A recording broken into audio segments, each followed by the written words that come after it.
So, in terms of this integration, movement is continuous, arising and passing, but the movement is contained within the domain which never changes, which is the Dharmadhatu. Und im Sinne dieser Integration ist einerseits die Bewegung steht da, sie ist beständig, in dem Sinne, dass sie ständig ein Entstehen und Vergehen hat, aber gleichzeitig ist sie eingeschlossen oder findet sie statt in der Sphäre des Dharmadhatu, die sich niemals verändert. And then he says, and all thoughts are self-liberated in and as the great pristine cognition. Und dann heißt es hier, alle Gedanken sind selbstbefreit und in und als die große ursprüngliche Erkenntnis. Pristine cognition is not a very good term. It's what I was using at that time. It translates Tibetan word ye she. Nun, ursprüngliche Erkenntnis ist vielleicht nicht ein sehr guter Begriff. Es ist das, was er zu dieser Zeit gebraucht hat und steht als Übersetzung für das tibetische Wort ye she. Ye means the beginning, primordial, always there. Je bezieht sich hier auf den Anfang, auf den Ursprung, auf etwas, was schon immer da war. And Shepa means to know, or rather the capacity to know, a basic noetic being. Und She bezieht sich auf das Wissen oder vielmehr auf die Fähigkeit zu wissen, also auf eine grundlegende noetische Seinsweise. So, this is the quality of awakeness, of awareness, of presence, which has always been there. Das ist also hier eine Qualität von Wachheit, von Bewusstheit, von Gegenwärtigkeit, die schon immer da war. And he's saying that all the thoughts that arise in our mind, some clear, some not clear, are inseparable from this primordial awareness. Und was er hier sagt, ist, dass alle Gedanken, die in unserem Geist entstehen können, manche davon klar, manche nicht so klar, sind untrennbar von dieser ursprünglichen Bewusstheit.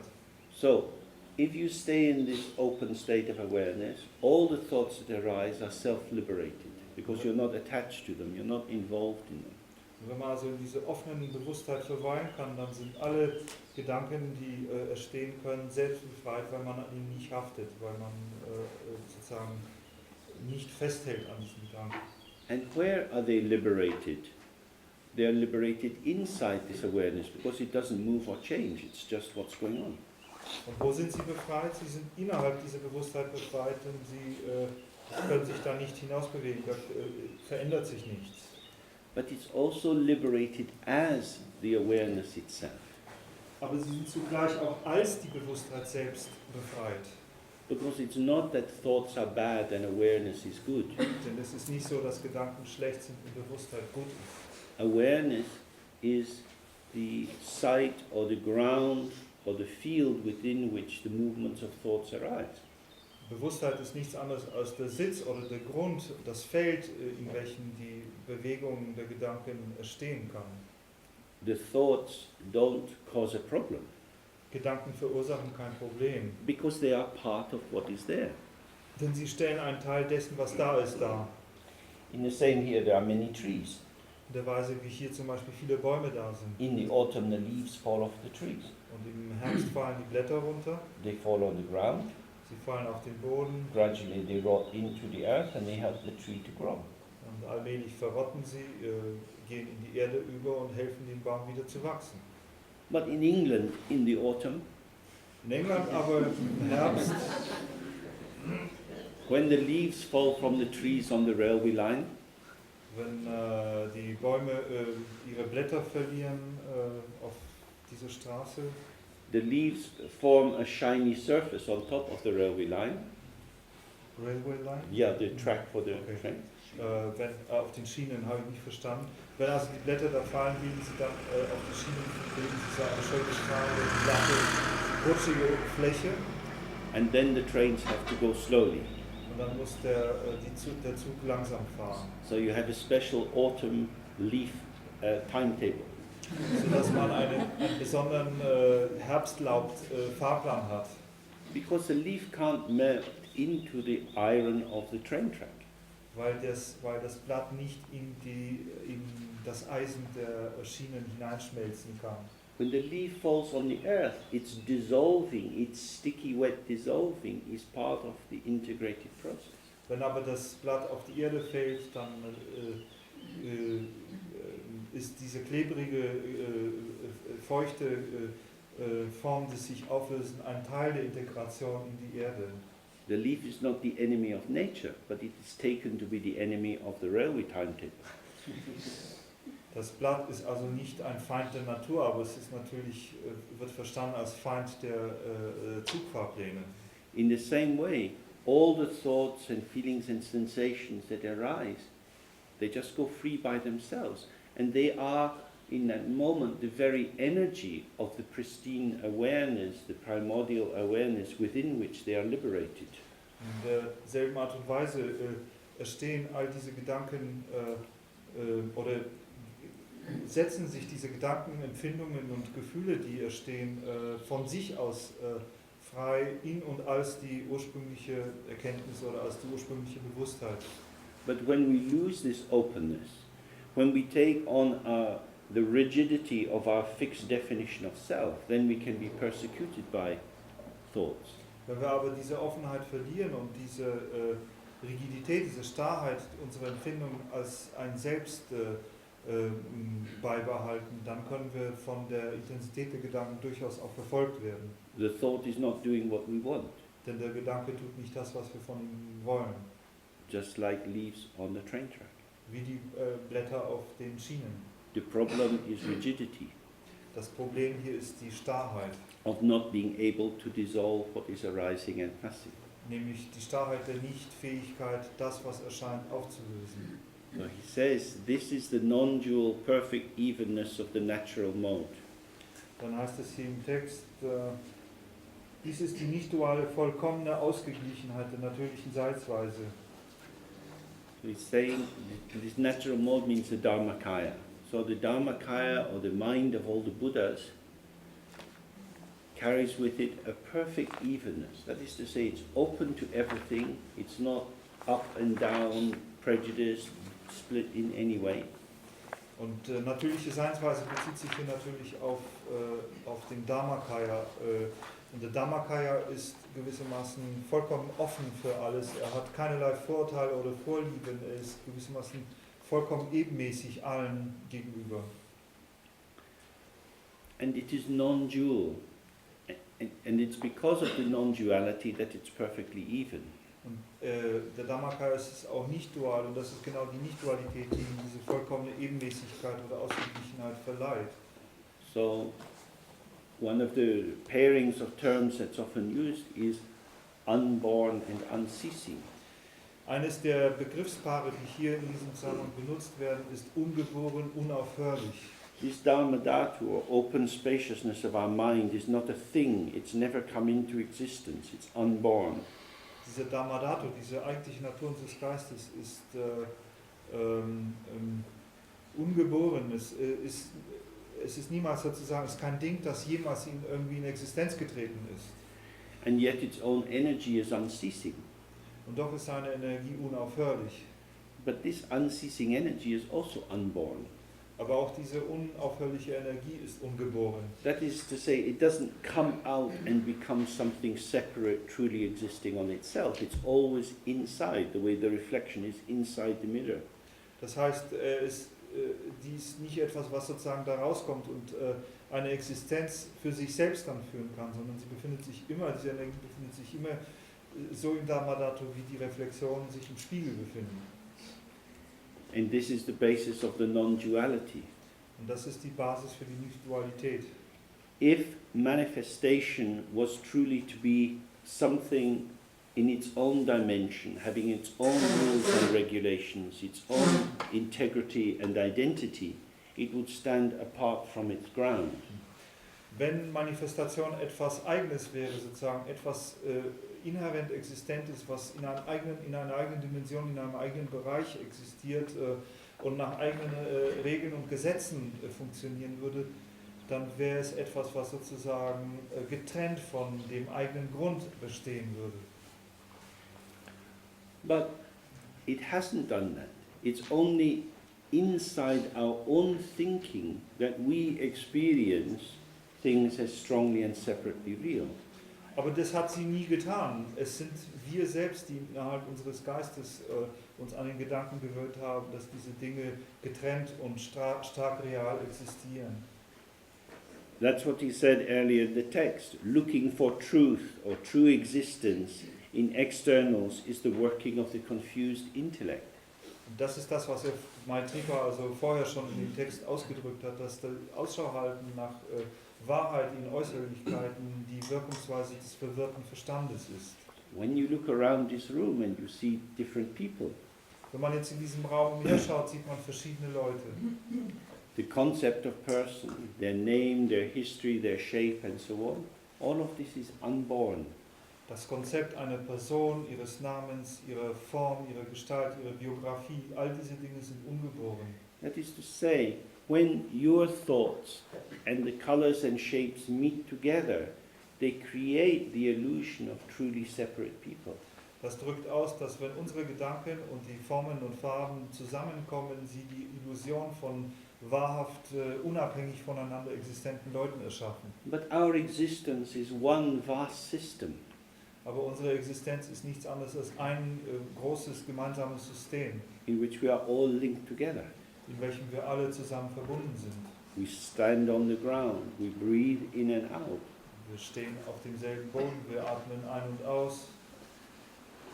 Our bodies are taking in food and sustenance and excreting waste products. Unsere Körper nehmen Nahrung und sagen Nährstoffe auf und sondern Abfallprodukte ab. And our bodies are not a fixed thing. Und unser Körper selbst sind keine feststehenden Dinge.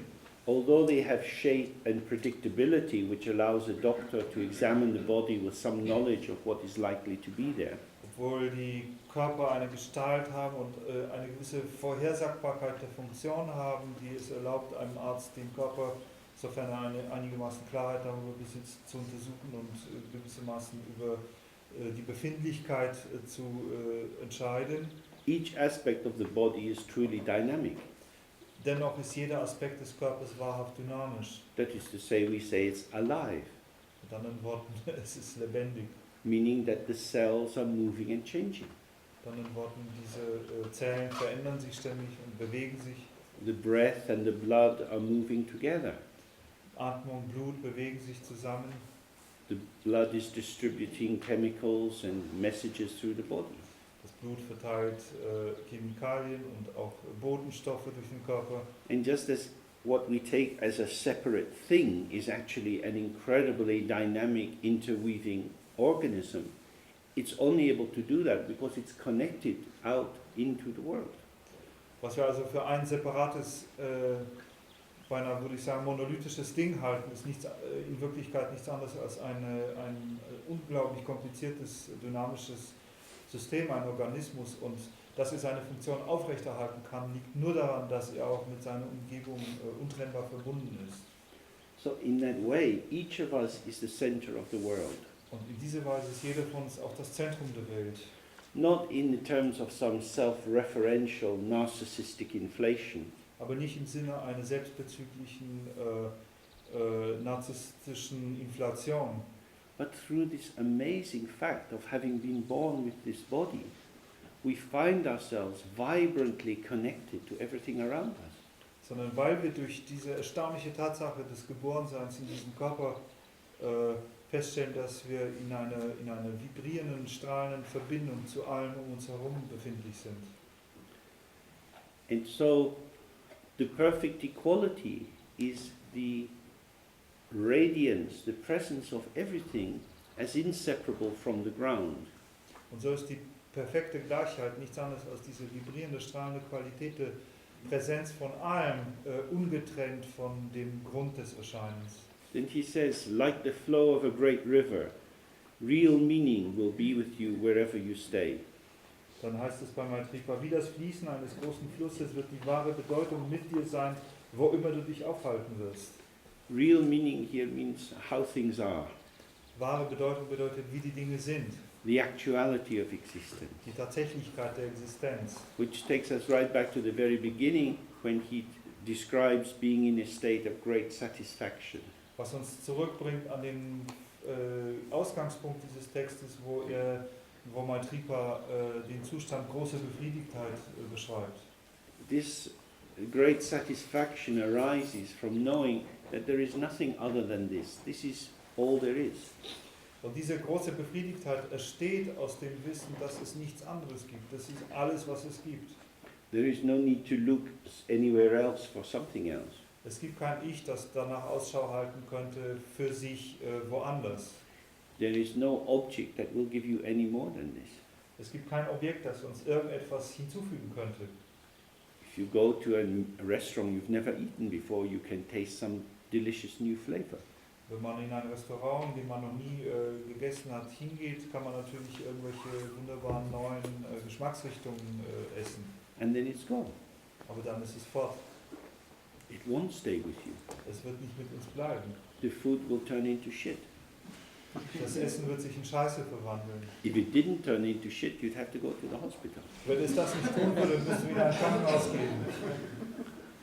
But what he's saying here is, this will be with you wherever you go.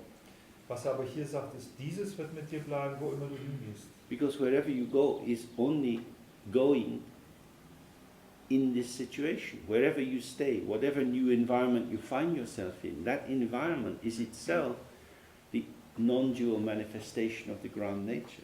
Denn was es ist, dass wann immer wir gehen, wo immer wir hingehen, ist ein Gehen innerhalb dieser Situation. Und wo immer wir ankommen, wo immer wir sind, diese ganze Umgebung, in der wir uns dann befinden, ist auch wiederum nichts anderes als eine der Manifestationen dieses offenen Grundes. It says this is the state of ongoing Buddhahood. Und dann heißt es hier, dies ist der Zustand der fortwährenden Buddhaschaft. Again, Buddhahood, enlightenment, awareness is not a fixed thing, it's not a place to retreat to. It's the quality of non-dual engagement between openness and participation. Und um es wieder zu sagen, Buddhaschaft oder Erleuchtung oder Bewusstheit ist kein fixer Zustand, ist nicht etwas, was man haben kann, sondern es ist ein fortwährender Prozess der Ausrichtung und Integration von Offenheit und Teilnahme. And the mark or the sign of this Buddhahood is that it is a great happiness of being free of all samsaric objects. Das Merkmal oder das Charakteristikum dieser Buddhaschaft ist, dass es das große Glück des Freiseins von allen samsarischen Objekten ist. That is to say that moment by moment things will arise with exactly their same intensity and shape and form. Das heißt, dass Augenblick für Augenblick die Dinge in genau derselben Weise erstehen werden, mit derselben Intensität, Gestalt, Form. But you won't be adding to them. Aber wir werden uns nicht sozusagen hinzufügen. Most of the time we can't separate what is self and what is other. Die meiste Zeit über können wir nicht trennen, was selbst und was andere ist. So yesterday evening I gave the example of having difficulties with the telephone in the airport. Gestern Abend gab ich das Beispiel der Schwierigkeit mit dem Telefon am Flughafen. The telephone wasn't working well, Das Telefon hat nicht gut funktioniert, but I was annoyed at the telephone. aber ich habe mich über das Telefon aufgeregt. Why I would have an expectation that a public telephone would be working well, I don't know. Warum sollte ich aber die Erwartung haben, dass ein öffentliches Telefon gut funktionieren sollte? Ich weiß es nicht. So the samsaric object was just a telephone not working. This is very neutral, it's immediately gone. Das samsarische Objekt war einfach das nicht funktionierende Telefon. Das ist ziemlich neutral und ist sofort eigentlich auch wieder weg. Money is a flow. Und Geld ist auch ein Fluss. It only has meaning if it comes in and goes out. Geld hat nur dann Bedeutung, wenn es reinkommt und wieder rauskommt. Now we have a problem because people get frightened of what's going to happen in the future and they don't want money to go out.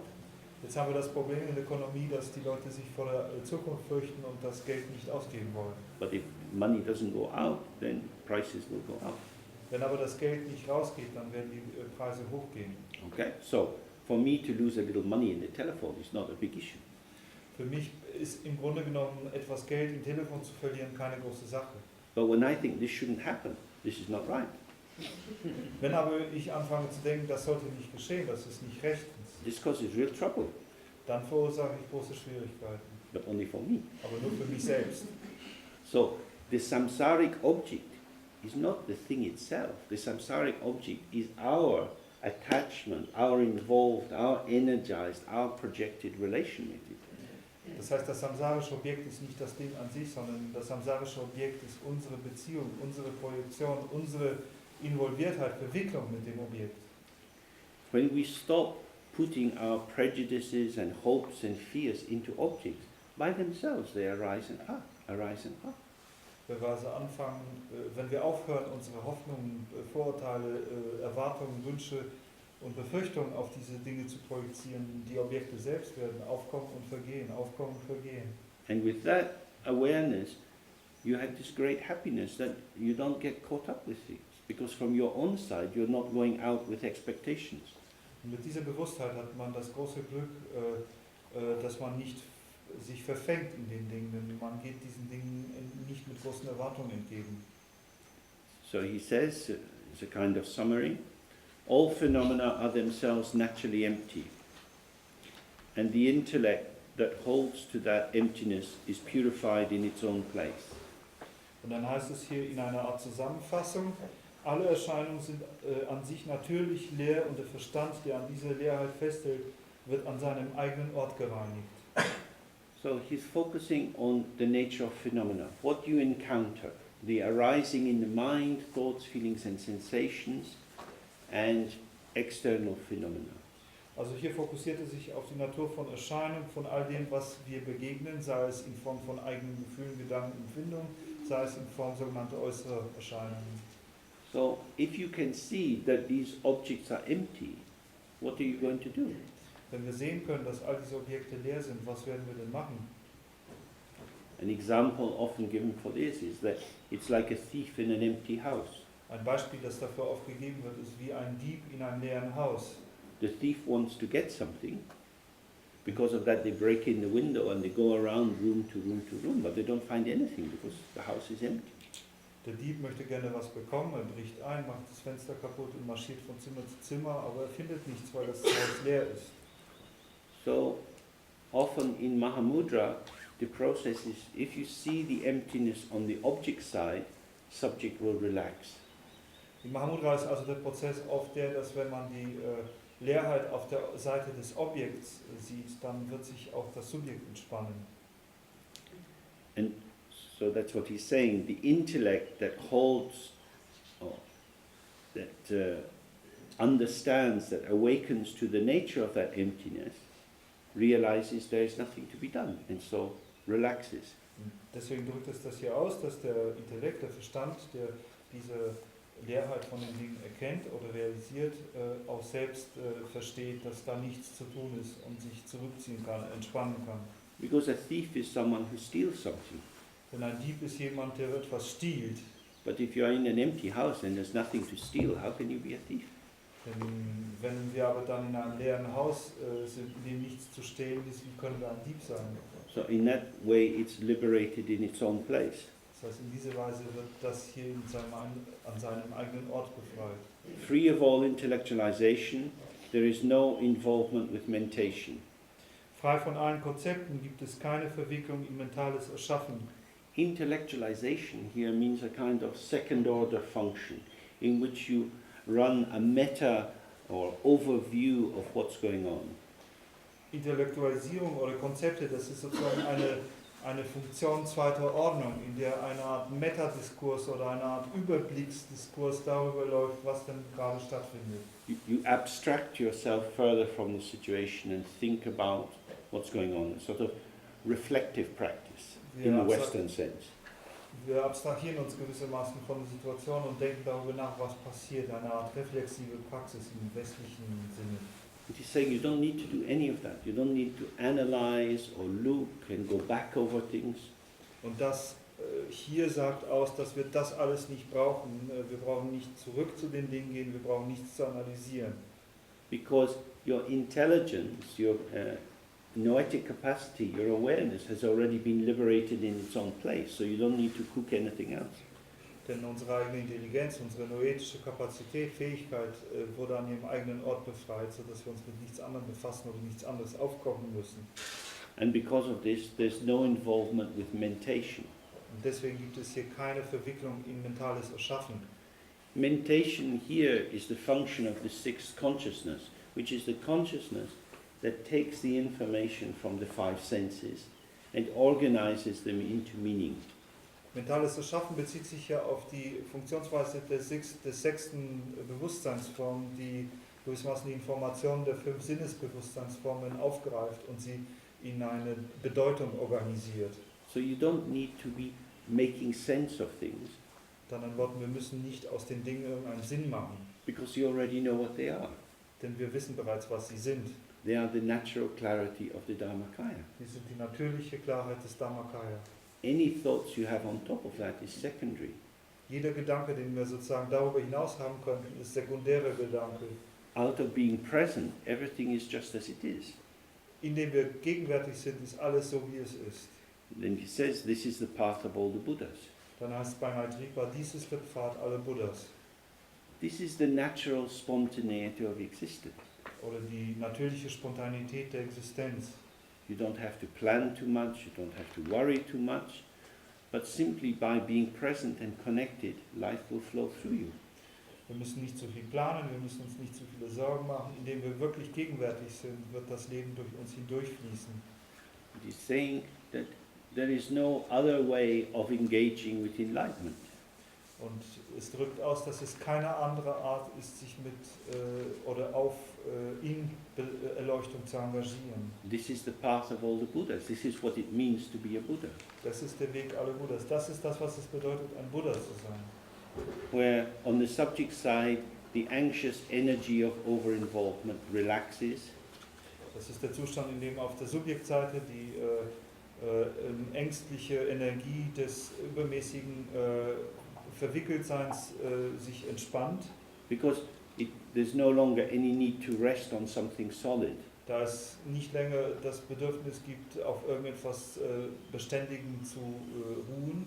And so objects can be revealed just as they are, arising and passing, as they always do, impermanent. Dann können auch Objekte als das, was sie sind, nämlich als etwas, was ständig erscheint und wieder vergeht, als unbeständig, vergänglich erscheinen.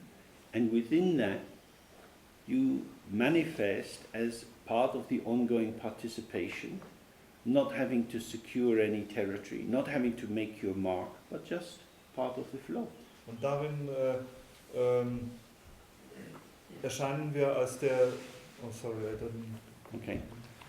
So that instead of controlling it and setting up something special or making your mark on it, you participate as part of the flow.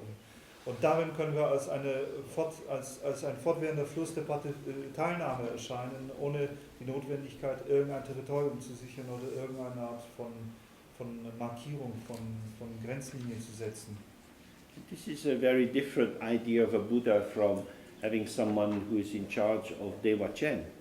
Das ist natürlich eine völlig andere Idee eines Buddhas, verglichen mit der Vorstellung von jemandem, der gewissermaßen das Kommando über das Dzogchen führt. Amitabha has his own Buddha realm, Amitabha hat sein eigenes Buddhaland with lakes and singing birds and beautiful plants and trees. mit Seen und Singvögeln und Pflanzen, Bäumen. And he's in charge. Und er selber ist dafür verantwortlich. Difficult for him to get away. Er kann da nicht weg. Always things to be done. All diese Dinge, die zu tun sind. New people are arriving. Neue Leute kommen ständig an. They're living inside their little lotus bud. Sie leben in ihren kleinen Lotusknospen. And they're waiting for Amitabha to unlock the door. Und sie warten darauf, dass Amitabha die Tür aufschließt. So every morning he gets up and he goes around and he looks at the karmic meter to see when they're going to bed. Und jeden Morgen, wenn er aufsteht, geht er rum und schaut auf die Karma-Meter und guckt, ob das die Zahl so passt. In this way, you can have a notion of the Buddha as someone very special, very apart, doing very important things, very shiny and very bright. Auf diese Weise können wir natürlich die Vorstellung von dem Buddha als jemanden haben, der sehr wichtig, sehr bedeutend, sehr speziell ist, sehr strahlend und großartig. Now, when the mind is integrated with its own ground, it is linked with all potential, all possibilities. Wenn aber der Geist verbunden ist, integriert ist in den eigenen Grund, dann ist es auch verbunden mit all den Potenzialen und Möglichkeiten. And so showing the form of Amitabha or Padmasambhava in Sanghapauri is part of that function. Und so ist natürlich die Form von Amitabha oder von Padmasambhava in Sanghapauri zu zeigen ein Aspekt dieser Funktion. But the Buddha is not limited or defined by any of the form he takes up. Aber der Buddha ist nicht begrenzt oder beschränkt, definiert durch irgendeine von den Formen, die er annehmen kann. That is to say, the display shows the energy of the ground, it doesn't show the ground itself. Mit anderen Worten, die Schau zeigt nur die Energie des Grundes und nicht den Grund selbst. When you look in the mirror, the reflection shows the potential of the mirror to show reflections. It doesn't show the mirror itself. Wenn wir in einen Spiegel schauen, zeigt die Reflexion das Potenzial des Spiegels zu spiegeln und nicht den Spiegel selbst. When Padmasambhava left Tibet and he went to this island of the Rakshasa, these dangerous cannibals, he took on the form of the king of the Rakshasa. Als Padmasambhava Tibet verließ und auf diese Insel der Rakshas, der dämonischen Formen ging, nahm er selbst die Form des Königs der Rakshas. So, the Rakshas got up the next morning and they saw the king and he looked pretty grumpy as usual. Und die Rakshas standen nächsten Morgen auf und sie sahen ihren König und er guckte genauso grummelig wie immer. Padmasambhava was showing this grumpy form. Zeigte Padmasambhava diese grummelige Form. If he had shown a very nice sweet form, they would have wanted to kill him. Wenn er eine sehr nette, süße Form gezeigt hätte, hätten sie Lust gehabt, ihn zu töten. But they're thinking, uh-oh, the boss is in a bad mood, we'd better be bad boys ourselves. Aber sie dachten, oh, der Boss ist wieder mal in schlechter Stimmung, ist besser, halt mal die Klappe. And then gradually, little by little, he changed his behavior. Und dann, so Stück für Stück, veränderte er sein Verhalten. And in the manner of a lamrim or graded practice, by altering his behavior and way of being, the people in that realm gradually came into a state of awakening. Und in der Form eines Lamrim, eines Stufenweges, durch das stufenweise Verändern seines Verhaltens machte die Leute um sich herum fähig, auch allmählich zu erwachen. So the Buddhas are not limited by their form, and we also are not limited by our particular form. So sind also die Buddhas nicht begrenzt, beschränkt durch ihre Form und auch wir selbst sind nicht durch unsere Form beschränkt. If you try to define the Buddha by what they show, this is not different from defining yourself in terms of what you make of your own qualities. Wenn wir also versuchen, den Buddha zu definieren durch die Merkmale, die sie zeigen, dann ist es nicht anders, als wenn wir versuchen, uns selbst durch unsere momentanen Qualitäten zu definieren. And that is simply to rely on mentation and stray away from the true understanding of what Maitripa is teaching. Und das würde heißen, sich auf mentale Prozesse, auf mentales Erschaffen zu verlassen und sozusagen auf Abwege zu geraten von dem, was Maitripa uns gelehrt hat. Then we come to the ending part of the text. Dann kommen wir zum Schlussteil. And he says, "For the one who is truly fortunate, I have composed this epitome of my real teachings. By means of it may all sentient beings abide in the Great Seal." Da heißt es, für jenen, der wahrhaft im Glück begabt ist, habe ich diesen Inbegriff meiner wahren Lehren verfasst, mögen dadurch alle Wesen im großen Siegel verweilen. To come in contact with is to be fortunate. Kontakt mit einer solchen Lehre zu haben, bedeutet nichts anderes als von Glück begabt zu sein. We don't find this kind of thing everywhere. Es ist nicht so, dass wir solche Dinge überall rumliegen finden. You don't get it in school. Wir kriegen sie zum Beispiel nicht in Schulen gelehrt. You don't get it on the menu of a restaurant. Wir finden sie nicht auf dem Menü eines Restaurants. And it's difficult to understand. Und es ist schwierig zu verstehen. So he's saying, this is for the fortunate one. At that time he was speaking to his close student. Here he's speaking to all the people who are lucky enough to come in contact with it later.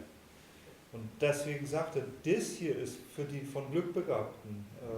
Damals sprach er zu einem seiner engen Schüler, heute spricht er sozusagen auf die Weise zu all denen, die Glück genug haben, viel genug Glück haben, um in Kontakt mit dieser Lehre zu kommen. And he says, by means of it, may all beings come to abide in this Mahamudra. Und er drückt aus, dadurch, dass das geschieht, mögen alle Wesen in Mahamudra verweilen. All beings are already abiding in the Mahamudra. Nun, alle Wesen verweilen ohnehin bereits in Mahamudra. There is nowhere else to abide. Es gibt nirgendwo sonst, wo man verweilen könnte. But they are hidden from it by their own creativity. Aber sie sind sozusagen, es ist ihnen verborgen aufgrund ihrer eigenen Schaffenskraft, Tätigkeit. Dreaming that what is going on is something other than it is, we are not in contact with what is, and yet we are always inseparable from what is. Indem wir von etwas anderem träumen als das, was ist, sind wir nicht wirklich in Kontakt mit dem, was wirklich ist, und doch sind wir zugleich immer untrennbar von dem, was wirklich ist. So then he says, this concludes Maitripa's exposition of the Mahamudra. Dann heißt es hier, dieses beschließt Maitripas Darlegung des großen Siegels. And then the colophon says it was received directly from that sage and translated into Tibetan by the Tibetan translator Mapa Chokilodro. Und dann heißt es im Kolophon, der tibetische Übersetzer Mapa Chokilodro empfing sie direkt von diesen Weisen und übersetzte sie ins Tibetische. Okay, so that concludes looking at this text, and in the afternoon, after lunch, we'll move on to the Saraha. Das beschließt jetzt unser Anschauen dieses Textes, und am Nachmittag werden wir dann den Text von Saraha uns vornehmen. And I hope we'll have some time at the end to do questions, but I think it's better to keep in the flow of the text for the time being. James sagt, er hofft, dass wir am Ende doch auch Zeit haben werden, einige Fragen anzuschauen, aber im Moment hält es für besser, im Fluss des Textes selbst zu bleiben. So if you feel any questions, please write them down so you don't forget them, and we'll look at them at the end.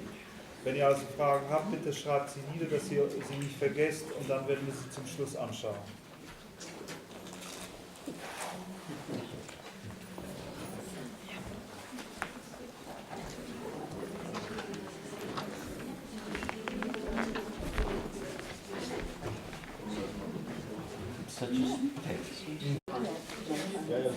So now we move on to look at this text by Saraha.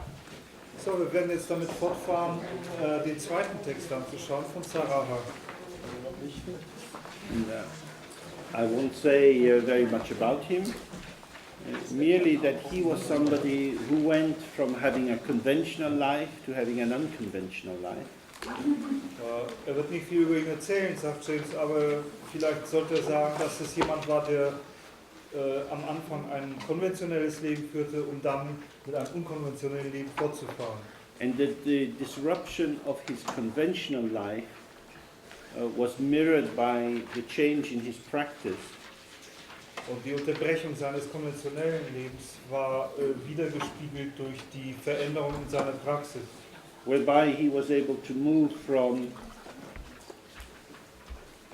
the place of scholarship, control, prediction, wodurch er dann fähig war, von einem Ort der Gelehrtheit, der Kontrolle und der Vorhersagbarkeit to a capacity to live without the ordinary supports of name and fame, status, entitlement and so on. Sich zu einer Position zu bewegen, in der er fähig war zu leben, ohne die Unterstützung von Status, Berühmtheit, Name, Konvention und so weiter. And through that to gradually dissolve his reliance on the ordinary signifiers of this world. Dadurch löste er allmählich sein sich Stützen auf die gewöhnlichen Bedeutungsträger dieser Welt. Because as we were looking before lunch, there is a lot of reassurance to the value of our usual position. Denn wie wir schon vor dem Mittagessen angeschaut haben, gibt es eine ganze Menge Bestätigung für die gewöhnlichen Werte, die unsere Position beinhaltet. And if we stray from that position, we become often anxious in ourselves and we don't like to experience the rejection of others. Und wenn wir von dieser Position, die wir innehaben, abweichen, sie verlassen, dann werden wir oft in uns selbst unsicher und wir mögen die Folgen nicht so sehr, nämlich zum Teil auch von anderen abgelehnt zu werden. The path that Saraha followed wasn't that of renunciation of a worldly position to become a monk. Der Pfad, den Saraha ging, war nicht die Entsagung einer weltlichen Position, um dann zum Beispiel ein Mönch zu werden, But going from being a respectable Buddhist scholar from a high Brahmin family to becoming virtually an outcast. sondern es war der Weg von einem respektierten buddhistischen Gelehrten und Mitglied einer Brahmanenfamilie hin zu jemandem, der im Wesentlichen ein Kastenloser, ein Ausgestoßener war. Because he became intrigued by a young woman, a woman who was an arrow maker, which was the occupation of a lower caste. Denn wurde fasziniert von einer jungen Frau, die eine Pfeilmacherin war, und das war eine Beschäftigung der niedrigen Kasten. And she couldn't be integrated into his world. Sie konnte unmöglich in seine Welt integriert werden, But he was willing to leave his world to find some connection with what she had understood. aber er war bereit, seine Welt zu verlassen, um eine Verbindung mit dem aufzunehmen, was sie verstanden hatte. So, it's a very important thing to examine for ourselves what keeps us centered in samsara. Es ist eine sehr wichtige Sache für uns selbst zu untersuchen, was hält uns daran, in Samsara unseren Mittelpunkt zu finden. We have the 8 worldly dharmas of gain and loss, winning and losing, name and fame, success and failure. Wir haben diese berühmten 8 weltlichen Dharmas von Berühmtheit und schlechten Ruf, von Gewinn und Verlust, von Lob und Tadel und von what was the last one? Success and Von failure. Erfolg und Versagen. And these are, the anxiety about these is a support for conventional existence. Und die Ängstlichkeit in Bezug darauf ist auch zugleich eine Stütze für konventionelle Existenz. This keeps us being good boys and girls, Das hält uns dabei, gute Jungs und Mädels zu sein. getting to work on time, taking care of our responsibilities and so on. Sozusagen zur richtigen Zeit zur Arbeit zu kommen, unsere Verantwortung nachzugehen und so weiter. But it also means that we say, the value of my existence rests in what people think of me.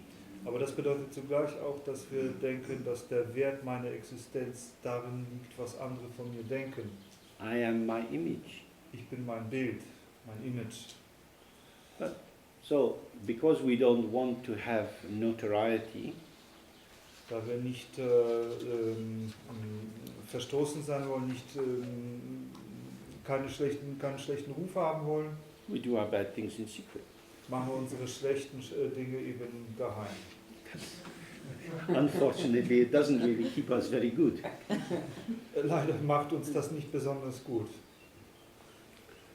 So for Saraha, he was confronted with this, that to really experience his mind as it was, he would have to stop correcting his mind. But the cost of this was great.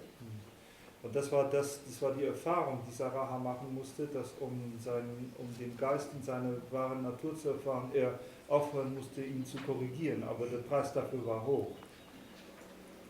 For example, if you have a garden at your house and the neighbors compliment you on your flowers, Und zum Beispiel, wenn wir einen Garten haben im Haus und die Nachbarn loben unsere Blumen, and then you decide not to bother about your garden. dann entschließen wir uns aber, uns nicht mehr um unseren Garten zu kümmern. In the first year it looks a bit wild and interesting, Am Anfang schaut der Garten ein bisschen wild und interessant aus. then it gets more crazy, and of course people passing by throw their beer cans and rubbish in. Dann wird er immer verrückter und natürlich fangen andere Leute an, die da vorbeikommen, ihre Bierdosen und Müll reinzuwerfen. Because the mess seems to invite that. Denn Unordnung scheint dies einzuladen and then people aren't so happy. und die Leute sind dann nicht so glücklich damit. So Saraha was this great scholar, very famous. People would bow to him when he walked by. Saraha war also diese große Gelehrte, sehr berühmt. Leute pflegten sich vor ihm zu verbeugen, wenn er vorbeikam. Because he embodied qualities that they also like to embody. Denn er verkörperte Qualitäten, die auch andere zu verkörpern gemocht hätten. But when he left that world, his life became more messy. Als er diese Welt verließ, wurde sein Leben etwas unordentlicher. And onto this mess, people added their insults. Und sozusagen zu dieser Unordnung hinzufügten die Leute noch ihre Beleidigungen zu. So this, of course, confronted him, what is the basis of my existence? Das konfrontierte ihn mit der Frage, was ist die Grundlage meiner Existenz? If I am not who I thought I was, and I am not what other people want me to be, who am I? Wenn ich nicht derjenige bin, von dem ich dachte, dass ich es sei, und wenn ich auch nicht das bin, was die Leute von mir erwarten, wer bin ich dann? He was able to recognize his own nature. Er war nun in der Lage, seine eigene Natur zu erkennen. But of course, in giving up everything in that way, he could have also moved towards madness. Aber natürlich hätte er auch, indem er alles in diese Weise aufgab, sich ebenso gut in Richtung einer psychiatrischen Erkrankung bewegen können. That's why it's often said in these teachings that it's like being a snake in a bamboo tube. Daher heißt es auch in seinen Lehren oft, dass es der Zustand einer Schlange, die in einem Bambusrohr eingeschlossen ist. You can either go up or down. Du kannst nur entweder rauf oder runter. And in many ways, the period that he was living in, the period of the rightness and fullness of Tantra in India, was a period where radical breaches of conventional life, the invoking or provoking of what we would nowadays see as almost psychotic states, was quite common.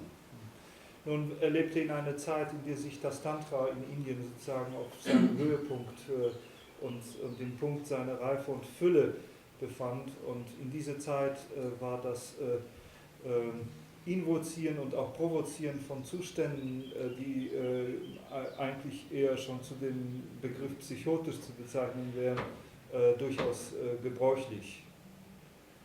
It was seen that the path to liberation lay through transgression. Denn es wurde so betrachtet, dass der Weg zur Befreiung auch durch Überschreitungen führt. Of course, you have this kind of discourse in Western Europe, the Marquis de Sade being a key person of proposing that. Natürlich hatten wir diese Art von Diskurs auch in Europa und Marquis de Sade war einer der Hauptproponenten dieser Art von Einstellung. And now you get it in the so-called radical queer studies and so on in America. Und wir bekommen diese Art von Einstellung auch in diesen radikalen kind of study? Queer studies. Queer means like where homosexual people use an insulting term for themselves as a deconstruction of the insult. Also umschreibend radikale Homosexuelle, die zum Beispiel die Beleidigung ihres Zustandes als ein Punkt der Dekonstruktion der Beleidigung selbst verwenden. But these moves are very different. Aber das sind ganz andere Bewegungen. Because essentially they're trying to liberate a frisson, a mood of excitement and exuberant self-indulgence in which there is no critical function at all, no superego, no guilt. Denn sie versuchen essentiell betrachtet einfach einen Punkt zu befreien, an dem es lediglich einen Überfluss an Schwelgen, an Absorption in sehr euphorische Zustände, in denen es keinerlei kritisches Über-Ich gibt. So that the wilder the behavior, the more one is dropping away all the constraining bounds of the world. Sodass je wilder das Verhalten, desto stärker ist man in der Lage, die begrenzenden Linien der Gesellschaft um einen herum fortzuwerfen. But it actually leads nowhere except the toilet. Aber das führt zu nirgendwo hin, außer auf die Toilette. As you can, I mean, for example, there's a famous French psychoanalyst called Chassegui Smergel, who wrote a study of de Sade, pointing out that the obsession with anal sex is the return to the unformed cloacal mass. Es gibt einen berühmten französischen Psychoanalytiker, der eine Studie darüber geschrieben hat, dass die Besessenheit von Marquis de Sade mit analem Sex im Wesentlichen einfach eine Rückkehr zu der ungeformten Kloake ist. Where everything falls into just nothing at all, into rubbish, into a complete collapsing of any of the boundaries of discrimination out of which meaning is constructed. Und all das fällt im Wesentlichen in sich zusammen, in nichts, in Müll, in eine vollständige Konstruktion von Grenzen, aus denen überhaupt so etwas wie Bedeutung oder Unterscheidung konstruiert wird. And in the path of Tantra in India, you also got paths which got rather lost, some of the so-called left-handed paths in which people enacted murder and rape and so on. Und auch in Indien, in den tantrischen Wegen, gab es durchaus Pfade, die im Wesentlichen auf solche in verlorene Richtung gegangen sind. Einige dieser sogenannten linkshändigen Pfade, in denen Mord und Vergewaltigung gewissermaßen propagiert wurden. The possibility of getting lost is always there. Die Möglichkeit, verloren zu gehen, besteht immer. But here we're talking about awakening to the unborn nature. Hier aber sprechen wir von dem Erwachen zu der ungeborenen Natur. This is not a kind of existential nothingness, a kind of Kierkegaardian abyss. Das ist hier kein existenzielles Nichts, das ist nicht der Kierkegaardsche Abgrund. Rather, it is the wellspring of creativity and potential, something which cannot be given a shape or a form, and yet is present as the basis for every moment of our existence. Sondern hier geht es gewissermaßen um die Quelle von Kreativität und Potenzial, von der Möglichkeit, obwohl es nichts an sich ist, alles Mögliche in Existenz zu rufen. Which is why in this tradition we have a lineage of teaching, of explaining, so that the view is clear, and when you open yourself into the practice, the instruction gives you a support to find a way through the difficulty.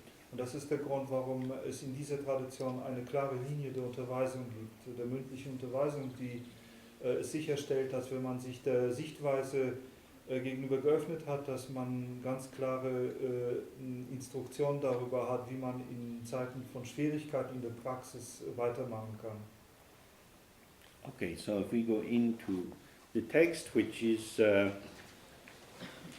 an instruction on Mahamudra.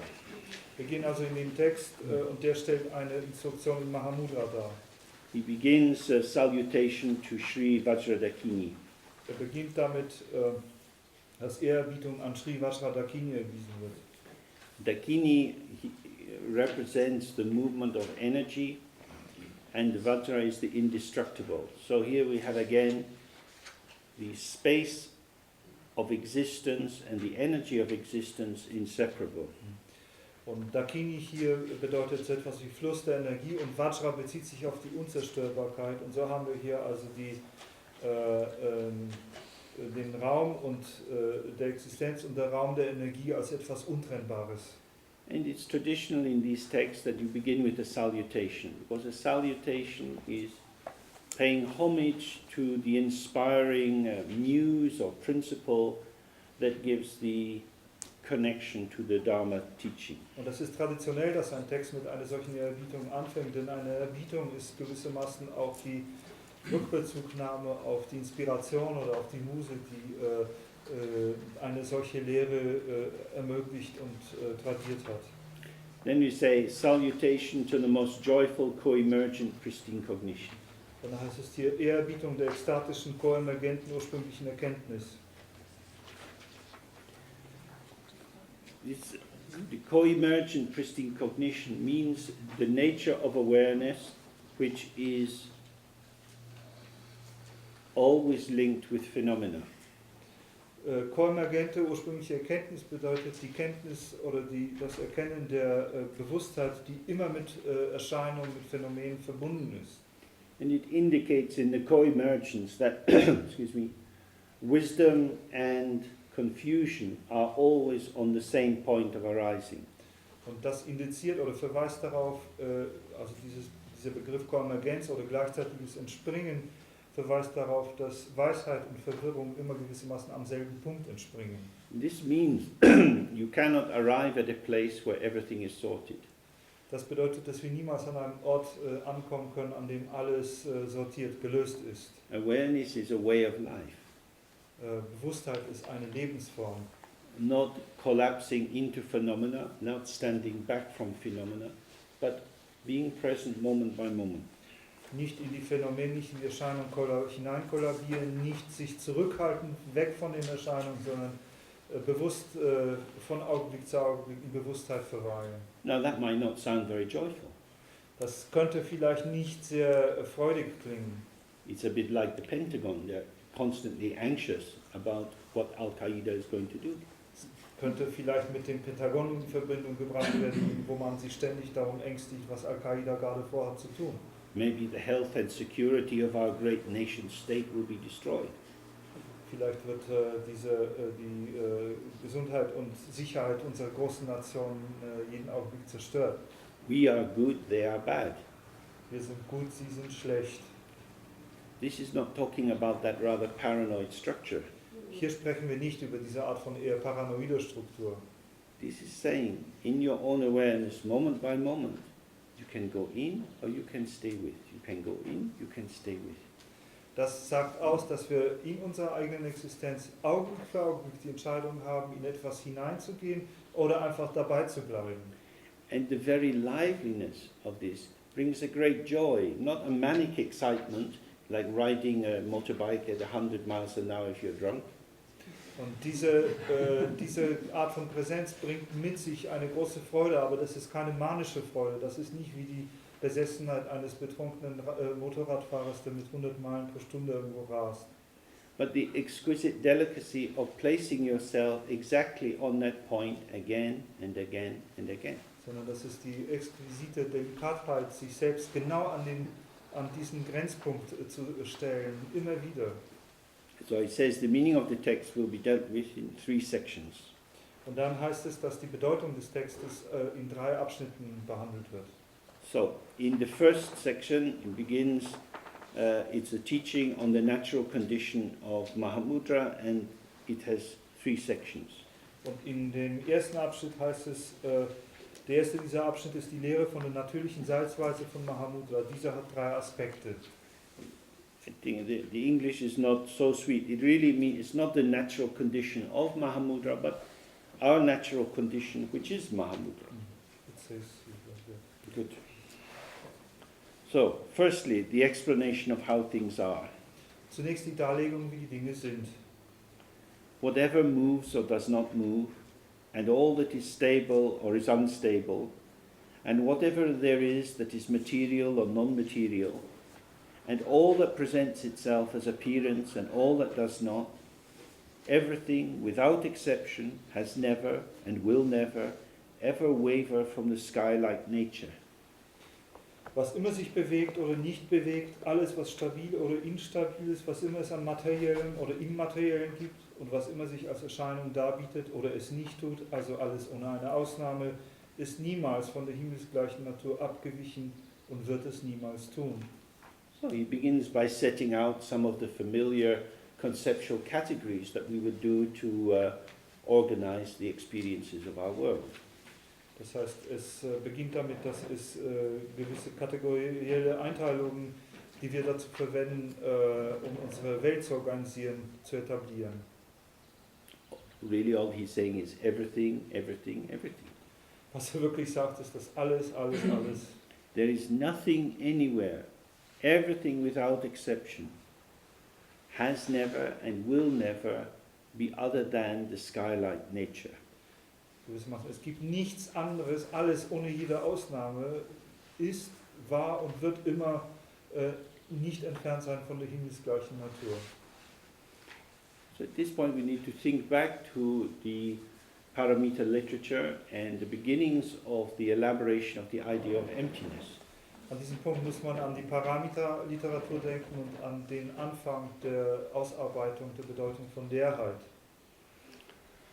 In the very first teachings of the Buddha, prior to that, was the idea that what we take to be a person is actually the dynamic interaction of 5 basic factors, the 5 skandhas. Vor dieser Zeit, in den ersten ursprünglichen Lehren des Buddha, lehrte der Buddha, dass das, was wir für die Person halten, in Wirklichkeit nichts anderes als die dynamische Wechselwirkung der 5 grundlegenden Konstituenten oder Skandhas ist.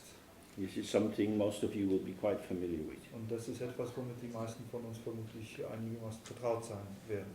Very briefly, this was an abstracting analysis that said 5 categories: form, feeling, perception, association, conditioning, construction, and consciousness.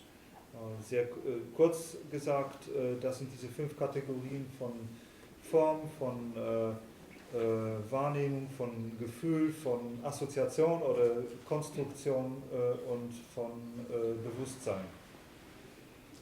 And it was seen that everything one is and everything one sees could be organized into one of these categories. Und man sagte da, dass alles, was man ist und alles, was man sieht, in einer gewissen Weise organisiert werden kann durch Analyse in Begriffen dieser 5 Kategorien. But because these categories operate together, it became clear that they themselves could have no true self-nature. Da aber diese Kategorien immer zusammen funktionieren, wurde allmählich klar, dass die Kategorien selbst keine eigene innewohnende Selbstnatur haben können.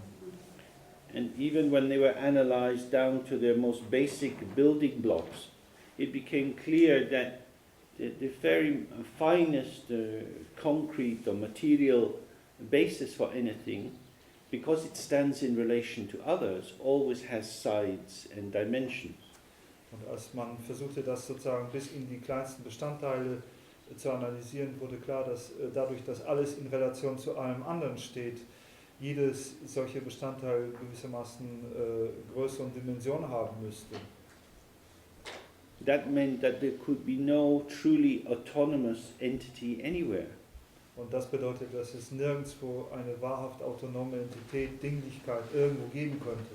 That the world is not built up of basic building blocks, each having their own identity, but rather it is a complex system of field factors, dynamic factors, which are always moving in relation with each other. Dass also die Welt nicht aus autonom existenten Bausteinchen, die jedes für sich eine unabhängige autonome Existenz führen kann, konstruiert sein kann, sondern dass die Welt eher eine Art sehr komplexes System von dynamischen Feldern, die in ständige Wechselwirkung miteinander stehen, sein muss. Which points to a dynamic inseparability of all phenomena.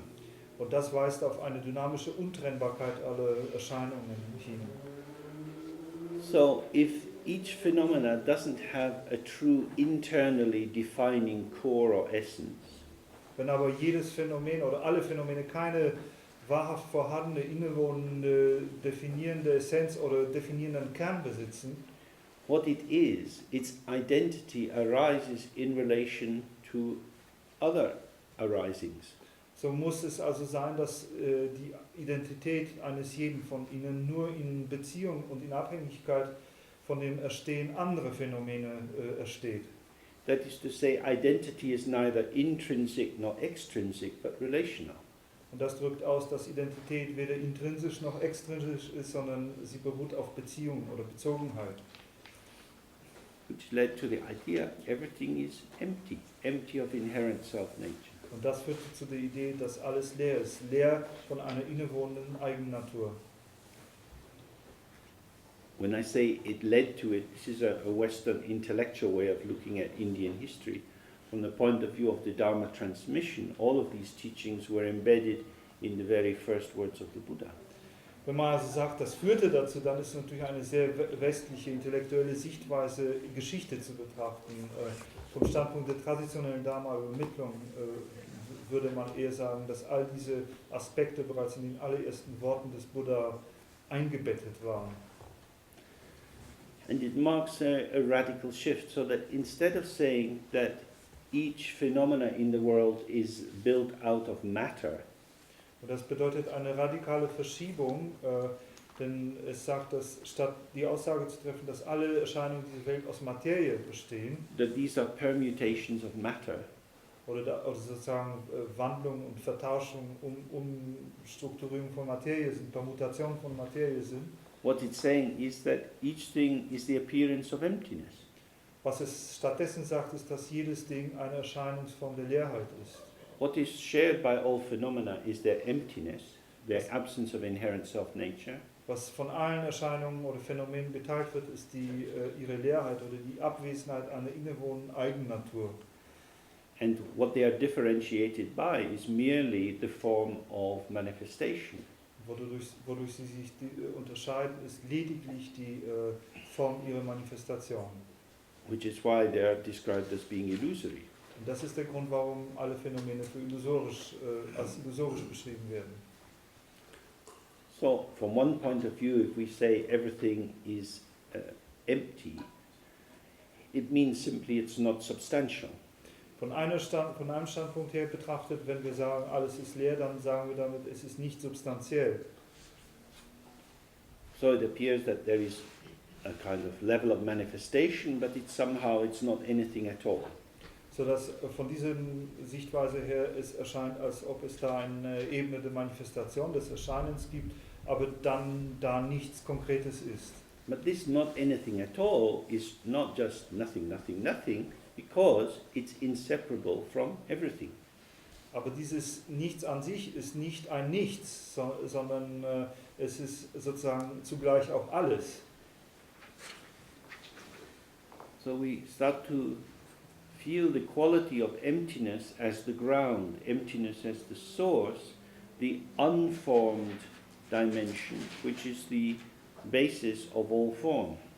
Und so fangen wir an, die Leerheit als den Grund zu fühlen, als die Quelle zu fühlen, als die ungeformte Dimension, die zugleich die Basis für das Entstehen jeglicher Form darstellt. And it's this that's referred to as the sky-like nature. Und dieses ist das, worauf sich hier bezogen wird als die himmelsgleiche Natur. But it's not just like some big hole in space that astronomers try to identify. Es ist aber nicht wie ein Riesenloch im Raum, den die Astronomen versuchen zu bestimmen. This emptiness is inseparable from awareness. Diese Leerheit ist untrennbar von Bewusstheit. That is to say, this is a radically, absolutely non-material view of our lively intelligence, our sense of being present here together. Das drückt aus, dass es eine radikal nicht materielle Sichtweise unserer gelebten, lebendigen Präsenz unserer Bewusstheit ist.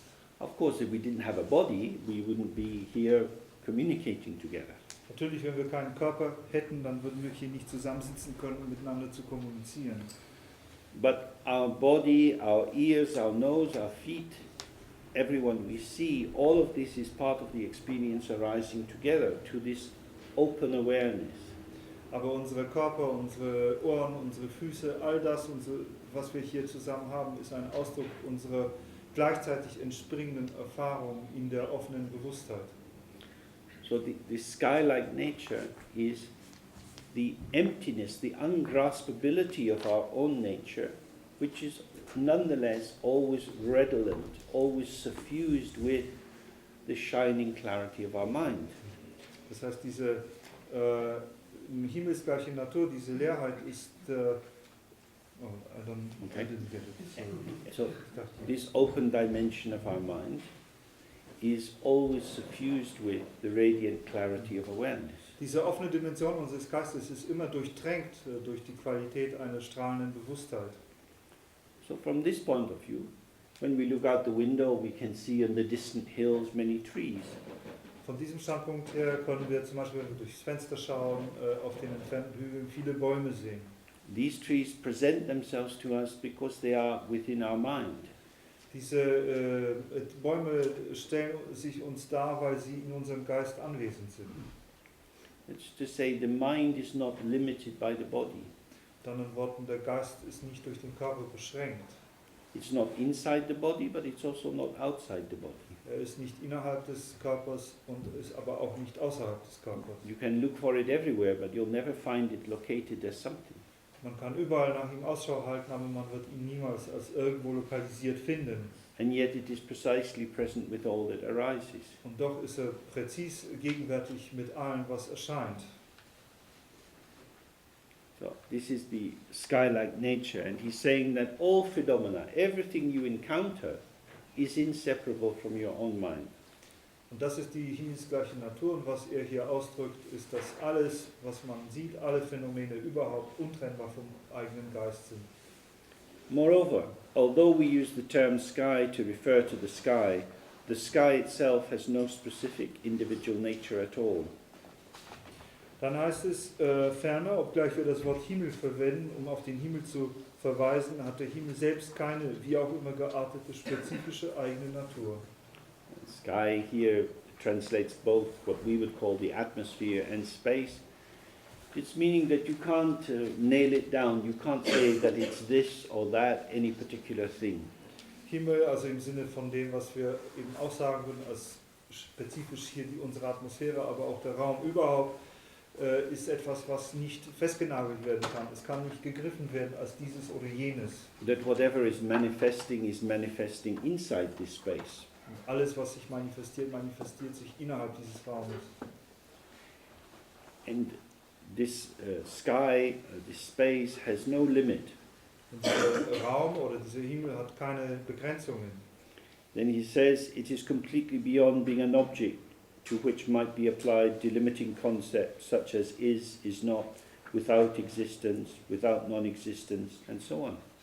Dann heißt es, er ist völlig jenseits davon, ein Objekt zu sein, auf das solche begrenzten Konzepte wie er ist nicht, ohne Existenz oder ohne Nicht-Existenz und so weiter angewandt werden könnten.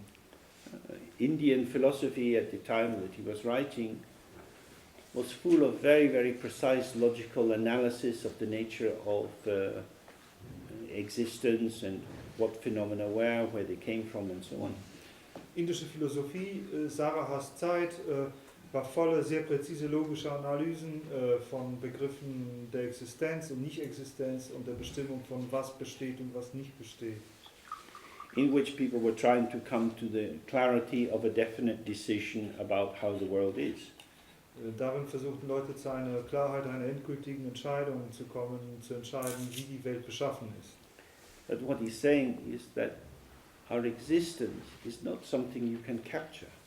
Was er aber ausdrückt, ist, dass unsere Existenz nicht etwas ist, dessen man habhaft werden könnte. It's always eluding any of the concretizations which might be applied to what are taken to be objects.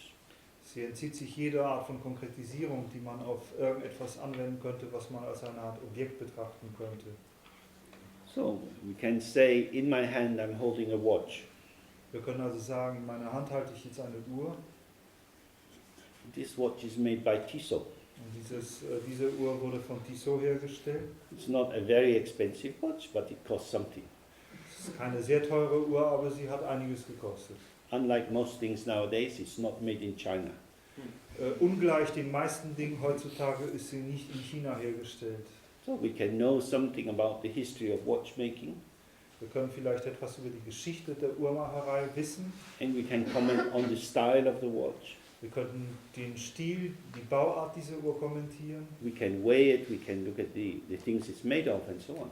Wir können sie wiegen, wir können die Materialien untersuchen, aus denen sie gemacht ist. And all of this can help us to build up a composite sense of what is a watch. Und all das kann uns helfen, einen zusammengefügten Sinn dafür, was eine Uhr ist, zu entwickeln. But what is in my hand? Aber was ist denn in meiner Hand? As soon as you're able to say it's a watch, then all your knowledge about watches can be applied to it. Sobald wir fähig sind zu sagen, das ist eine Uhr, kann natürlich auch das ganze Wissen über Uhren angewandt werden. But if you don't know that it's a watch, even if you know a lot about watches, what would you say about it? Wenn wir aber nicht wissen, dass es eine Uhr ist, selbst wenn wir eine Menge über Uhren wüssten, was könnten wir darüber sagen? It's just some shiny thing. Irgendwas Glänzendes. If a child has grown up always with a big plastic digital watch, what would they do with this? Wenn ein Kind immer mit einer Plastik-Digitaluhr aufgewachsen ist, was wird ein Kind mit sowas anfangen? That is to say, once you have the object, you can apply lots of things to it.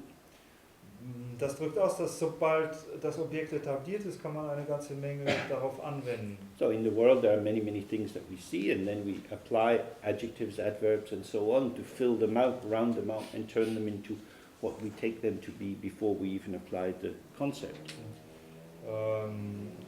In der Welt gibt es natürlich eine Menge Dinge, die wir sehen können, und wir haben viel Gelegenheit, dann all die Wörter, Adverben und Adjektive und was auch immer anzuwenden, um den Raum zwischen ihnen zu füllen und sie zu etwas zu verwandeln, was wir für existent halten, bevor wir angefangen haben, sie in ein Objekt zu verwandeln.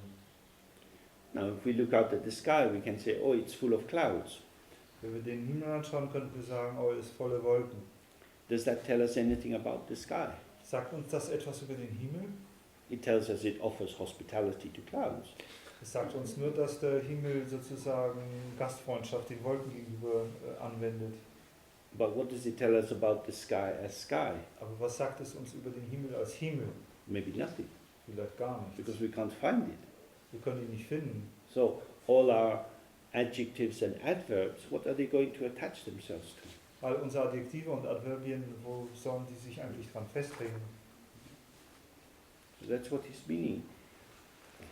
This sky-like nature, which is the field within which all phenomena arise, is not itself an object to which you can attach any kind of signification.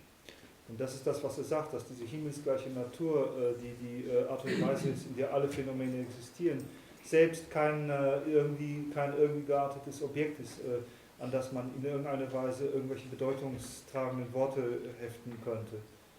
And he says, in the same way, sky, mind and actual reality have not the slightest difference. Und dann heißt es hier, in der gleichen Weise unterscheiden sich Himmel, Geist und die tatsächliche Wirklichkeit nicht im geringsten. And this actual reality means things as they are without any interference. Und tatsächliche Wirklichkeit bezieht sich ja auf die Dinge, wie sie sind, ohne unser irgendwie geartetes Eingreifen. If you like, this is the goal that Edmund Husserl set himself. Wenn man so will, ist es das Ziel, das sich Husserl selbst gesetzt hatte.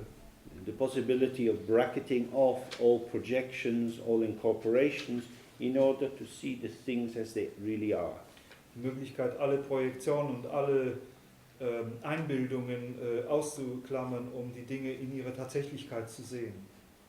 In the end, he gave up that project. He thought it would be impossible. Am Ende gab er dieses Projekt auf, weil er dachte, es sei unmöglich.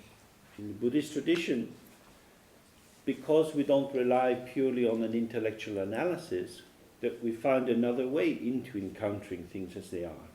In der buddhistischen Tradition, da wir uns nicht auf lediglich intellektuelle Analyse verlassen, finden wir andere Wege, um den Dingen so zu begegnen, wie sie tatsächlich sind. That is to say, meditation as a way of sloughing off the accretions of conceptual certainty and prediction. It is done in the same way that a snake sloughs off an old skin it no longer needs. In dieser Weise ist Meditation eine Methode, sozusagen die hinzugefügten Schichten von Konkretisierung und Vorhersagbarkeit wegzuschälen, so wie eine Schlange ihre alte Haut abwirft. So he's bringing together three things. One is the sense of sky or space. That is to say, just this space outside, the space in the room, the space in us, as all-pervading space which has no limit, no top and bottom. Bringt hier drei Dinge zusammen. Das ist einerseits der Himmel oder der Raum, in dem ganz einfachen Sinne von Raum, da draußen, hier drin, in unserem Körper, diesen alldurchdringenden Raum, in dem alles stattfinden kann. And awareness, the quality of mind through which everything is experienced. Dann die Bewusstheit, die Qualität des Geistes, in dem alles erfahren wird. And the actuality, the direct presentational experience of all phenomena, these three are inseparable. Und die Tatsächlichkeit, die direkte Wahrnehmbarkeit all dessen, was Phänomene sind, All diese drei Dinge sind untrennbar. All the names that indicate difference are merely sudden adventitious titles.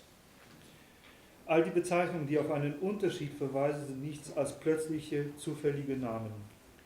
That is to say, the name never captures the essence of any phenomena for two reasons.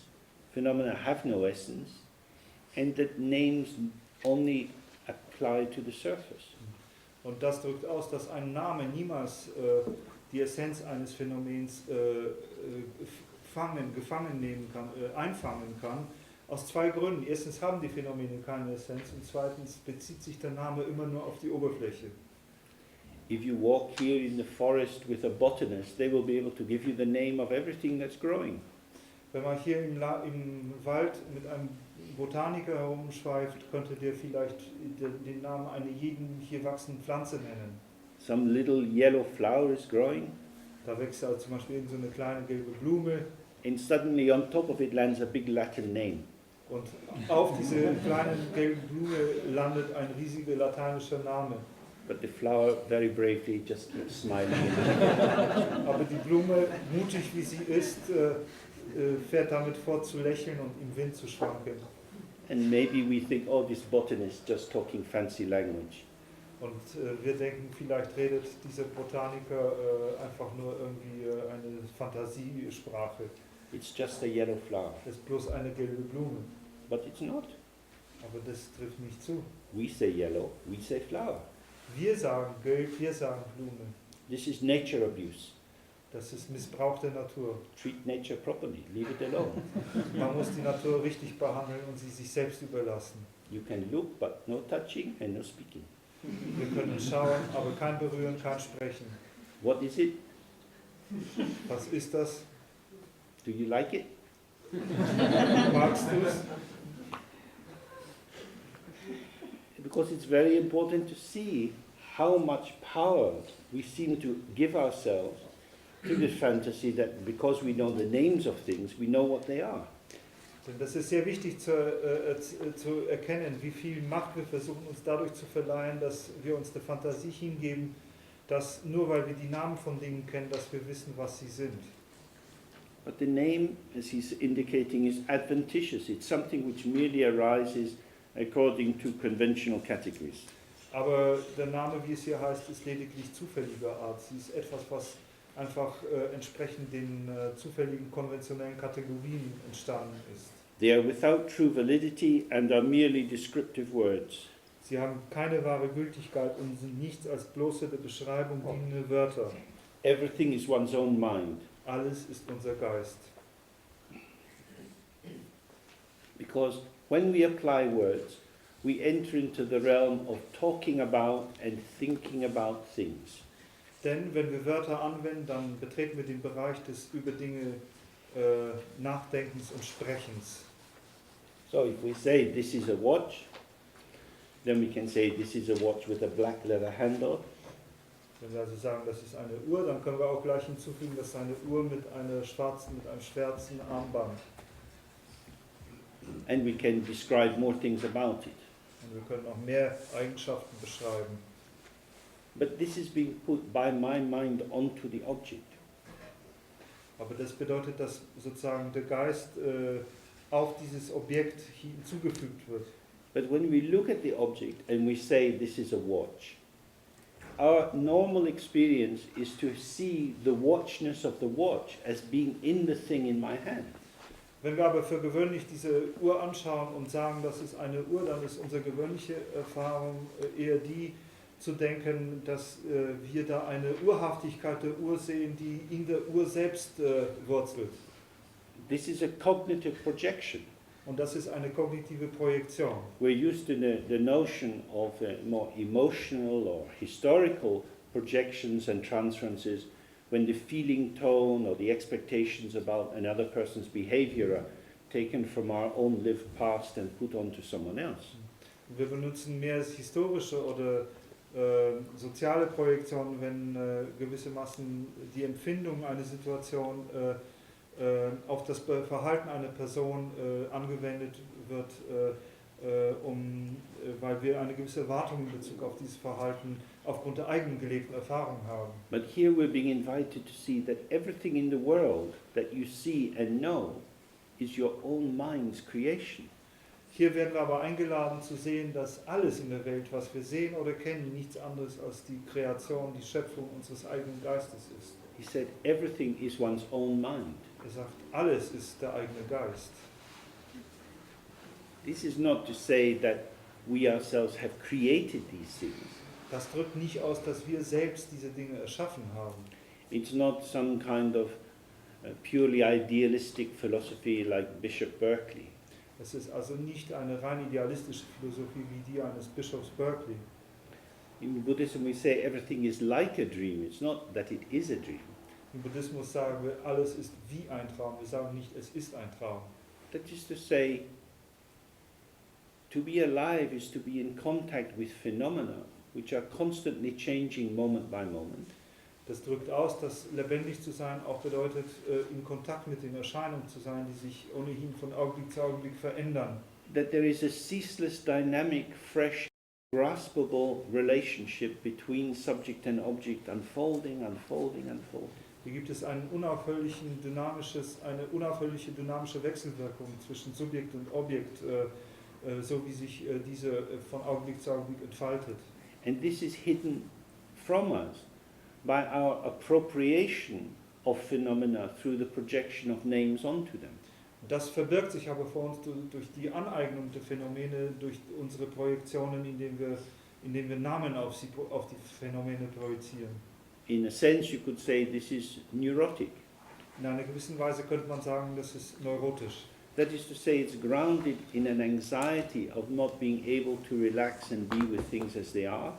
And so the projection of fixed identity on the basis of language is a defensive strategy. Und so könnte man sagen, das gründet in der Unfähigkeit, sich zu entspannen mit den Erscheinungen, so zu sein, wie sie sind, sondern sich auf eine selbstschützende Strategie des Benennens zu verlassen. Then he says, out with one's own mind, there is not even an atom's worth of anything else. Dann heißt es hier, außerhalb des eigenen Geistes gibt es nicht einmal ein Atom an Wert von irgendetwas anderem. Is Las Vegas in your mind? Nun, ist Las Vegas in unserem Geist? No, because I know it's in America. Nein, ich weiß doch, dass es in Amerika ist. Where's America? Aber wo ist Amerika? You have to go across the Atlantic Ocean. Man muss den Atlantik überqueren. Where's the Atlantic Ocean? Wo ist aber der Atlantische Ozean? Well, it's not in my mind, otherwise I'd be drowning. Aber sicher nicht in meinem Geist, sonst würde ich ja absaufen. If you think that your mind is something very small, then what he's saying has no meaning. Wenn wir denken, dass unser Geist etwas sehr Kleines ist, dann hat das, was er da sagt, keine Bedeutung. So this brings us back again to the question, what is the difference between a personal consciousness and the mind that is referred to here? Das bringt uns zurück zu der Frage über den Unterschied zwischen persönlichem Bewusstsein und dem Geist, wie er hier verwendet wird. As we touched this morning, generally speaking, we encourage people to be self-reflective. Wie wir das schon heute besprochen haben, wir ermutigen in der Regel Leute, selbstreflexiv zu sein.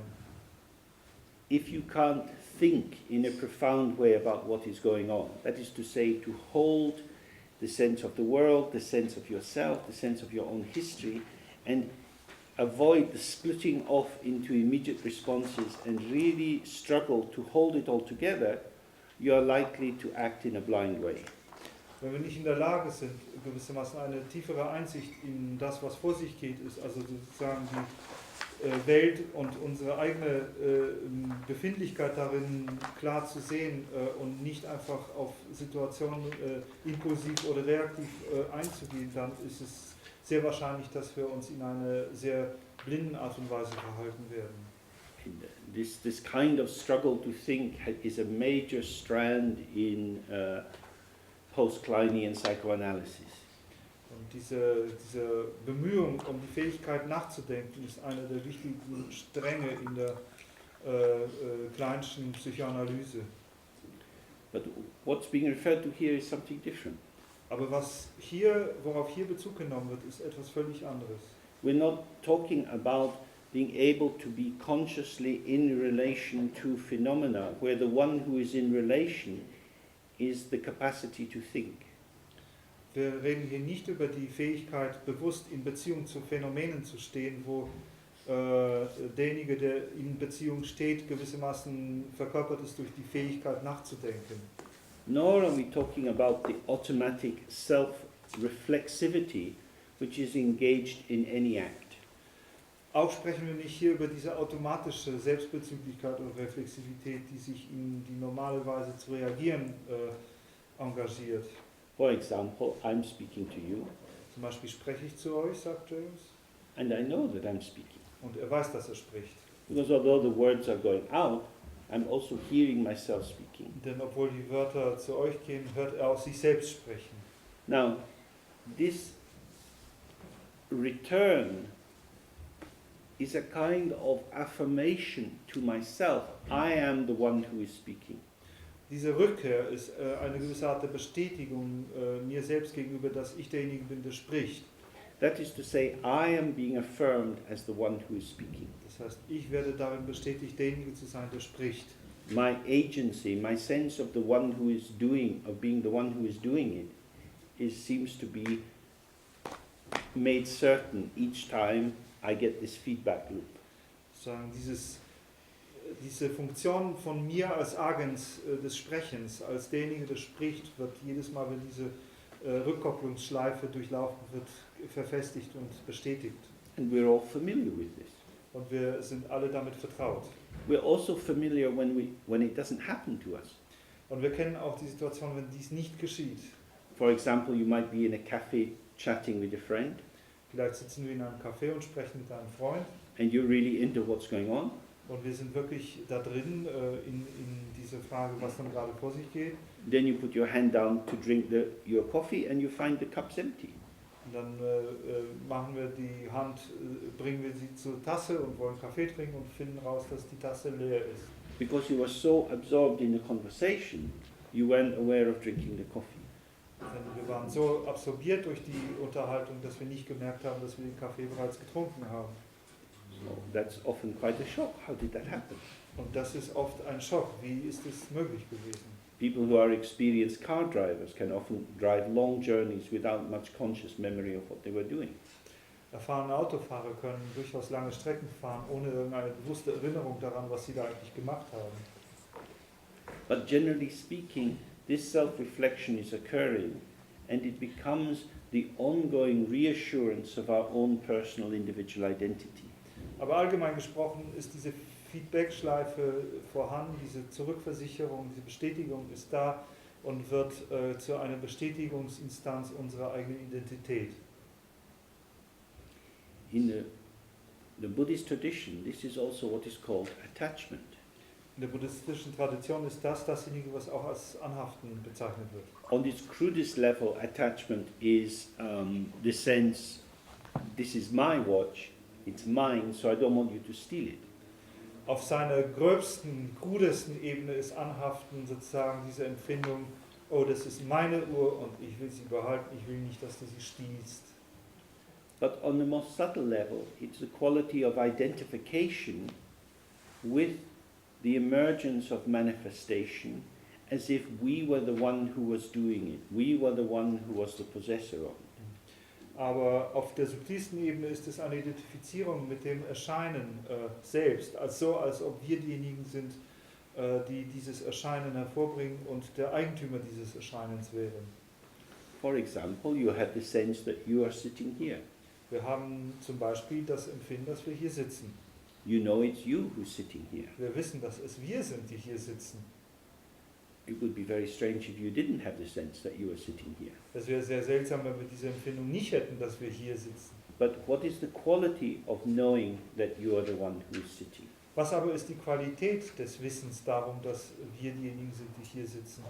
Who is sitting here? I am sitting here. Wer sitzt hier? Ich sitze hier. Question, answer.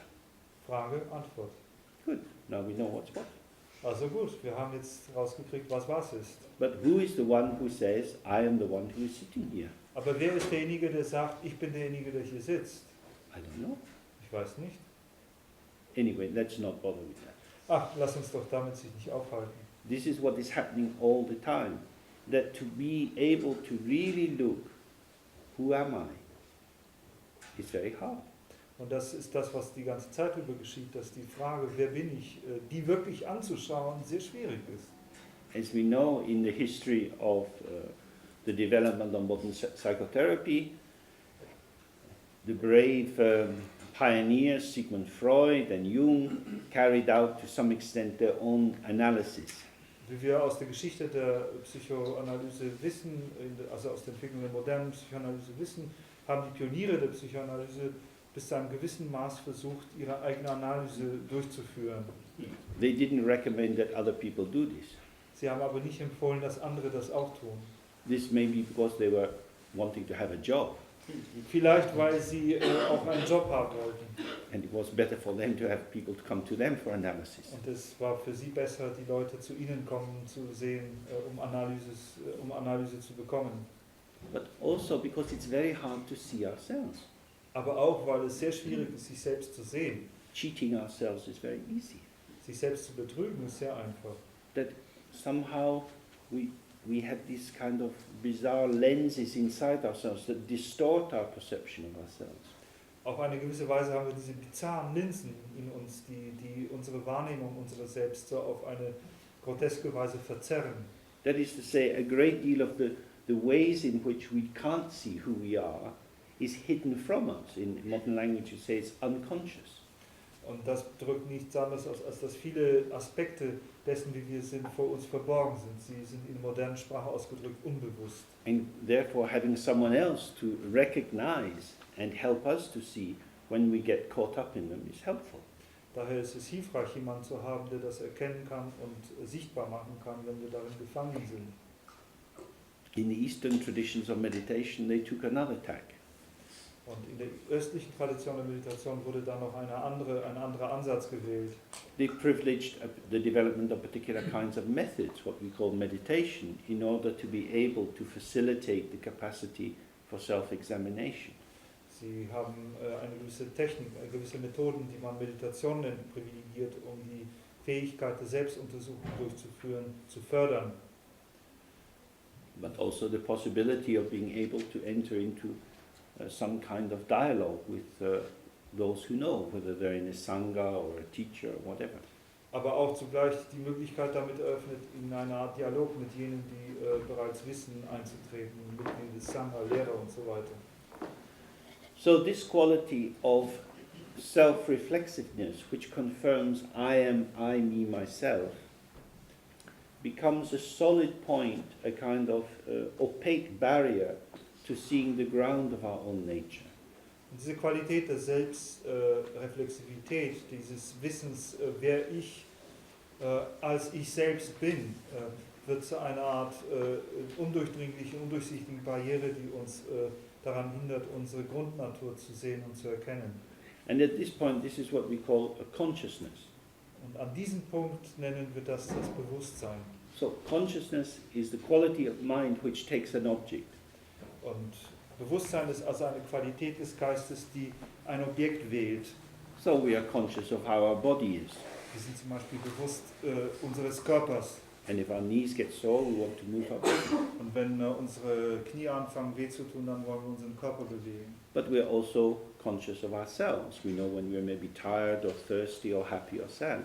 Wir sind auch unser selbst bewusst, wir sind, wann wir müde oder traurig oder durstig oder was auch immer sind. That is to say, we feel like a subject in the very process of attending to ourselves as if we were a series of objects. Das heißt, wir fühlen uns als eine Art Subjekt in dem Prozess, uns selbst beizuwohnen, als ob wir zugleich eine Abfolge von Objekten wären. This is how consciousness makes sense of the world. Und das ist die Art und Weise, wie das Bewusstsein aus der Welt eine Art Sinn herstellt. It's not bad or wrong. Darin ist nichts Falsches oder Schlechtes. It has a particular and limited area of functioning. Das hat eine bestimmte und begrenzte ein Anwendungsgebiet der Funktion. The error arises where we expect it to carry out a function that it can't do. Das Problem entsteht, wenn wir vom Bewusstsein erwarten, Dinge oder Funktionen zu übernehmen, die es nicht übernehmen kann. Because consciousness cannot penetrate the barrier of the flow of thoughts, because consciousness attends to thoughts as the limit of existence. Bewusstsein kann uns nicht helfen, die Barriere des Flusses der Gedanken zu durchdringen, weil das Bewusstsein gewissermaßen die Gedanken die Grenze der Existenz darstellen.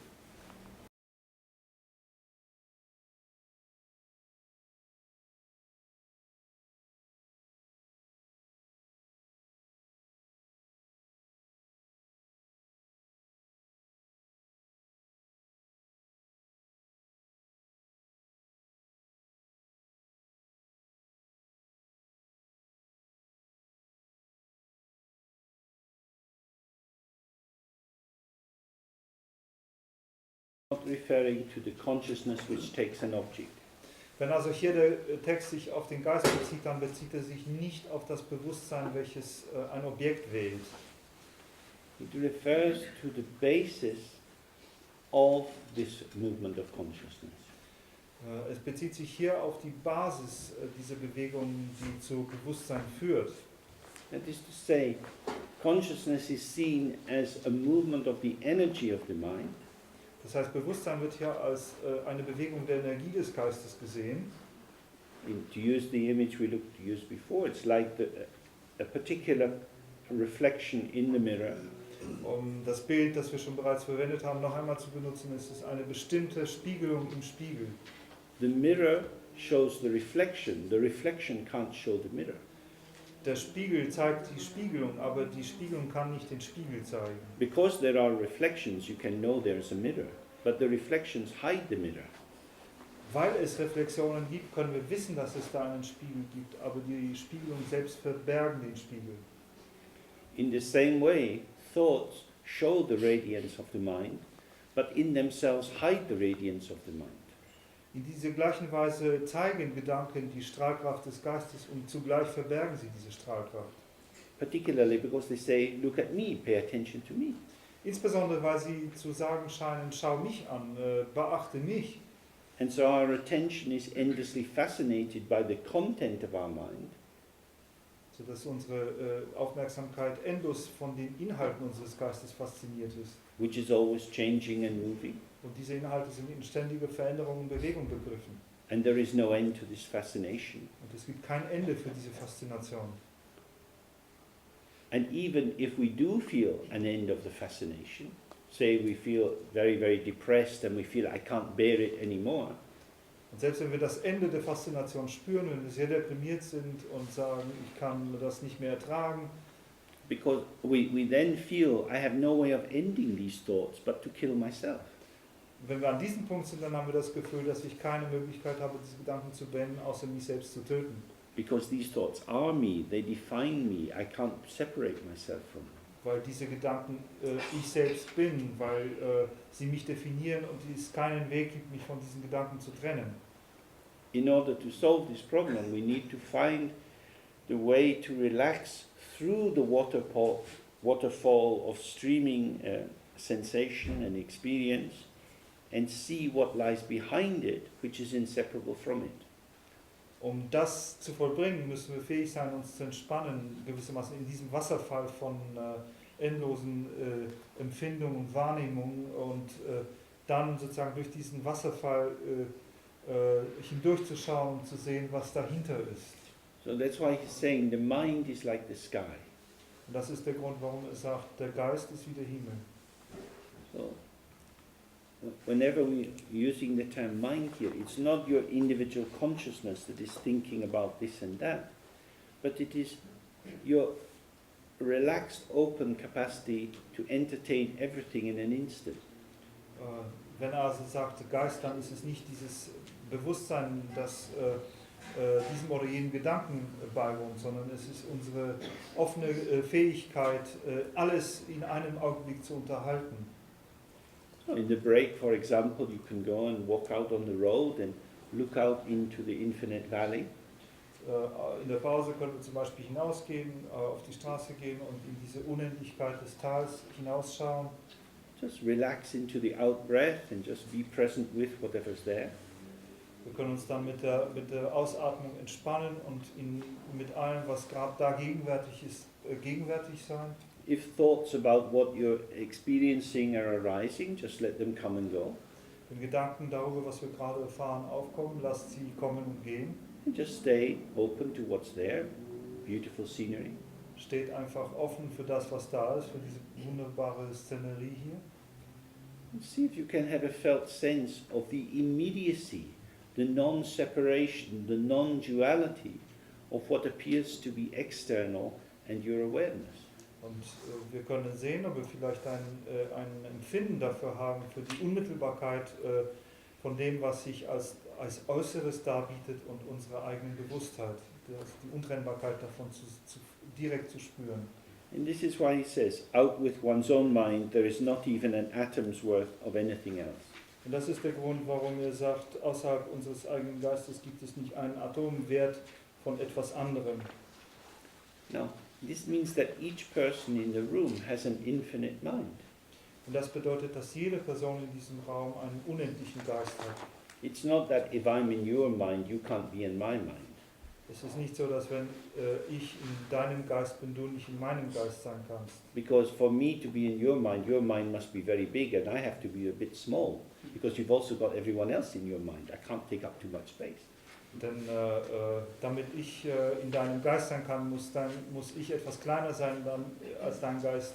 Denn damit da alle reinpassen, muss ich selber ein bisschen weniger Raum in Anspruch nehmen.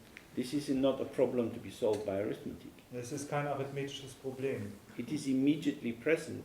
Each of us includes everything. Das ist unmittelbar gegenwärtig. Jeder von uns schließt alles ein. Simultaneously. Gleichzeitig. Then he says, whoever realizes that from the very beginning there has been no entitative mind has gained the excellent understanding of all the Buddhas of the three times. Dann heißt es im Text, wer immer dessen gewahr wird, dass es von einem Anfang an keinen Geist als Entität gegeben hat, der hat das hervorragende Verständnis aller Buddhas der drei Zeiten erlangt. Your mind is not a thing, you are not a thing, the world is not a thing. Unser Geist ist kein Ding, wir selbst sind kein Ding und auch die Welt ist kein Ding. We live in this ceaseless aesthetic flow.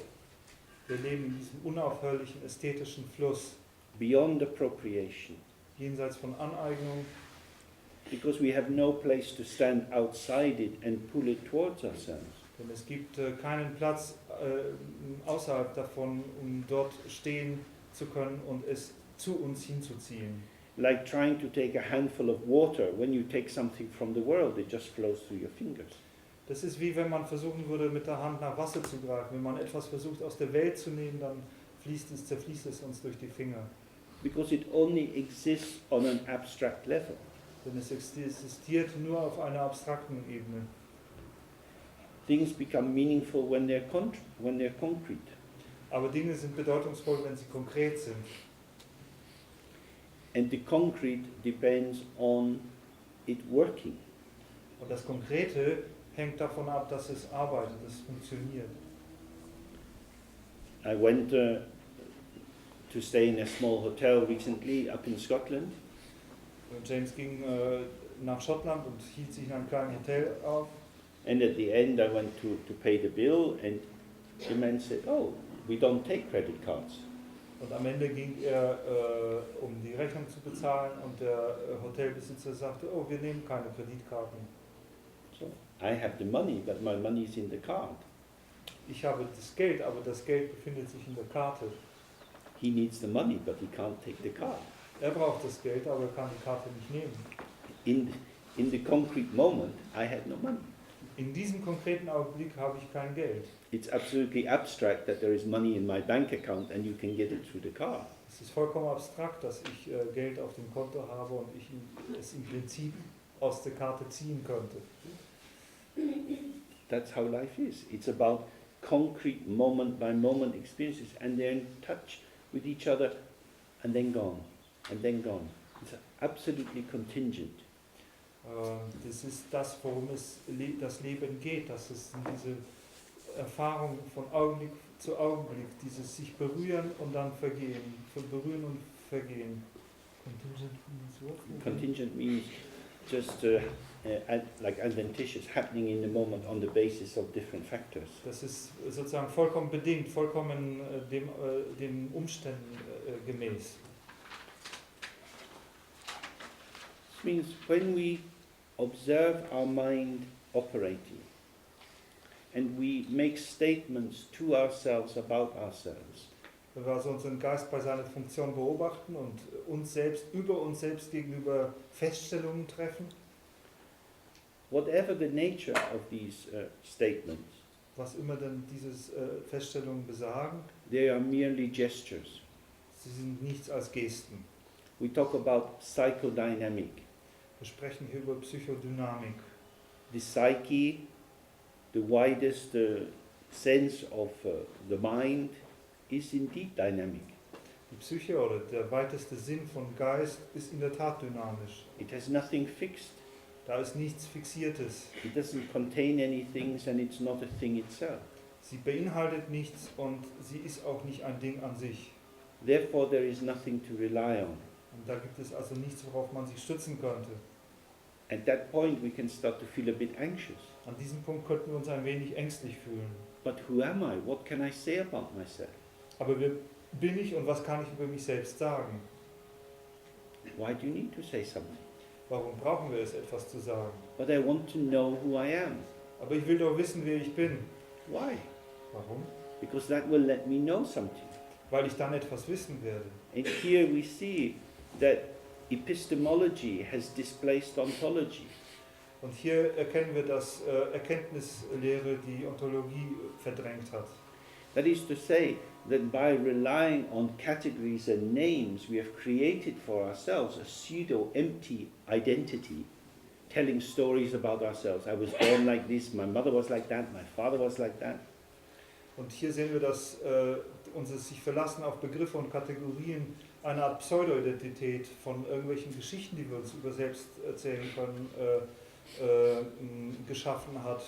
Wir können erzählen, ich bin da und dort geboren worden, meine Mutter hieß so und so weiter. And this disguises and obscures the rawness, the nakedness of our being as it emerges moment by moment into the interactive field of shared experience. Das aber verkleidet und verdeckt die rohe, ungehobelte Qualität unseres von Augenblick zu Augenblick Stehens in dem interaktiven Feld von wechselseitiger Bezogenheit und Erfahrung. Now, if we can directly see this openness and insubstantiality of ourselves, Wenn wir aber diese Offenheit und Substanzlosigkeit unserer selbst unmittelbar wahrnehmen können, then all the storylines of our existence can flow through it like a surrounding of sky flowers. dann können all diese Erzählungsgeschichten, all diese Linien von Erzählungen unserer Biografie hindurchfließen wie etwa die Ornamente eines Himmelsblumenschmucks. That is to say, they are not real and yet they are something which can appear. Und das drückt aus, dass sie nicht wahr sind, oder real sind, aber sie sind etwas, was erscheinen kann. In the paintings that you can see of the Tibetan deities, they have many different ornaments around the wrist, on the upper arm, necklaces and so on. Die Gottheiten, die wir auf tibetischen Gemälden sehen können, die tragen oft viele Ornamente, Schmuckstücke auf ihren Unterarmen, Oberarmen, Hals und so weiter. The bodies of these deities is said to be translucent. They are made out of light. Die Körper dieser Gottheiten heißen, man sagt, sie seien durchsichtig, sie sind aus Licht gemacht. That is to say, they are ungraspable. Oder mit anderen Worten, sie sind nicht greifbar. And they wear all their qualities as ornaments. Und sie tragen all ihre Qualitäten als Ornamente. That is to say, the qualities are not arising out of the essence. They don't define and determine who the person is. Und das drückt aus, dass diese Qualitäten nicht etwa aus ihrer Essenz entstehen, dass sie auch nicht definieren oder determinieren, wer die Person ist. They just make them more beautiful. Sie dienen lediglich dazu, sie hübscher zu machen. And this is the same with us. Und das ist das Gleiche, was auch wir tun. We are insubstantial. Wir sind substanzlos. We are non-entities. Wir sind Undinge. And yet we have these marvelous qualities Und doch haben wir all diese wunderbaren Qualitäten. which we can wear around us. Und die können wir auf unserem Körper tragen. We have our humor, our intelligence, our playfulness, our memories. Wir haben unseren Humor, unsere Intelligenz, unsere Verspieltheit, unsere Erinnerungen. These things stream out of us like flows of rainbow light. Diese Dinge strömen aus uns heraus wie der Fluss von Regenbogenlicht. But they don't determine who we are. They don't tell us who we are. Aber sie bestimmen nicht, sie determinieren nicht und sagen uns auch nicht, wer wir sind. Because you can always change your makeup. Denn wir können das Make-up immer verändern. A little bit more coal, deeper shade of red, Ein bisschen mehr Kohle, ein bisschen tieferer Rotschatten, some high heels. hohe Haken. Saturday night is coming. Samstagabend ist am Nahen. We can go to town and give these farmers a little bit of excitement. Wir können in die Stadt gehen und diesen Bauern ein bisschen Aufregung verschaffen. The International Buddhist Transvestite Society. Die internationale buddhistische Transvestitengesellschaft. Why not? Warum nicht? Oh, why not? It's playful, Es ist verspielt. but we take ourselves very seriously. Wir aber nehmen uns selbst sehr ernst. But I really need to know who you are, because I need to know, can I trust you? Ich muss wirklich wissen, wer du bist, denn ich muss wissen, ob ich dir vertrauen kann. Very bad idea to trust anyone. Es ist eine sehr schlechte Idee, überhaupt jemandem zu If you vertrauen. trust people, what you're essentially doing is saying, cheat me. Wenn man Leuten vertraut, dann lädt man sie im Wesentlichen dazu ein, betrügt mich. Because psychodynamic. Das ist die Psychodynamik. We are unstable. Wir sind nicht stabil. This instability is very beautiful if everyone can agree, indeed we are dynamic. Diese Instabilität ist sehr wunderbar, wenn alle damit sozusagen einverstanden sind. Ja, wir sind dynamische Wesen. But if you want things to be stable, what are you going to do? Because they are not stable. Wenn man aber die Dinge stabil haben will, was will man tun? Sie sind nicht stabil. Then you have to cheat yourself and cheat others. Dann muss man sich selbst und andere betrügen. If you stay with the dynamic quality, you will see that the content of your mind changes moment by moment.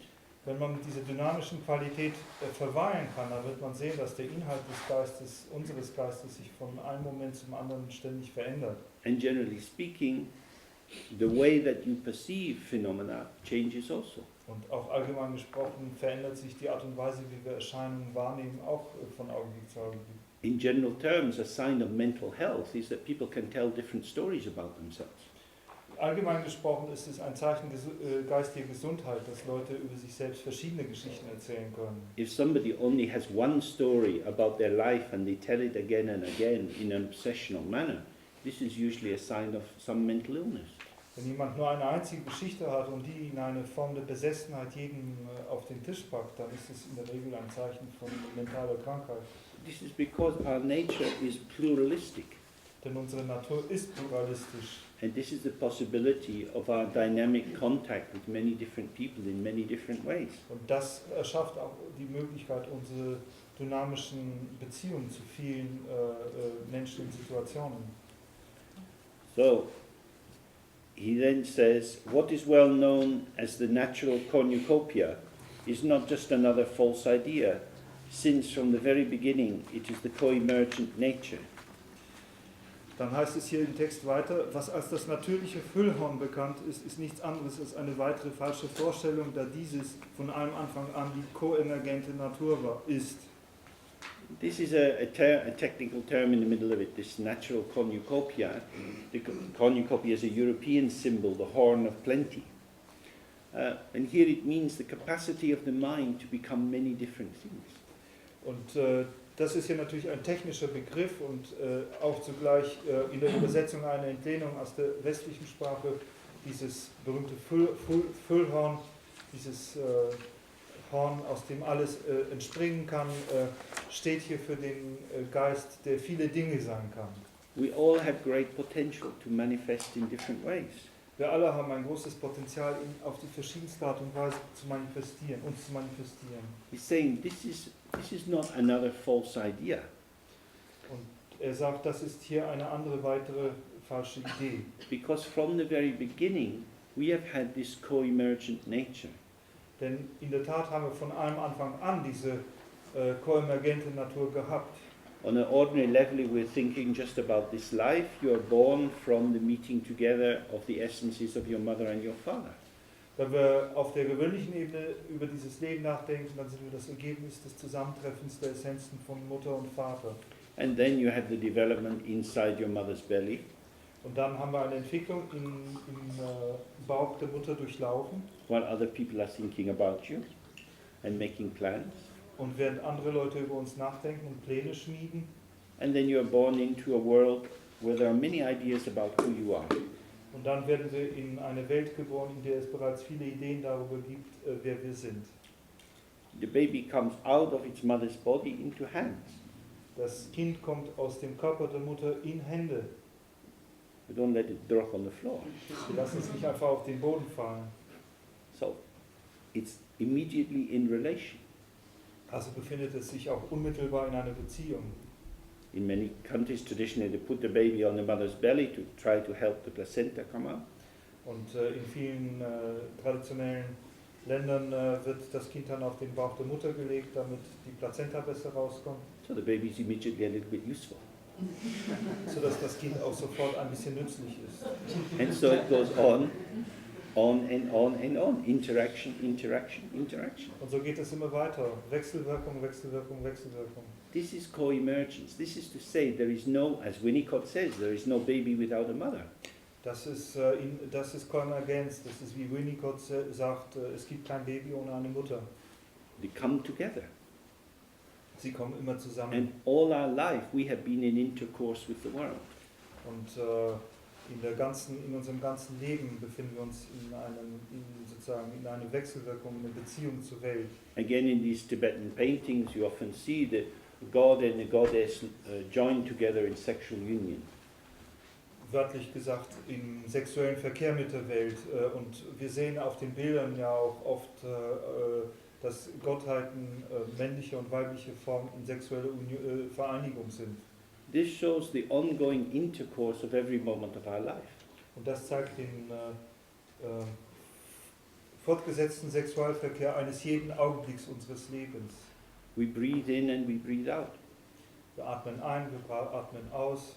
This is an intercourse. Das ist ein Verkehr. The world comes into us, and then we go out into the world. Die Welt kommt in uns und wir gehen hinaus in die Welt. Sensation is coming in, response is going out. Wahrnehmungen kommen oder Empfindungen kommen hinein und Reaktionen, Antworten kommen hinaus. And we can't step apart from this. Und wir können uns sozusagen nicht einen Schritt zurückziehen. It's not that I am having experiences, Es ist ja nicht so, dass ich Erfahrungen habe. as if it's just somehow coming to me and I'm a bit surprised. Also als ob sie sozusagen irgendwo daherkommen zu mir und ich ein bisschen überrascht bin, dass sie sich einstellen. But the flow of experience is arising ceaselessly as subject and object pulsate together. Es ist eher so, dass der Fluss der Erfahrung unaufhörlich als das Pulsieren von Subjekt und Objekt zusammen, gemeinsam ersteht. We always arise with the field. We are always in the world. Wir entstehen immer gemeinsam mit dem Feld und wir sind immer in der Welt. And this being in the world together with others, this is the flow of our experience, because it doesn't stop and it shows so many, many different things. Und dieses Zusammensein mit anderen in der Welt ist unsere Erfahrung und die ist unaufhörlich, sie kann nicht anhalten und zeigt so viele verschiedene Dinge. And he says that nature cannot be demonstrated. It is inexpressible and no one can comprehend it in a dualistic way. Und dann heißt es hier im Text, diese Natur kann nicht aufgezeigt werden. Sie ist jenseits von Ausdruck und niemand kann sie auf dualistische Weise begreifen. That is to say, although I'm describing it in some way just now, it can only become immediate and direct and real for you through the practice. Und das heißt, dass, obwohl wir das versuchen hier durch Worte zu beschreiben, für uns diese Natur nur unmittelbar wahrgenommen werden kann und konkret werden kann durch die eigene Praxis. He says, if there is an owner, then he will have some possessions. Dann heißt es hier im Text, wenn es einen Besitzer gibt, so wird dieser auch einiges an Besitz haben.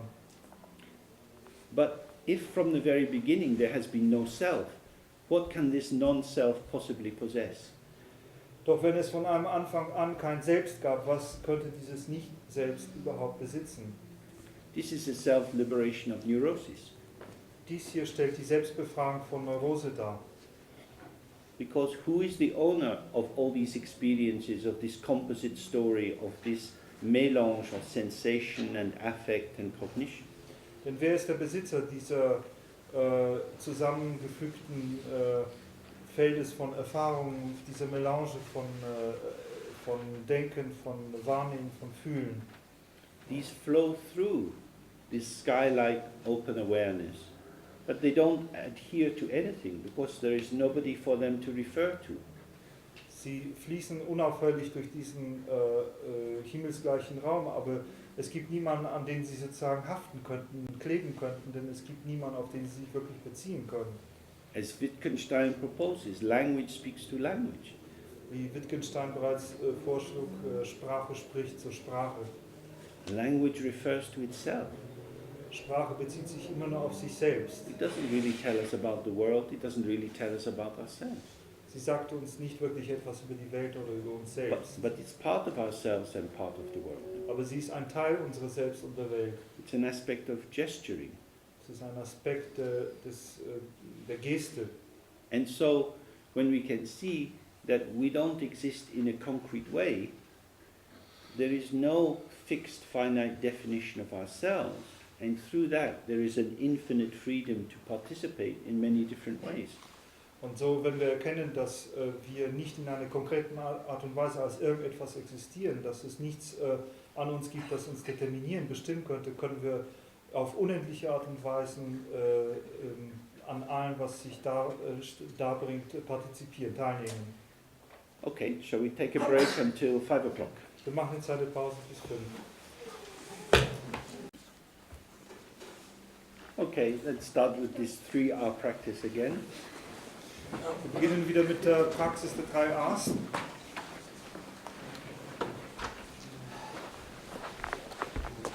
Experience the sky-like nature of the mind.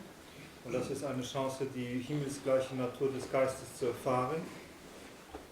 Just allow everything that arises to come and go like clouds, moving, moving.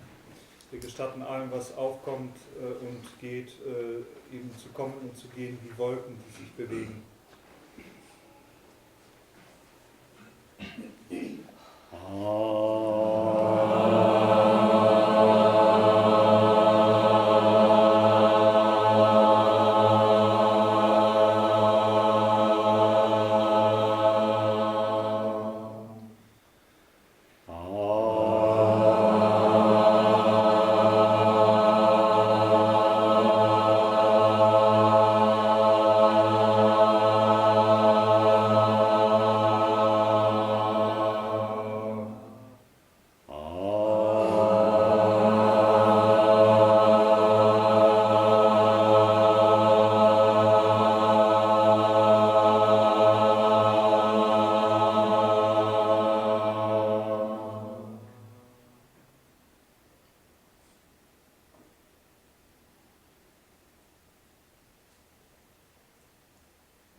So, this part of the text is not easy, it's quite dense.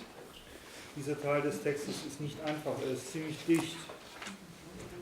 But we're very fortunate from a traditional point of view to be able to look at it. Aber von traditionellen Sichtweise sind wir doch sehr glücklich, dass wir da reinschauen dürfen. In Tibet, it would be normal that people would have done a lot of study and practice before they would be reading texts like this. In Tibet war es normal, dass die Menschen eine ganze Menge Studium und Praxis hinter sich bringen mussten, bevor es ihnen möglich war, einen solchen Text überhaupt anzuschauen. But it allows us to directly experience more of our own natural condition. Aber ein solcher Text gestattet uns mehr unmittelbar von unserer natürlichen Seinsweise zu erfahren. Okay, so then he says, if mind is something real that one possesses, then all phenomena will also be real and capable of appropriation. If there is no mind, who will understand what something is? Hier heißt es dann weiter, wenn Geist etwas Reales wäre, das man besitzt, dann wären alle Erscheinungen ebenfalls etwas Reales, etwas, das man sich aneignen könnte. Wenn es aber keinen Geist gibt, wer wird verstehen können, was etwas ist? So the first part, he's saying clearly that if the mind is an entity grasping at real things, it also will be graspable. In diesem ersten Teil heißt es ganz klar, wenn der Geist etwas Reales wäre und reale Dinge begreifen könnte, dann wäre der Geist selbst etwas Greifbares. But because we've already looked to see that phenomena have no inherent self-nature, if we can see that there are no real self-existing objects, then the one that is attempting to appropriate them, what existence does this have? Da wir aber bereits hineingeschaut haben in die Tatsache, dass es keine realen Objekte gibt, dass es nichts gibt, was irgendwie eine innewohnende eigene Existenz führen würde, wer könnte es also sein, der sich solche nicht existenten Dinge aneignet? But clearly what we've been looking at, that the content of the mind is always changing, so there is nothing there that's solid. Ganz klar haben wir gesehen, dass der Inhalt des Geistes ohnehin ständige Veränderung unterworfen ist. Es gibt also nichts Konkretes oder Festes darin. So the second part is saying, well, if there is no mind, who will understand what something is? Der zweite Teil der Aussage sagt dann, wenn es aber keinen Geist gibt, wer wird denn verstehen, was etwas ist? So he's saying here, be careful you don't set up a false dichotomy for yourself. Und das drückt aus, dass man sorgfältig darauf achten sollte, keine falsche Dichotomie für sich selbst zu errichten. That the mind is either something solid and truly existing, Nämlich die Dichotomie, dass der Geist entweder etwas Festes, wahrhaft Existentes sei and therefore at the mercy of all phenomena which would also be truly existing, und daher dann auch allen Phänomenen ausgeliefert, die ihrerseits wahrhaft existent wären. or else it's nothing at all, but then how would you function in the world? Oder aber, dass der Geist gar nichts ist und dann aber sich die Frage stellen würde, wie wollten wir denn in der Welt funktionieren? And he's saying, just observe how you set up these kind of analyses and structures for yourself. Wir müssen also beobachten, wie wir für uns selbst diese Art von Analyse und Strukturen errichten. Because then he goes on to say, mind and all the thoughts that we can perceive cannot be got by searching, and the searcher himself cannot be found. Denn es heißt hier weiter, man kann des Geistes und der wahrgenommenen Gedanken nicht durch Suche habhaft werden, und den Suchenden selbst kann man ebenso wenig finden. So he's saying, even your thoughts, if you keep looking for them, how will you get them and be able to fix them? Das drückt aus, denn selbst die Gedanken, wenn sie aufkommen, wenn man nach ihnen schaut, wie würde man sie festhalten wollen und fixieren wollen? If a thought arises in your mind, and you like it, you can write it down on a piece of paper. Wenn ein Gedanke in unserem Geist entsteht und wir mögen, können wir ihn hinschreiben auf einem Stück Papier. But is what is on the piece of paper the same as what was in your mind? Aber ist das, was auf dem Papier steht, genau das, was im Geiste war? Because earlier I was using this word contingent, that is to say, due to the context, due to the meeting together of different factors, the thought arises. Ich habe vorher das Wort Kontingent, also den Umständen und Bedingungen und Faktoren, die zu dem Erscheinen der Sache beigetragen haben, bedingt verwendet. And that is the environment in which the thought was moving. Und das ist das Umfeld, in welchem sich der Gedanke bewegt hat. For example, a long time ago, I lived in Dharamsala when I was studying there. Zum Beispiel habe ich lange Zeit zuvor in Dharamsala gelebt, wo ich studierte. And down in the town there was an old library with a little bit of a museum from the British colonial times. Und in der Stadt gab es da eine kleine Bücherei mit einem kleinen Museum darin aus der Zeit der britischen Kolonialzeit. In the museum they had a room with a big cabinet with many drawers, big drawers that you could pull out. Und in diesem Museum hatten sie auch einen Schrank mit sehr vielen Schubladen, die man herausziehen konnte. You pull out the drawer and there were many butterflies. Und man konnte also so eine Schublade rausziehen und dann waren da viele Schmetterlinge. Row upon row upon row of butterflies, all organized according to their families. Also in jeder Schublade lauter Schmetterlinge, die entsprechend ihrer Familienzugehörigkeit angeordnet waren. Now we look at these and we say this is a butterfly. Wir schauen das so an und sagen, das ist ein Schmetterling. But the thing about a butterfly is that it flies. Aber das Ding mit dem Schmetterling ist, dass es fliegt. And these ones were not doing anything. Und diese taten aber gar nichts. So they were butterflies, but they weren't butterflies. Sie waren also Schmetterlinge und doch waren sie keine Schmetterlinge. When you write down your thought on a piece of paper, yes, it's what you were thinking, but it's not your thought. Wenn wir also einen Gedanken niederschreiben auf einem Stück Papier, dann ist es vielleicht das, was wir dachten, aber es ist nicht unser Gedanke. Thought is like a butterfly. Der Gedanke ist wie ein Schmetterling. In Greek, old thought, the psyche was represented by a butterfly. In dem Denken des antiken Griechentums war die Psyche selbst repräsentiert durch einen Schmetterling. Something ungraspable. Etwas, was nicht fassbar ist. So, the thought is not just its semantic content. Der Gedanke ist also nicht mit seinem semantischen Gehalt identisch. The thought is the energetic quality, the life, the vitality of your existence. Der Gedanke ist die energetische Qualität, die Vitalität unserer Existenz. So in that sense you can't catch it. Und in diesem Sinne können wir ihn nicht fangen. And so that's what he's meaning by the thought can't be got by searching. Und das ist das, was es bedeutet, wenn es hier heißt, dass man des Gedanken nicht habhaft werden kann, indem man ihn sucht. And like in therapy, if the patient is very quiet, I might say, oh, I wonder if you'd like to tell me what you're thinking. In der Therapie, wenn ein Patient sehr still ist, dann könnte James dann sagen, oh, ich frage mich, was du gerade denkst. But of course, it's impossible to tell someone what you're thinking. Aber natürlich ist es im Grunde unmöglich, jemandem zu sagen, was man denkt. Because as soon as you say it, you take it out of its context. Denn sobald man es sagt, bringt man es aus seinem eigenen Kontext heraus. It's like looking at the tiger in the zoo. Es ist wie wenn man einen Tiger im Zoo anschaut. The tiger's still alive, but it's not moving about very much. Es ist ein lebendiger Tiger, aber er bewegt sich nicht allzu sehr umher. Because when you are in your own thought, the thought has very loose edges. It's reaching out to other thoughts.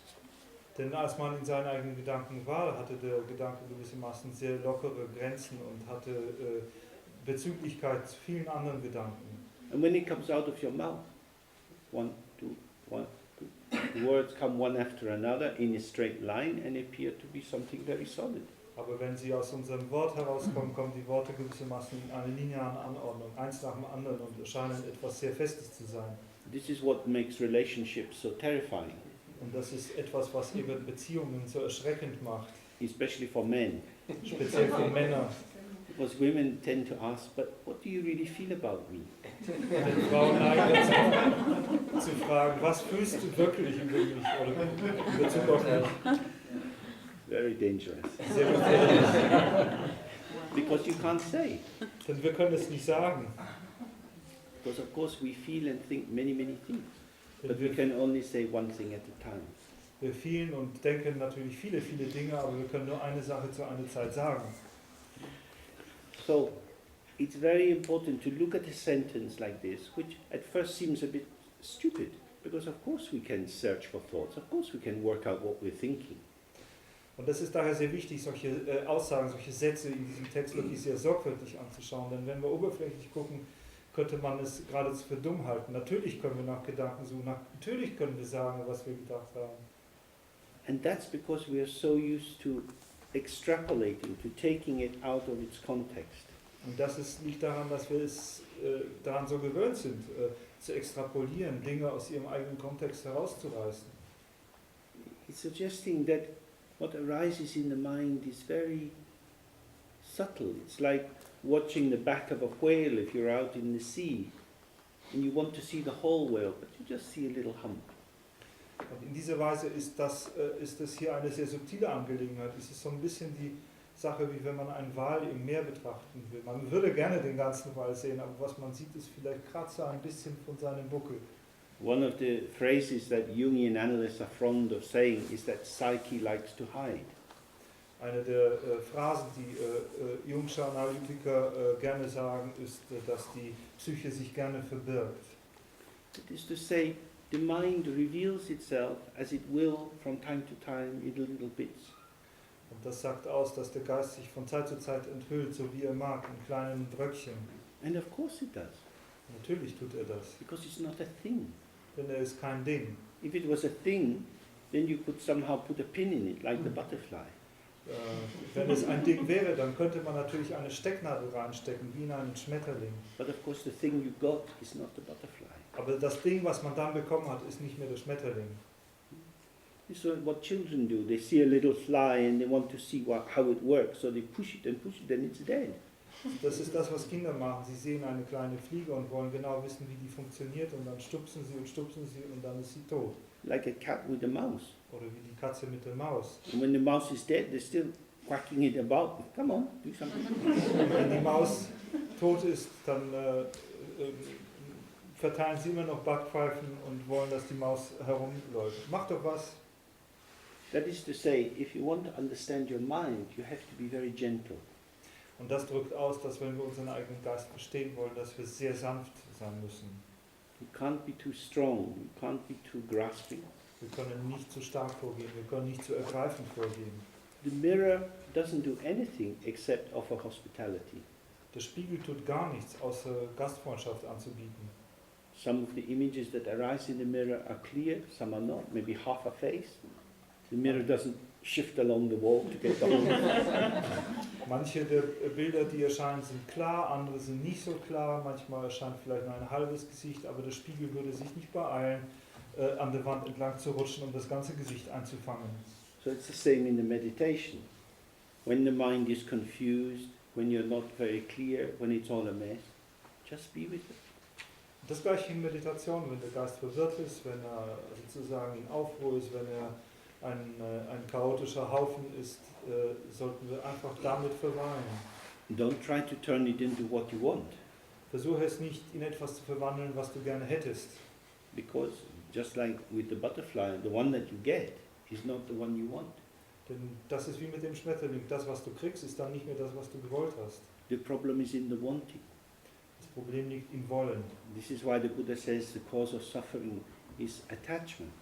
Und das ist der Grund, warum der Buddha sagte, die Ursache des Leidens ist Anhaften. It's misunderstanding that life is not something you can have. Life is something that you are. Das ist dieses Missverstehen. Leben ist nicht etwas, was wir haben können, sondern Leben ist etwas, was wir sind. Our very being is always slipping away from us. Unser eigentliches Sein ist etwas, was immer von uns wegrutscht. Because moment by moment our life is coming to us. Denn Augenblick für Augenblick ist unser Leben kommt zu uns. It's arising and passing. Es entsteht und vergeht. Somebody says, how are you? Jemand sagt zum Beispiel, wie geht's dir? You can only tell a lie. Du kannst nur mit einer Lüge darauf antworten. Because you are so many different things. Denn wir sind so viele Dinge. So you abstract yourself from your actual life situation and give them a package of words. Du abstrahierst dich dann von deiner eigentlichen gelebten Situation und übereignest dem anderen einfach nur ein Päckchen Worte. Oh, I'm not so bad now, but I was a bit sick yesterday.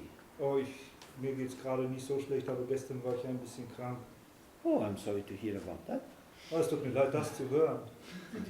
What has that got to do with the person who's in front of you? Was hat das mit der Person zu tun, die vor dir steht? They're now having to tell you a story about something that's gone. Sie müssen dir jetzt irgendeine Geschichte erzählen über irgendetwas, was bereits vergangen ist.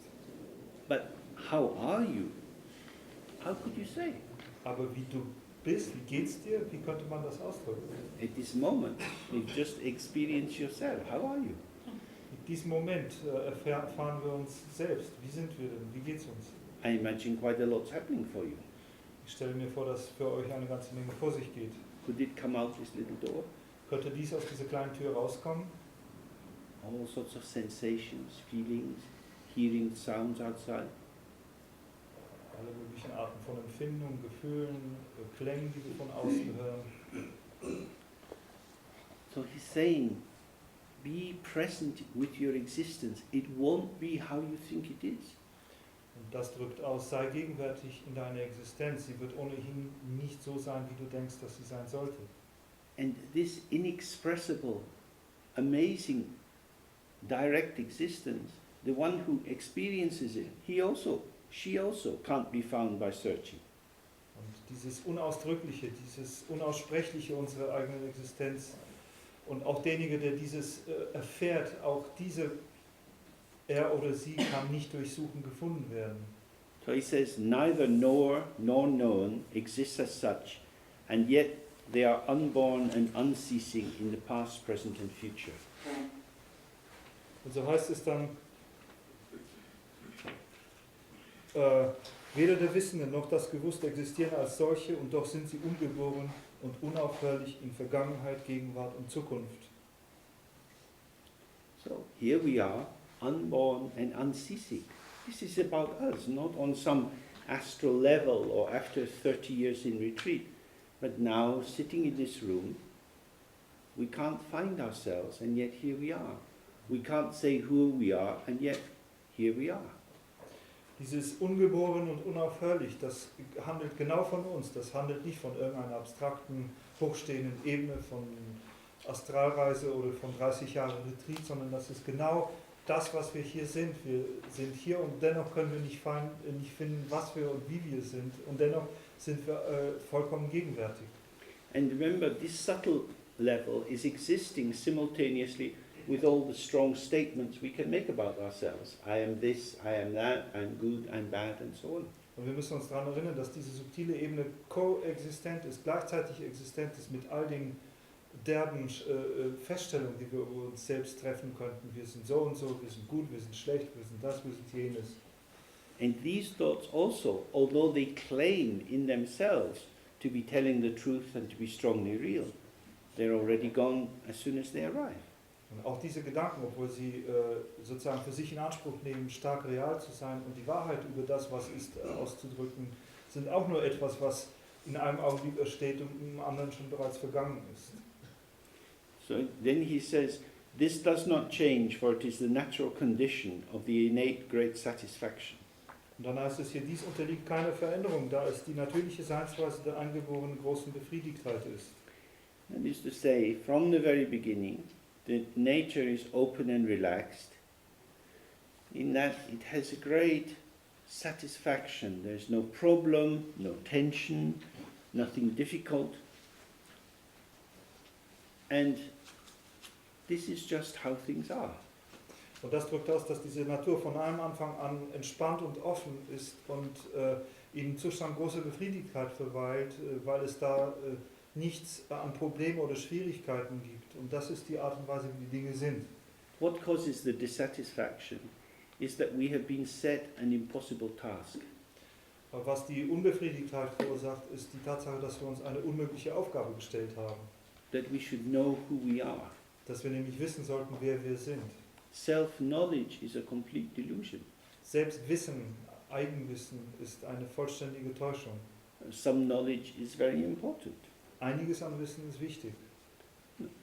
When children have to pack their bag for school, they often say, where are my gym shoes? Wenn die Kinder irgendwie ihre Schultasche packen müssen, fragen sie auch, wo sind meine Turnschuhe? So, I don't know, not my shoes. Dann muss man sagen, ich weiß es nicht, sind ja nicht meine Schuhe. But I don't know where they are. Aber ich weiß auch nicht, wo sie sind. You're very angry. Why should I know where my shoes are? Und dann werden sie jetzt zornig sagen, warum sollte ich wissen, wo meine Schuhe sind? But that's something you can know. Aber das ist etwas, was wir wissen können. You can know where the top of the toothpaste is. Wir können wissen, wo die Öffnung der Zahnpasta ist. You can know if you need to buy some milk on the way home or not. Wir können wissen, ob wir etwas Milch auf dem Weg nach Hause kaufen müssen oder nicht. But can you know who you are? Aber können wir wissen, wer wir sind? Maybe not. Vielleicht nicht. But that creates a kind of anxiety. Because we take it for granted that we exist in the world as things. And because things somehow can be known, we also should be known. Und das erschafft eine gewisse Ängstlichkeit, denn wir nehmen es für sicher, dass wir in dieser Welt als eine Art oder Form von Dingen existieren. Und da Dinge bekannt sein können, denken wir, dass auch wir selbst wissen sollten, was oder wer wir sind. So what Saraha has been doing up to now is challenging this whole field of assumption by saying, you can't know things anyway. Was Saraha hier also getan hat bis jetzt, ist sozusagen dieses ganze Feld von vorweggenommenen Annahmen herauszufordern und zu sagen, du kannst nicht wissen, wer du bist, weil man sowieso nichts wissen kann. These gym shoes don't really exist. Diese Art von Turnschuh existiert nicht wirklich. But on a conventional level, you better not turn up at school without them. Aber auf einer konventionellen Ebene ist es besser, wenn du in die Schule kommst und sie dabei hast. They exist in terms of the social agreement through the exchange of signifiers. Diese Art von Bedeutung existiert auf einer konventionellen Ebene der gesellschaftlichen Übereinstimmung, die hergestellt wird über den Austausch von Bedeutungsträgern. They are not inherently real. Sie sind nicht innewohnend wirklich oder wahr. So if all that we see in the outside world is like an illusion and is ungraspable, then as he said just before, the seeker also is ungraspable. You cannot find them. Wenn also alles, was wir in der äußeren Welt als eine Illusion, als ungreifbar erkennen, dann ist, wie er sagte im Text, auch der Suchende selbst, der Wahrnehmende selbst ungreifbar und nicht festzumachen. You will never know who you are. Du wirst niemals wissen, wer du bist. So in Buddhism, wisdom is not the accumulation of knowledge. Im Buddhismus ist also Weisheit nicht die Anhäufung von Wissen. It's not something that you build up through time. Es ist nicht etwas, was man in Zeit aufbauen kann. But it's recognizing that we have been operating in a false paradigm. Sondern Weisheit bedeutet die Erkenntnis, dass wir sagen, in einem falschen Paradigma funktioniert haben. Which is the paradigm of ignorance. Das ist das Paradigma der Unwissenheit. Ignorance is a way of operating. Unwissenheit ist eine Form der Funktionsweise. Ignorance is a way of saying knowledge is important. Unwissenheit ist eine Form zu sagen, Wissen ist wichtig. Because ignorance is trying to fill the gap that's created by not recognizing who you are with ideas about who you are.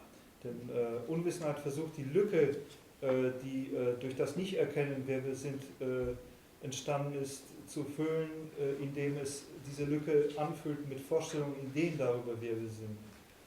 So awakening is experiential, it's not a concept. Erwachen ist eine Erfahrungsangelegenheit, es ist kein Konzept. And have that in sense, I'm not a thing. Das ist der Punkt hier, ich bin kein Ding. Just when we do the 3R, you sit there, stuff. Wenn wir diese 3 A's praktizieren, wir sitzen da und das ganze Zeug geht da vor sich. Coming and going, coming and going. Kommt und geht. Nothing is fixed. Nichts ist festgelegt. No, nothing to rest on. Es gibt nichts, worauf man ruhen könnte. And yet we're present. Und doch sind wir gegenwärtig. We're present as presence. Wir sind gegenwärtig als Gegenwart. The presence is not anything, Die Gegenwart ist aber kein Ding, but it shows everything. aber sie zeigt alles. That's why we have the traditional example of the mirror. Und das ist der Grund, warum wir dieses traditionelle Beispiel vom Spiegel haben. So you cannot know yourself, Wir können uns also nicht kennen, but you can be directly this experience of openness and awareness that has no edge to it, no top, no bottom. aber wir können unmittelbar diese Erfahrung von Offenheit und Bewusstheit sein, die keine Kanten, keine Ecken, keine Grenzen, kein Oben und kein Unten hat. And that's why he's saying it doesn't change. Und das ist der Grund, warum man sagt, dass sie sich nicht verändert. Because although thoughts, feelings, sensations, memories, ideas, hopes, these change all the time, the revelatory matrix, awareness itself, the one who knows, never changes. Obgleich also Gedanken, Empfindungen, Gefühle, Hoffnungen, Wahrnehmungen und so weiter ständig einer Veränderung unterworfen sind, ist die sozusagen die Matrix der Enthüllung dieser Dinge, die Bewusstheit selbst, niemals einer Veränderung unterworfen. So it says, for that reason, all appearance is the natural mode. Und dann, daher heißt es hier, aus diesem Grund ist alle Erscheinung die natürliche Seinsweise. Natural mode here means Dharmakaya. Und natürliche Seinsweise bedeutet hier der Dharmakaya. The road is the Dharmakaya. The teacup is the Dharmakaya. Die Straße ist der Dharmakaya, die Teetasse ist der Dharmakaya. What can this mean? Was soll das heißen? Because we hear that the Dharmakaya, this is the mind of the Buddha. Wir hören doch die ganze Zeit, der Dharmakaya ist der Geist des Buddhas. The mind of the Buddha has no limit or edge. Der Geist des Buddha hat keine Grenze und keine Kanten. Nothing is outside it. Nichts befindet sich außerhalb davon. All of samsara and nirvana are inside it. Alles von Samsara und Nirvana ist darin. So we can say, everything that arises is the Dharmakaya. Daher können wir sagen, alles was entsteht, ist der Dharmakaya. It's not that the Dharmakaya shows it or offers it. Es ist nicht so, dass der Dharmakaya es zeigt oder offeriert. But we don't find our mind without thoughts. Aber wir können unseren Geist ohne Gedanken nicht finden. People imagine that the mind of the Buddha is open and completely undisturbed. Leute stellen sich vor, dass der Geist des Buddha offen und völlig ungestört ist. But the reason it's undisturbed is because it's open to all that happens. Aber der Grund, warum er ungestört ist, weil er offen ist für alles, was geschieht. Undisturbed doesn't mean that nothing's happening, it means everything's happening. Ungestört heißt nicht, dass nichts geschieht, sondern es heißt, dass alles geschehen kann. If only something's happening, then you can at least attempt to control it. Wenn nur gewisse Dinge geschehen, dann kann man zumindest den Versuch der Steuerung, der Kontrolle unternehmen. If everything's happening, just say, oh, get on with it. Wenn aber alles geschieht, dann können wir nur noch sagen, lass es laufen. This is really important in terms of the practice, because it means if, as he's saying, everything that arises is the Dharmakaya, again, why do you make discrimination between good, bad, right, wrong, mine, yours? Und das ist auch sehr wichtig im Sinne der Praxis, denn wenn es, wie es hier heißt, alles der Dharmakaya ist, wozu sollten wir dann noch Unterscheidungen treffen zwischen richtig und falsch, zwischen gut und schlecht, zwischen meins und deins? Why is winning better than losing? Warum ist Gewinnen besser als Verlieren? Oh, because if I win, I'll be happy. Weil wenn ich gewonnen habe, werde ich glücklich sein. Winning and losing are both within the Dharmakaya, but by privileging winning over losing, we lose the Dharmakaya that we're always in. Das Gewinnen und das Verlieren sind beide im Dharmakaya, aber indem wir das Gewinnen über das Verlieren privilegieren, verlieren wir selbst diesen Zugang zum Dharmakaya, in dem wir uns ohnehin die ganze Zeit aufhalten. You can only have the Dharmakaya if you're willing to have everything. Man kann den Dharmakaya nur haben, wenn man bereit ist, alles zu haben. Ich will aber nicht alles haben.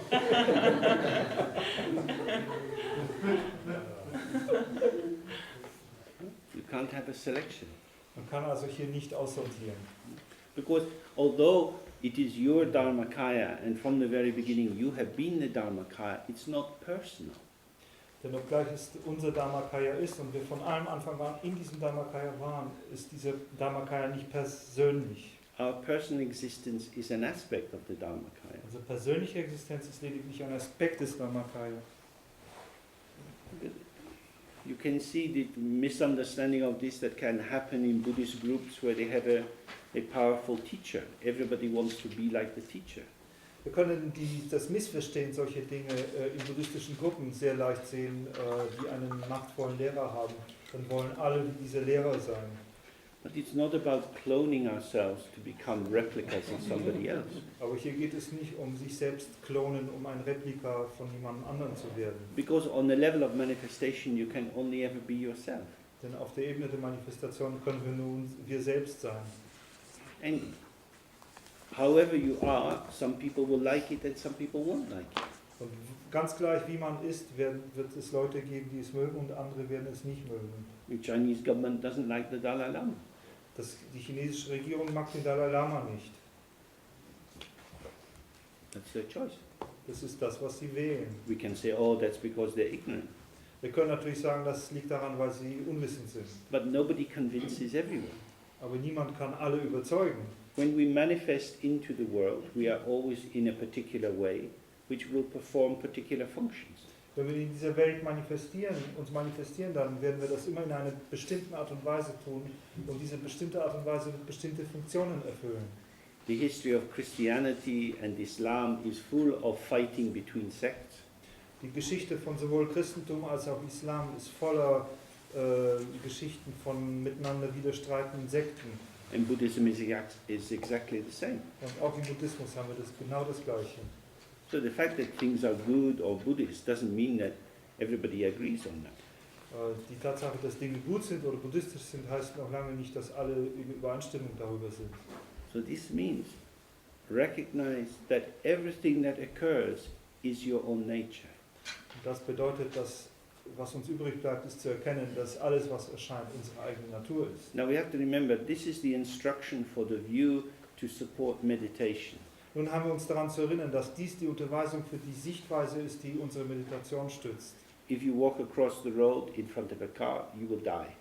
Wenn man das auf der Straße praktiziert und vor ein Auto läuft, dann wird man sterben. Your death is also an aspect of the Dharmakaya. Natürlich ist unser Tod auch ein Aspekt des Dharmakaya. You can have it today or some other day, later if you prefer. Wir können es heute haben, wir können es später haben, an irgendeinem Tag, wenn man es lieber hat. The world has its rules and regulations.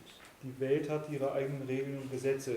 That doesn't stop everything being the nature of the Dharmakaya. Aber das hält es nicht davon ab, alles von der Natur des Dharmakaya zu sein. He said all sentient beings are Buddhas.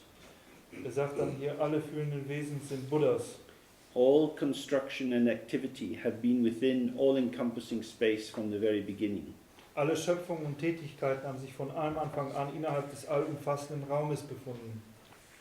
So he's saying all the attributes and limitations that make sentient beings seem limited and tight and knotted Und damit drückt er aus, dass all diese Attribute und Charakterisierung von fühlenden Wesen oder empfindungsfähigen Wesen, die sie begrenzt, angespannt, verknotet machen, all of these qualities that we think might need to be changed or improved or got rid of, alle diese Qualitäten, von denen man denken könnte, dass man sie verändern, verbessern oder loswerden müsste, have from the very beginning been completely perfect. They've been within this Dharma Dhatu, the all-encompassing space. alle diese Qualitäten waren von allem Anfang an vollständig, vollkommen, perfekt. Sie alle haben sich von allem Anfang an in der umfassenden und vollständigen Sphäre des Dharma Dhatu befunden. That is to say, it is sentient beings who discriminate between samsara and nirvana. Buddhas do not. Es sind die fühlenden Wesen, so kann man sagen, die den Unterschied zwischen Samsara und Nirvana treffen. Es sind nicht die Buddhas. By imagining fantastic realms and special beings somewhere else, we piss in our own cup of tea. Indem wir fantastische Bereiche und fantastische Welten woanders uns vorstellen, pissen wir gleichzeitig in unsere eigene Teetasse. And we don't then open to our own existence. Das heißt, wir öffnen uns dann auch nicht unserer eigenen Existenz gegenüber. We spend our time thinking about ourselves, thinking about how we should be, rather than relaxing and being ourselves. Wir verbringen unsere Zeit darüber nachzudenken, wie wir sind und wie wir sein sollten, statt einfach diese Zeit dafür einzusetzen, uns wir selbst zu sein. When we relax into the state of the mirror, then we see everything is a reflection. Wenn wir in den Zustand des Spiegels entspannen, dann sehen wir, dass alles eine Reflexion ist.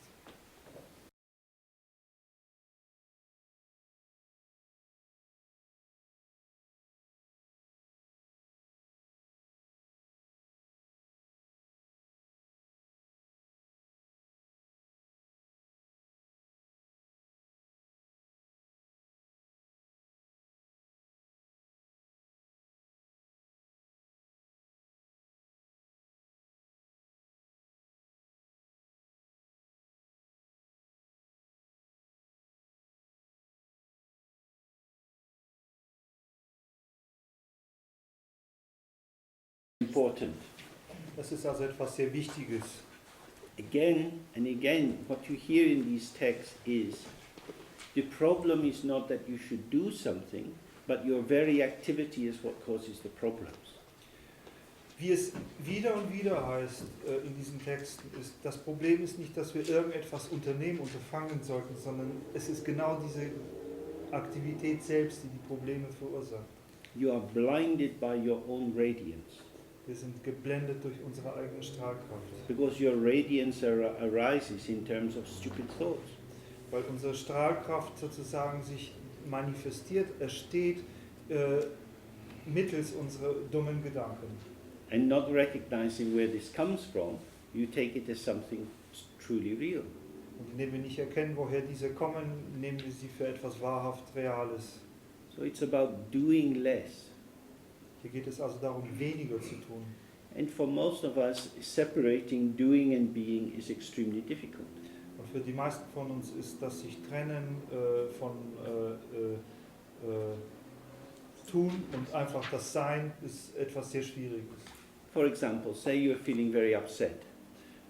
Zum Beispiel, wenn wir uns sehr aufgebracht fühlen, You might feel, I'm just upset. dann haben wir das Gefühl, ich bin einfach aufgebracht. This is me, this is how I am. Das bin ich, das ist wie ich bin. But this is an activity.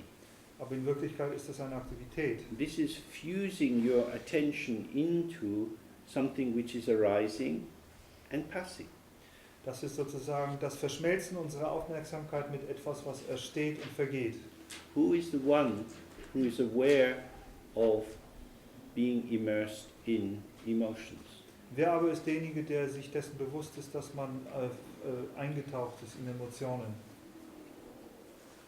Stay with that one and the emotion will go by.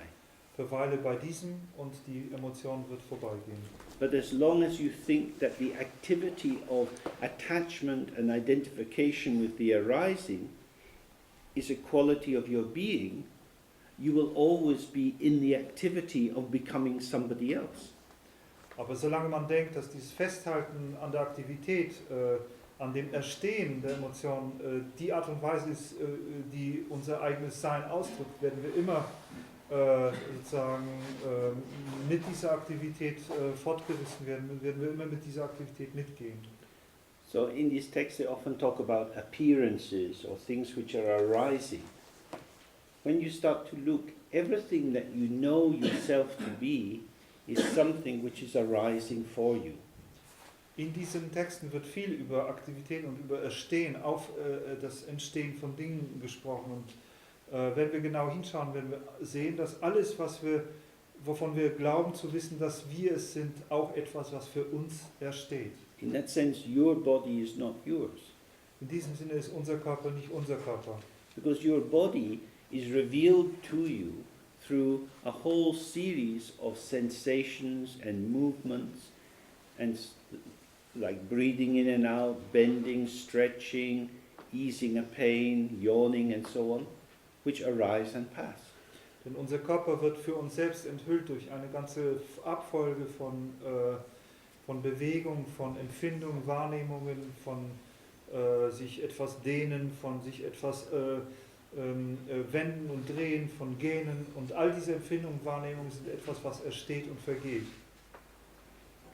So this meaning, when you're saying just earlier, everything is unborn and all phenomena are the Dharmakaya. Und das bedeutet, wie er schon vorher sagte, dass alle Phänomene ungeboren sind, alle Phänomene sind der Dharmakaya. You don't have a body, we are embodiment. Wir haben keinen Körper, wir sind verkörpert. And this body as existence is always changing. Und dieser Körper als unsere Existenzform ist stets einer Veränderung unterworfen. And it's the same with every aspect of our being. Das Gleiche trifft auf jeden Aspekt unseres Seins zu. If you stay present and aware, everything will happen by itself. Wenn wir gegenwärtig und bewusst verweilen, dann wird alles von sich aus stattfinden. That is to say, activity naturally arises and naturally liberates. Und das bedeutet, dass Aktivität auf natürliche Weise aufkommt und sich auf natürliche Weise selbst befreit. In Tibetan this is called Rangsha Rangdrol. Und das heißt auf Tibetisch Rangsha Rangdrol. Rang means self, Shar means to arise. Rang bedeutet selbst, Sha aufkommen, erstehen. You're sitting in the meditation and some thoughts come. Wir sitzen in Meditation und Gedanken kommen auf. They seem to come just by themselves. Die scheinen einfach aus sich selbst herauszukommen. If you stay relaxed and they go. Bleiben wir entspannt, so wird sie vergehen. That's Rangdrol, self-going, self-liberating. Das ist Rangjol, das ist Selbstgehen, Selbstbefreien. Because the activity is being performed by itself, you don't have to do anything. Da diese Aktivität aus sich selbst heraus geschieht, müssen wir nichts Besonderes tun. You, as the one who acts, are another form of activity. Wir selbst als derjenige, der handelt, sind nur eine andere Form von Handlung. The mind that moves is a thought. Der Geist, der sich bewegt, ist ein Gedanke. The mind that doesn't move is awareness. Der Geist, der sich nicht bewegt, ist Bewusstheit. The energy, which is the movement, arises from the unmoving source. Die Energie, welche Bewegung ist, entsteht aus der nicht bewegten Quelle. So I can say, I am putting my hand on top of my head. Ich kann natürlich sagen, ich bringe meine Hand auf die Kopfspitze. But who is the one who is doing that? Aber wer ist es, der das tut? I had a thought, I'll put my hand on top of my head. Ich habe den Gedanken gehabt, ich werde meine Hand auf meine Kopfspitze legen. So I did that and I said I was doing it.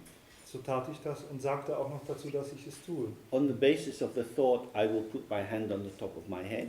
I put my hand on top of my head and I said I'm putting my hand on top of my head. Auf der Grundlage des Gedankens, ich werde meine Hand auf die Kopfspitze legen, tat ich das und sagte es auch noch. This is dependent co-arising. One thing is there, then it leads to another thing being there. Das ist abhängige gemeinsame Entstehung. Ein Ding ist da und dann führt es zu einem anderen Ding, das auch da ist. So the activity of the mind, the movement of the mind is bumping each other all the time and causing changes of patterns in movement. Das heißt, die Aktivität des Geistes, die Bewegung des Geistes ständig sozusagen ineinander prallen und dazu führen, dass der Kurs des Geistes, sondern die Richtung, in der er sich weiterentwickelt, ständig von Augenblick zu Augenblick verändert wird. And this is all within the Dharma Dhatu. Und das alles geschieht innerhalb des Dharma Dhatu. And he says finally in this section, all the things that are identified by language and concept are like the horns of a rabbit. Und zum Abschluss dieses Abschnitts sagte, alle Dinge, die man durch Sprache und Konzept identifizieren kann, sind wie die Hörner eines Hasen. If you could find a rabbit with horns, you could sell it in China for medicine for a lot of money. Wenn man einen Hasen mit Hörnern finden könnte, könnte man ihn in China für eine ganze Menge Geld verkaufen als Medizin. It doesn't exist. Aber es existiert nicht. But we can think about it. Aber wir können darüber nachdenken. That's it. We can think about many things. You are made stupid by your own intelligence. Das ist der Punkt. Wir können über viele Dinge nachdenken und genau das ist das, was uns dumm macht, nämlich dass wir intelligent sind. So it's just about amplification. Es geht hier um Verstärkung. Just turning it down a little bit. Wir sollten den Verstärker ein bisschen runterdrehen. And then you can start to observe what is going on. Und dann können wir anfangen zu beobachten, was vor sich geht. It's a bit like with a film. You could slow down the speed of it and then you can see it little image by image. Es ist ein bisschen wie mit einem Film, wenn wir den verlangsamen, dann können wir ihn sozusagen in Zeitlupe Bild für Bild anschauen. But when it's running at its normal speed, you're caught up in it because that's what it's designed to do. It's designed to give you the sense of a seamless movement. Aber wenn er in seiner normalen Geschwindigkeit läuft, dann sind wir einfach verfangen und das ist genau der Grund, warum er gemacht worden ist, damit wir der Illusion einer nahtlosen Bewegung obliegen. So the invitation here is to observe how you create the seemingly real substantial objects of the world through your own intelligence. Die Einladung hier lautet also genau zu beobachten, wie wir die scheinbar beständigen, kontinuierlichen Objekte dieser Welt durch unsere eigene Intelligenz erschaffen. He's not saying that you have to stop doing this. All you have to do is to recognize that you're doing it. Er sagt hier nicht, dass wir aufhören müssen, es zu tun. Alles, was zu tun ist, ist lediglich zu erkennen, dass wir es tun. Because then you know what it is. Denn dann wissen wir, um was es sich handelt. That's what it is. Das It's not real. Das ist nicht wirklich. It's your fantasy. Das ist unsere Fantasievorstellung. Okay, then we move on to the second section. To show how beings become bewildered due to not realizing this reality. Wir gehen hier zum zweiten Abschnitt. Hier wird gezeigt, wie die Wesen der Verwirrung und Bestürzung anheimfallen, weil sie diese Wirklichkeit nicht erkennen. Oh, it begins by saying, alas. Oh, very sad. Und das beginnt mit dem Ausspruch, oh weh, wie traurig. When the sun is unobscured by clouds, its rays go everywhere, yet those without eyes remain in perpetual darkness. Wenn die Sonne nicht von Wolken verdunkelt ist, gehen ihre Strahlen zwar in alle Richtungen, doch bleiben jene ohne Augen in ständiger Dunkelheit. Isn't this sad? Something wonderful, shining, radiant is there, always, but somehow we don't see it. Ist das nicht traurig? Da ist etwas Wunderbares, Strahlendes, Brillantes, etwas Fantastisches und wir sehen es nicht. Spontaneous co-emergence is present everywhere, yet those who are stupid are very far from it. Spontane Koemergenz, spontanes gleichzeitiges Entstehen befinden sich zwar überall, ist überall gegenwärtig, doch jene, die der Dummheit anheimgefallen sind, sind sehr weit von ihr entfernt. This means the openness of our existence and the clarity of the display of particular things. This is happening at the same time, or in the more ordinary language of paramita, jnana is form and emptiness. Das drückt aus, dass die offene Dimension und die spontane Klarheit des Erscheinens von allem immer gleichzeitig vorhanden sind, oder um es in der mehr einfachen Sprache der Paramitas zu sagen, die Form und Leerheit sind zusammen. Yet those who are stupid are very far from it. Und doch sind jene, die die Dummheit anheimfallen, weit davon entfernt. This is amazing. How can you be far from it when you're in it? Das ist erstaunlich. Wie kann man weit davon entfernt sein, wenn man darin ist? When I was young, I was very, very shy. Als ich jung war, sagten James, war ich sehr scheu. And I was in this little organization called the Life Boys. Und ich war Mitglied einer kleinen Organisation, die sich Life Boys nannte. And we used to wear little uniforms, something around our neck, and do marching up and down and sing songs about the sea. Und wir pflegten diese kleinen Uniformen zu tragen, so eine kleine Art Krawatte und Abzeichen und Seemannslieder zu singen. And at Christmas time we would have a little show and all the mummies and daddies would come along to watch the little children doing these things. Und zur Weihnachtszeit gab es immer eine kleine Vorstellung und die Eltern kamen und guckten sich dann ihr kleinen Jungs diese Dinge machen an. So we had to stand on the stage and sing these songs. Wir mussten also auf der Bühne stehen und diese Lieder singen. I was on the stage, I was singing the song, but I wasn't really singing the song because I didn't want to be there. Ich war auf der Bühne und ich sang dieses Lied, aber ich sang nicht wirklich dieses Lied, denn ich wollte eigentlich gar nicht dort sein. I didn't enjoy it and I didn't get it. Ich habe es nicht genossen und ich bekam es irgendwie auch nicht. This kind of activity is usually under the heading of entertainment. Und diese Art von Aktivität steht normalerweise unter der Überschrift Unterhaltung. People go along and have a good time. Leute machen mit und haben gute Zeit. But I didn't have a good time. Aber ich hatte keine gute I Zeit. felt very anxious and upset. Ich war sehr ängstlich und aufgebracht. This is exactly what this means. Das ist genau, was dies hier bedeutet. It's not dangerous. It's going on. You're in it anyway. But you don't see what it is. And Es ist nicht gefährlich, es geht die ganze Zeit vor sich und wir sind da drin sowieso, aber wir sind so furchtsam und denken, was Wunder, was Schreckliches kommt. And of course, the more anxious we become, the more separated we become from what's going on. Natürlich, je ängstlicher wir werden, desto stärker getrennt sind wir von dem, was vor sich geht. And the more people try to reassure us, we feel they're trying to torture us. Und je mehr Leute versuchen uns zu überzeugen oder uns Sicherheit zu geben, desto stärker haben wir das Gefühl, dass sie alle versuchen uns zu quälen. Because I said to my mom, Mom, I want to go home. Denn ich sagte zu meiner Mutter, Mama, ich will nach Hause. And she said, oh, you'll be all right. Und sie sagt, oh nein, I'm not all right. What kind of a mother is this? du wirst schon okay sein. Und er sagte, ich bin nicht okay. Und dann dachte sie, was ist das für eine Mutter? And we had the same in Samsara. Und wir haben das gleiche in Samsara. Saraha says, you are a Buddha. Saraha sagt zu uns, wir sind Buddhas. We say, no way. Wir sagen keinesfalls. Not me, oh. Ich sicher nicht. I want to do my Nundro. Ich will mein Ende machen.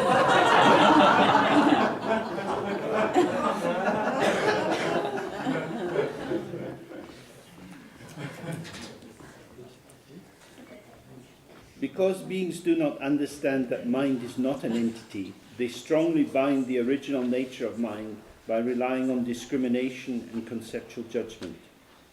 Da die Wesen nicht verstehen, dass Geist kein Ding ist, fesseln sie die ursprüngliche Natur des Geistes stark, indem sie sich auf Unterscheidung und begriffliche Urteile stützen. So, we develop an idea in our mind of what the Buddha is like, we develop an idea about what we are like, then we separate the two, then we think there's a long way to go from one state to the other state.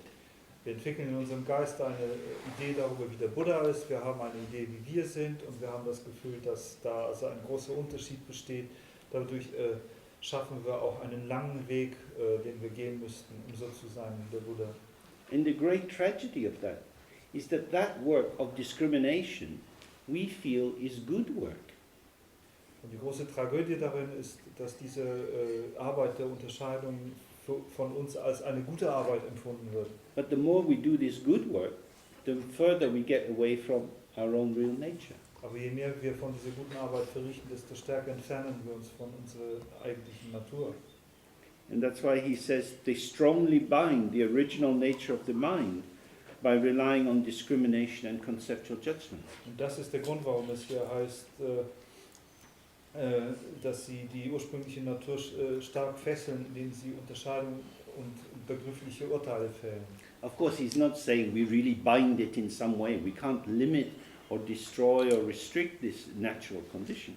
Natürlich drückt das nicht aus, dass man das wirklich fesseln kann in irgendeine wirklich begrenzte Art und Weise, weil man die natürliche Seinsweise in keiner Weise begrenzen oder restringieren kann. But it's as if we bind it in a box and put it up in the attic someplace. Aber es ist so, als würden wir praktisch das in eine Art Schachtel reintun und sie in die Vitrine stellen. And that we'll go there someday when we're bigger and we're more grown up and we know what to do. Und das wartet auf den einen Tag, an dem wir dann größer, reifer geworden sind und wissen, was damit anzufangen ist. And so we've turned it into an object, we've turned ourselves into an object. Und damit haben wir das in ein Objekt verwandelt und uns selbst auch in ein Objekt verwandelt. Then, just as people become mad from the blessing of a demon, beings become powerless, devoid of meaning, and create sufferings for themselves. Dann heißt es hier, so wie Leute aufgrund eines sogenannten Segens eines Dämons verrückt werden, so werden die Wesen auch machtlos und sinnentleert und erschaffen für sich selbst Leiden. So he's saying that by getting this false understanding, by giving ourselves a task which is not necessary, this is like the blessing of a demon. Und das drückt aus, dass indem wir uns durch ein falsches Verstehen binden und uns eine Aufgabe stellen, die nicht erfüllbar ist, wir gewissermaßen den Segen eines Dämons bekommen. A demon can't give a blessing. That doesn't fit. Ein Dämon kann keinen Segen erteilen, das passt nicht zusammen. The path to enlightenment can't be by following the wrong way. Weg zur Erleuchtung kann nicht sein, indem wir einen falschen Weg folgen. But when we follow the wrong way, thinking it's the right way, we become powerless. Aber wenn wir dem falschen Weg folgen, indem wir denken, dass es der richtige Weg ist, werden wir machtlos. Devoid of meaning here means we don't trust the shining innate value of our own existence. We experience ourselves as empty and needing something from outside to fill us up.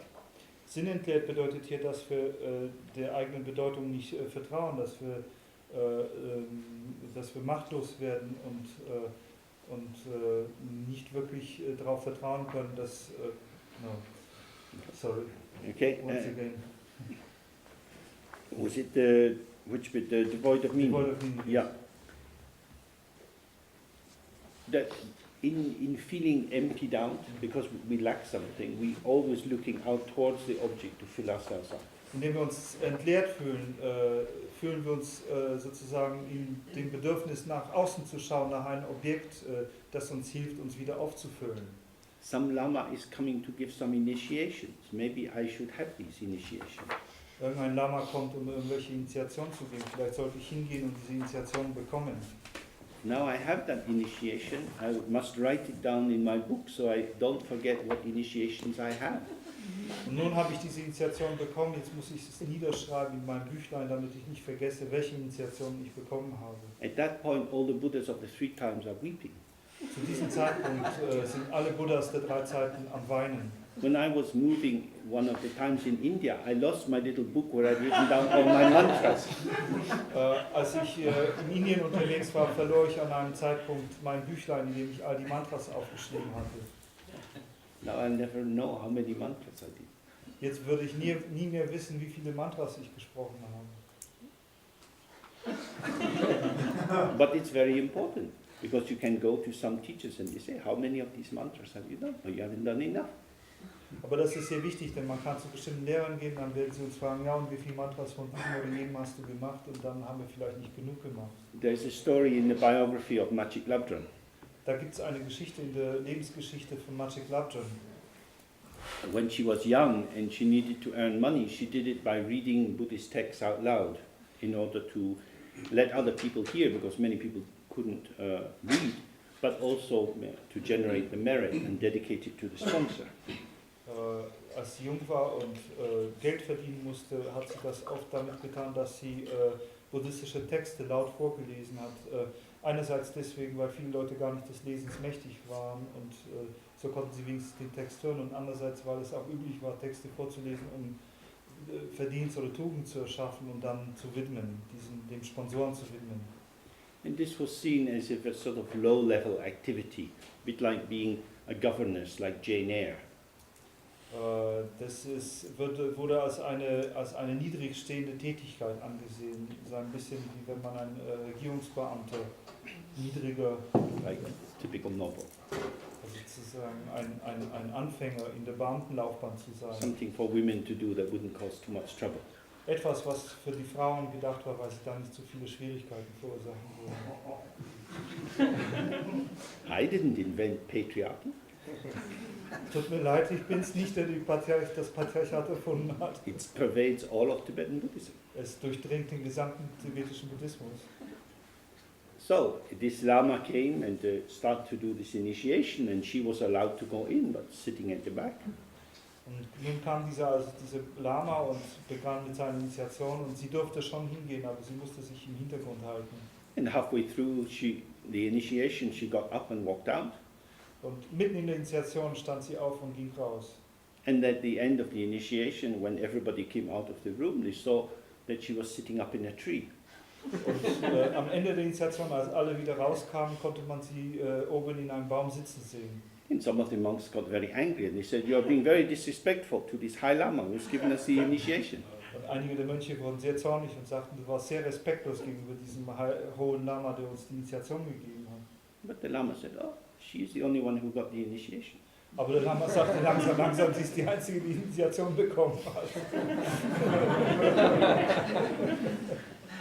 So it's like that. So ist das. An initiation is something you get. It's like an orgasm. Faking it doesn't do you much good. Eine Initiation ist etwas, was man bekommt. Es ist wie ein Orgasmus, und ihm vorzuspielen bringt nicht viel. So, very important to really get something concrete, Es ist nun sehr wichtig, etwas Konkretes zu bekommen. which means when you are devoid of meaning, searching for meaning outside yourself is not something to get. Wenn man sinnentleert ist, nach Sinn irgendwo außerhalb seiner selbst zu suchen, ist nicht etwas, was man wirklich bekommen kann. We don't need many initiations and many practices. We need just one practice we can do. Wir brauchen nicht viele Initiationen und viele Praktiken. Es reicht eine einzige Praxis, die man wirklich ausführen kann. The practice which takes you to yourself is the real practice. Die Praxis, die uns zu uns selbst bringt, ist die wahre Praxis. And if you have that meaning, then you don't need to run around looking for other things. Und wenn man diese Bedeutung bekommen hat, dann braucht man nicht umherzurennen, nach anderen Dingen Ausschau zu halten. So, if you see your mind is an entity, you will enter into judgment on yourself. Wenn man denkt, dass der eigene Geist eine Entität, ein Ding ist, dann wird man in Urteile über sich selbst eintreten. Not entering into judgment, not creating limitation, not conditioning yourself. This is the quality of Mahamudra practice. Nicht in Urteile zu verfallen, nicht sich selbst zu begrenzen oder zu konditionieren, ist die Qualität der Mahamudra-Praxis.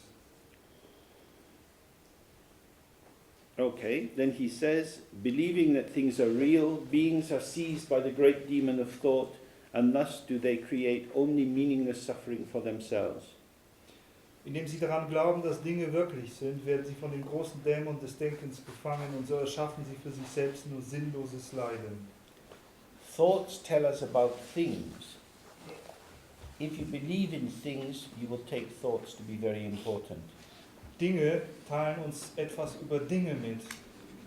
Gedanken teilen uns etwas über Dinge mit. Und wenn wir Dinge für real halten, dann werden Gedanken über diese Dinge als wichtig erscheinen. But there are no things. Aber es gibt keine Dinge. So what do thoughts tell us about? Was können also uns Gedanken darüber mitteilen? They tell us about themselves. Sie erzählen uns etwas über sich selbst. Very often, if people are very critical and they want to tell other people what's wrong with them, Sehr oft, wenn Leute sehr kritisch sind und anderen Leuten sagen wollen, was mit ihnen falsch ist, they think that they are an illuminating interrogator's lamp, revealing the truth. They are an X-ray of the other. sie denken dann oft, dass sie sozusagen die Verhörlampe des Untersuchenden anleuchten und wirklich irgendetwas in dem anderen beleuchten, sozusagen irgendeinen Punkt durch Röntgenuntersuchungen gewissermaßen ans Tageslicht hervorbringen. But actually they are just offering an X-ray of themselves. Aber in Wirklichkeit bieten sie lediglich eine Röntgenaufnahme ihrer selbst an. The reason they are angry is because they are angry. Der Grund, dass sie zornig sind, ist, weil sie einfach zornig sind. Any reason would be enough. Jeder Grund würde dann ausreichen. Angry people are angry. Zornige Leute sind zornig, Sad people are sad. traurige Leute sind traurig Sensitive people are sensitive. und empfindliche Leute sind empfindlich. They're just showing how they are. Sie zeigen uns, wie sie sind. It looks like a communication. It's just a revelation. Es schaut aus wie eine Kommunikation, ist aber lediglich eine Enthüllung. It's very important to see that thoughts don't tell us anything about anything except themselves. Es ist sehr wichtig zu sehen, dass Gedanken uns nichts über nichts sagen können, außer über sich selbst. You're sitting and your thought arises, it's not fair that it's like that. Wir sitzen und vielleicht kommt dann der Gedanke auf, es ist nicht in Ordnung, es ist nicht fair, dass es so ist. This thought is just the thought that says that. Dieser Gedanke ist einfach der Gedanke, der dieses sagt. It needs something to fix onto. Aber es braucht ein Häkchen, an dem es sich festhängen könnte. What is not fair? That is not fair. Was ist nicht fair? Dies ist nicht fair. But there is no that. Aber das gibt dieses nicht. Never mind, that's not fair. Aber das macht nichts. Egal, es ist nicht fair. The evidence is irrelevant. I have the truth. Die Evidenz ist unwichtig. Ich habe die Wahrheit. This is how these thoughts are operating. Das ist die Art und Weise, wie Gedanken operieren. It's very, very important to see that the status of thinking in this level of Buddhism is not high. Es ist sehr, sehr wichtig zu erkennen, dass der Status des Denkens in dieser Ebene des Buddhismus keine hohe Position genießt. You can't think yourself out of samsara. Man kann sich selbst nicht aus dem Samsara herausdenken. If you're Bill Gates, you can think yourself to $1 billion. Wenn man Bill Gates ist, kann man sich vielleicht zu dem Einkommen von $1 Milliarde hindenken. But you can't think yourself out of samsara. Aber man kann sich nicht selbst aus dem Samsara herausdenken. Because thoughts go back always into samsara. Und Gedanken gehen immer zurück in das Samsara. They don't go out. Sie gehen nicht raus. Because the gravitational pull of self-referential stupidity is very great. Denn die Gravitationskraft der selbstreferenziellen Dummheit ist enorm stark. First you have to dissolve the planet of the self. Zuerst müssen wir den Planeten des Selbst auflösen. Emptiness. Leerheit. When you have the emptiness, there's no gravitational pull at all. Thoughts can go everywhere. Wenn wir Leerheit haben, gibt es überhaupt keine Anziehungskraft. Dann können die Dinge überall hingehen. That's why we see the description of Padmasambhava, and he's surrounded by many dakinis. Das ist die Art und Weise, wie wir die Beschreibung von Padmasambhava auch sehen. Er ist umgeben von vielen Dakinis. On one level, the dakinis represent all the thoughts, feelings, sensations that arise, coming and going, moving in the sky, very beautiful, but not really doing anything. Auf einer gewissen Ebene sind Dakinis nichts anderes als all die Gedanken, Empfindungen und Gefühle, die sich frei im Himmel herumbewegen, auf eine wunderbare Weise aber eigentlich auch nichts ausrichten. Then he says, some of these stupid ones are bound by the discrimination of their intellects. Dann heißt es hier weiter, manche von diesen Dummköpfen werden durch die Unterscheidung ihres Verstandes gefesselt. They keep the master at home and go seeking for him elsewhere. Wird der Meister, das heißt der Geist selbst zu Hause ist, suchen sie anderswo nach ihm. This is exactly what we've been talking about for some time. The master is the mind itself, the unborn open nature. Das ist genau das, worüber wir seit einiger Zeit reden. Der Meister ist der ungeborene, unaufhörliche Natur. But we go looking for him in the servant, which is the thoughts which wander everywhere. Aber wir versuchen ihn in den Dienern zu finden, die Gedanken sind, die überall hinwandern. If you want to find the master, look where the master is living. Wenn wir den Meister finden wollen, müssen wir schauen, wo er lebt. Some of them believe that reflections are real.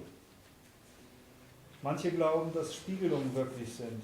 That means taking all that arises in the mirror of the mind to be separate and solidly real. Das bedeutet, dass all das, was in dem Geist steht, dass man es für wahrhaft existent und fest und real hält. Some of them do not cut the root, but only cut branches and leaves. Manche von ihnen schneiden die Wurzel nicht ab, sondern nur die Zweige und Blätter. Here this means good Dharma practitioners who spend their lives accumulating merit. Und hier bezieht sich auf diese guten Dharma-Praktizierenden, die ihr ganzes Leben damit verbringen, Verdienst anzusammeln, Building monasteries. Klöster zu errichten. Bricks don't get enlightened. Aber Ziegelsteine werden nicht erleuchtet. Paintings on a wall don't bring enlightenment. Und Gemälde auf der Wand bringen keine Erleuchtung. They might bring tourists, Sie könnten Touristen anziehen, but they won't bring enlightenment. aber sie werden keine Erleuchtung herbeiführen. This is not an insult to the paintings in temples. Das ist keine Beleidigung den Gemälden in Tempeln gegenüber. It's to recognize that they may help to generate faith. Es ist zu erkennen, dass sie vielleicht hilfreich sind, um Glauben zu generieren. Faith is a wonderful thing, Und Glaube etwas Wunderbares ist. but it has to be applied for something. Aber dieser Glaube muss auch für etwas eingesetzt werden. If your faith is that the Buddhas are very high and very wonderful, Und wenn dein Glaube ist, dass die Buddhas was sehr Hohes und Wunderbares sind, and the corollary of that is that I am very small and insignificant and have a long way to go, und wenn die Schlussfolgerung daraus ist, dass ich selbst sehr klein und unbedeutend bin und einen langen Weg zu gehen habe, then according to the teaching of Mahamudra, this painting, this holy painting has made you stupid. dann würde man entsprechend den Lehren des Mahamudra sagen, dass dieses heilige Gemälde uns dumm gemacht hat. So he says, cut the root. The root is the belief in the real existence of entities. Und so heißt es hier, schneide die Wurzel durch. Und die Wurzel hier ist der Glaube an die wahrhafte Existenz von wahren Entitäten, Dingen. Trying to improve the quality of the thoughts in your mind is not cutting the root. Und der Versuch, die Qualität der Gedanken in deinem Geist zu verbessern, ist nicht die Wurzel zu schneiden. Cutting the root is relaxing and integrating into the state of unborn openness. Wurzel durchschneiden bedeutet, sich zu entspannen und sich in den Zustand ungeborener Offenheit zu begeben. Because then he says, no matter what they do, they are not aware of being deceived. Denn dann heißt es hier immer, was immer sie auch tun, sie werden nicht gewahr, eine Täuschung zu unterliegen. This is very, very important. This is very hard for us to understand, really. Das ist sehr wichtig und zugleich sehr schwierig für uns zu verstehen. Because many people think that Buddhism is holy. Denn viele Leute glauben, dass der Buddhismus was Heiliges ist. And if it's holy, it must be good. Und wenn es heilig ist, muss er auch gut sein. And if it's good and something's not working, then the fault must be me. Und wenn er gut ist und irgendetwas trotzdem nicht funktioniert, dann muss der Fehler bei mir liegen. This is not necessarily true. Aber das ist nicht notwendigerweise wahr. People cannot understand that they're being deceived when they do the wrong thing. Leute verstehen nicht, dass sie einer Täuschung unterliegen, wenn sie das Falsche tun. Who knows the potential of someone else? Wer kann denn das Potenzial eines anderen kennen? I've been trained in diagnosis. Ich habe Training in Diagnose bekommen. So generally, if I meet someone within a short period of time, I can tell whether they're nuts or not. In der Regel kann ich, wenn ich jemanden treffe, innerhalb kurzer Zeit sagen, ob sie ein bisschen gaga sind oder nicht. I can't tell what will become of them. Aber ich kann nicht sagen, was mit ihnen werden wird. Maybe they will be able to transform their life. Maybe they already are shining and nuts, and they don't need to change anything. Vielleicht werden sie in der Lage sein, ihr Leben zu transformieren. Vielleicht sind sie bereits strahlend und gaga und brauchen gar nichts. But under the patriarchal structure of Tibetan Buddhism, many people didn't get a chance. Aber unter der patriarchalischen Struktur des tibetischen Buddhismus haben viele Leute gar nicht erst eine Chance bekommen. So many of the structures of monastic systems didn't provide an education to people. Und viele dieser monastischen Strukturen der tibetischen Gesellschaft haben für die Menschen in Tibet keine Struktur der Erziehung bereitgestellt. It's very important to know these things. Und es ist wichtig, dies zu wissen. This was of course one of the reasons that Saraha left a big Indian monastery. Das war natürlich eines der Gründe, warum Saraha ein großes indisches Kloster verlassen hat. Because institutions take on a life of their own. Denn Institutionen haben sozusagen ein Eigenleben. If you work in a school or a hospital or a bank, you're very aware of that. Wenn man in einer Schule oder in einem Krankenhaus oder in einer Bank arbeitet, ist man sich dessen sehr bewusst. Organizations develop a culture which tends to get tilted towards self-maintenance. Organisationen entwickeln eine Kultur, die dazu neigt, vor allem auf Selbsterhaltung abzuziehen. The reason we're here today is to make sure that we're here tomorrow. Der Grund, warum wir heute hier sind, ist sicherzustellen, dass wir auch morgen da sein werden. And so you get many kind of practices which are just about maintenance. Sodass es also eine ganze Menge Praktiken gibt, die von nichts anderem handeln als von Aufrechterhaltung. Monasteries need people to clean the floor, Klöster brauchen Leute, die die Gänge putzen, carry the water, make the tea and so on. Wasser tragen, Tee kochen. And a lot of the time these people didn't get much chance. Und oft haben diese Leute nicht viel Chancen bekommen. This is very, very important to know. Das ist sehr wichtig, es zu This is wissen. what he's saying. You can spend your life doing practices which are not deeply transformatory and are well below your capacity. Und das ist das, was er sagt. Man kann sein ganzes Leben damit verbringen, Praktiken auszuüben, die keine wirklich stark transformierende Macht haben und weit unter deiner Befähigung befindlich sind. If you were born in a village as a woman in Germany 200 years ago, what kind of an education would you get? Wenn man 200 Jahre zuvor in Deutschland auf einem Dorf als Frau geboren wurde, welche Art von Bildung und Erziehung konnte man sich erwarten? So it's very important to be able to see and to give yourself a chance. Daher ist es sehr wichtig, das zu sehen und sich selbst auch eine Chance zu gestehen. This is why we don't have any doorkeeper for this kind of teaching. Und das ist der Grund, warum wir hier keine Türsteher für diese Art von Unterweisung haben. It's open to anyone. If you're interested, that's all that's important. Das ist offen für alle. Wenn man interessiert ist, ist alles, was zählt. It's non-hierarchical. Es ist nicht hierarchisch. This Saraha became an outsider. Diese Saraha selbst wurde zu einem Outsider. The dohas, the songs of these itinerant yogis were from people on the outside of the culture. Diese Dohas, die Lieder von diesen umherwandernden Yogis, das sind Lieder von Leuten, die sich außerhalb dieser Kultur befanden. Someone like Machik Labdran was an outsider. In gewisser Weise wie auch Machik Labdran eine Außenseiterin war. Someone like Patu Rinpoche was an outsider. Patro Rinpoche war ein Außenseiter. Because he found that the hierarchical, patriarchal structures of monasteries stopped the free expression of oneself. Denn sie haben herausgefunden, dass diese patriarchisch-hierarchische Struktur von Klöstern den Selbstausdruck verhindern. But you can take away the external constraints.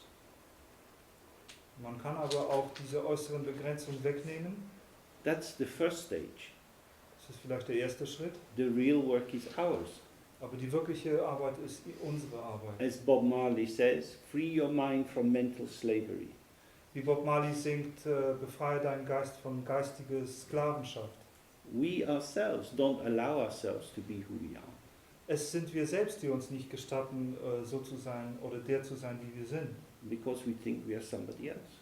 Da wir denken, dass wir jemand anders sind. So this is really about liberation, and this liberation cuts through all the kind of constraints that there have been on people. Das geht oder handelt hier über Befreiung oder von Befreiung. Und Befreiung bedeutet, all die Beschränkungen, Begrenzungen durchzuschneiden, die die Leute begrenzen. I was very fortunate to get the instruction on this from Siya Lama. Ich habe sehr großes Glück gehabt, die Unterweisung dazu von Siya Lama zu bekommen. Who was very happy to teach anyone who was really interested. Und Siya Lama war sehr glücklich, jeden zu lehren, der wirklich interessiert war. He didn't make any particular threshold or entry inquiry. Hier errichtete keinerlei bestimmte Schwellen oder sozusagen Eingangsvoraussetzungen. And so that I think is very important to see, that we can make all sorts of structures in our head, outer socio-political structures, organizational constraints, inner prohibitions, and when these operate together, we can make ourselves very, very small. Und das ist sehr wichtig zu erkennen, dass wir eine ganze Menge verschiedene Einschränkungen treffen können. Wir können äußere soziopolitische Beschränkungen treffen, wir können innere Inhibitionen treffen, wir können viele Wege finden, wie wir uns klein machen können. But what he's saying is you can live in the absolute fullness of your being, you can be fully enlightened and be completely invisible. Aber was das hier ausdrückt, ist, dass man vollständig zu der Fülle seines eigenen Seins erwachen kann, vollständig erleuchtet sein und zugleich vollkommen unsichtbar sein. You can go to the shops. Man kann einkaufen gehen. After you have a bath, you clean the bath yourself. Man kann, nachdem man ein Bad genommen hat, das Badezimmer selbst reinigen. You just do ordinary things. Und einfach gewöhnliche Dinge tun. You're not special. Man ist nichts Besonderes. Awakening is special, but there are a lot of Buddhas. Das Erwachen ist besonders, aber es gibt eine Menge Buddhas. So this is really important, that when we get an invitation to the real opening, we can go through that door. Nobody is stopping us except ourselves. Und das ist sehr, sehr wichtig. Wenn wir die Einladung des Eintritts in die Offenheit bekommen, dann können wir diese Tür auch betreten. Wir können durch diese Tür hindurchgehen und niemand anders außer uns selbst kann uns daran hindern. You don't have to do any other practice to go through this door. Und wir müssen keine andere Praxis durchführen, um durch diese Tür zu treten. What you have to do is observe how your own self-hatred, your own negative feelings about yourself, your own laziness, and so on and so on. All of these things keep you very small.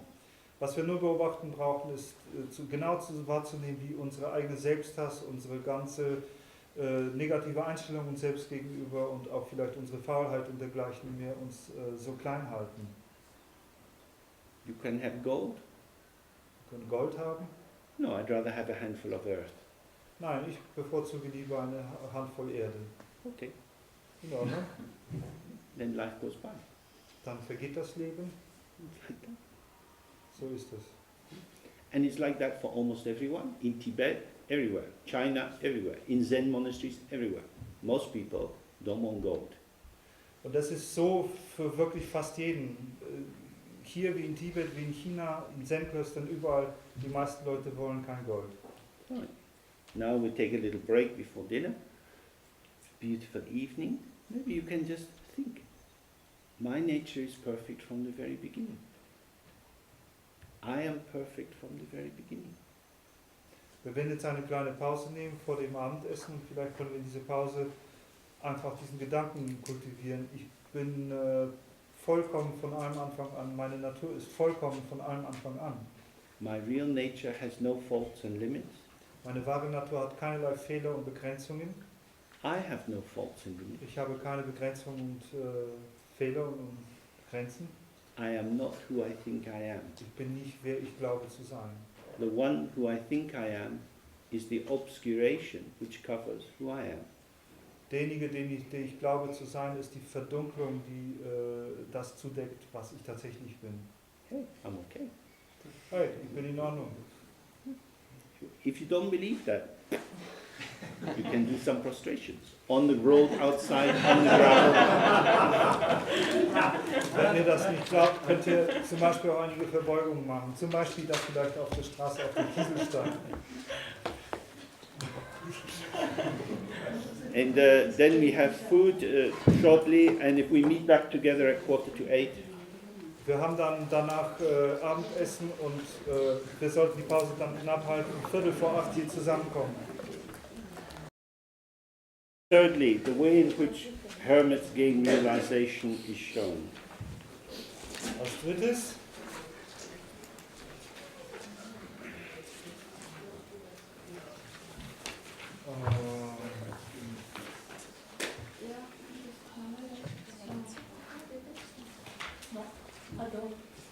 Der Weg auf dem Einsiedlerrealisation erlangen wird gezeigt. Wonderful.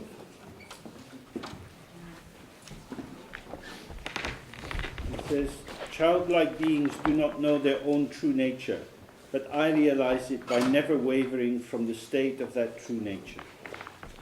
Dann heißt es hier, wunderbar, kindische Wesen kennen ihre wahre Natur nicht, ich aber realisiere sie, indem ich niemals von der Seinsweise dieser wahren Natur abweiche. Yeah, when he says childlike beings, it's not an insult to them, but it's to say that if you spend your time distracted by all the exciting things in the world, you will never have time or space to find yourself. Dieses kindische Wesen, das soll jetzt keine Beleidigung sein, sondern es ist eine Feststellung, dass wenn man sein ganzes Leben mit der Faszination an den Dingen in dieser Welt verbringt, man niemals Zeit finden wird, wirklich die eigene Natur herauszufinden. They don't know what it is, but I never stray from it. Und er sagt, die wissen nicht, was das ist, aber ich weiche davon niemals ab.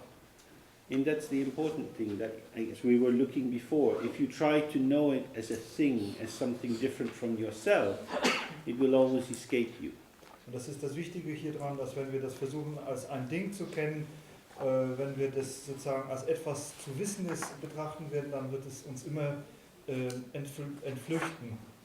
In some ways, if you like, it's like the relation between our conscious existence and the unconscious aspects of the self. Und das ist so ein bisschen wie die Beziehung zwischen unserer bewussten Existenz und dem unbewussten Aspekt des Selbst. You can never know the unconscious, Man kann niemals das Unbewusste wissen oder kennen. and yet it comes into life.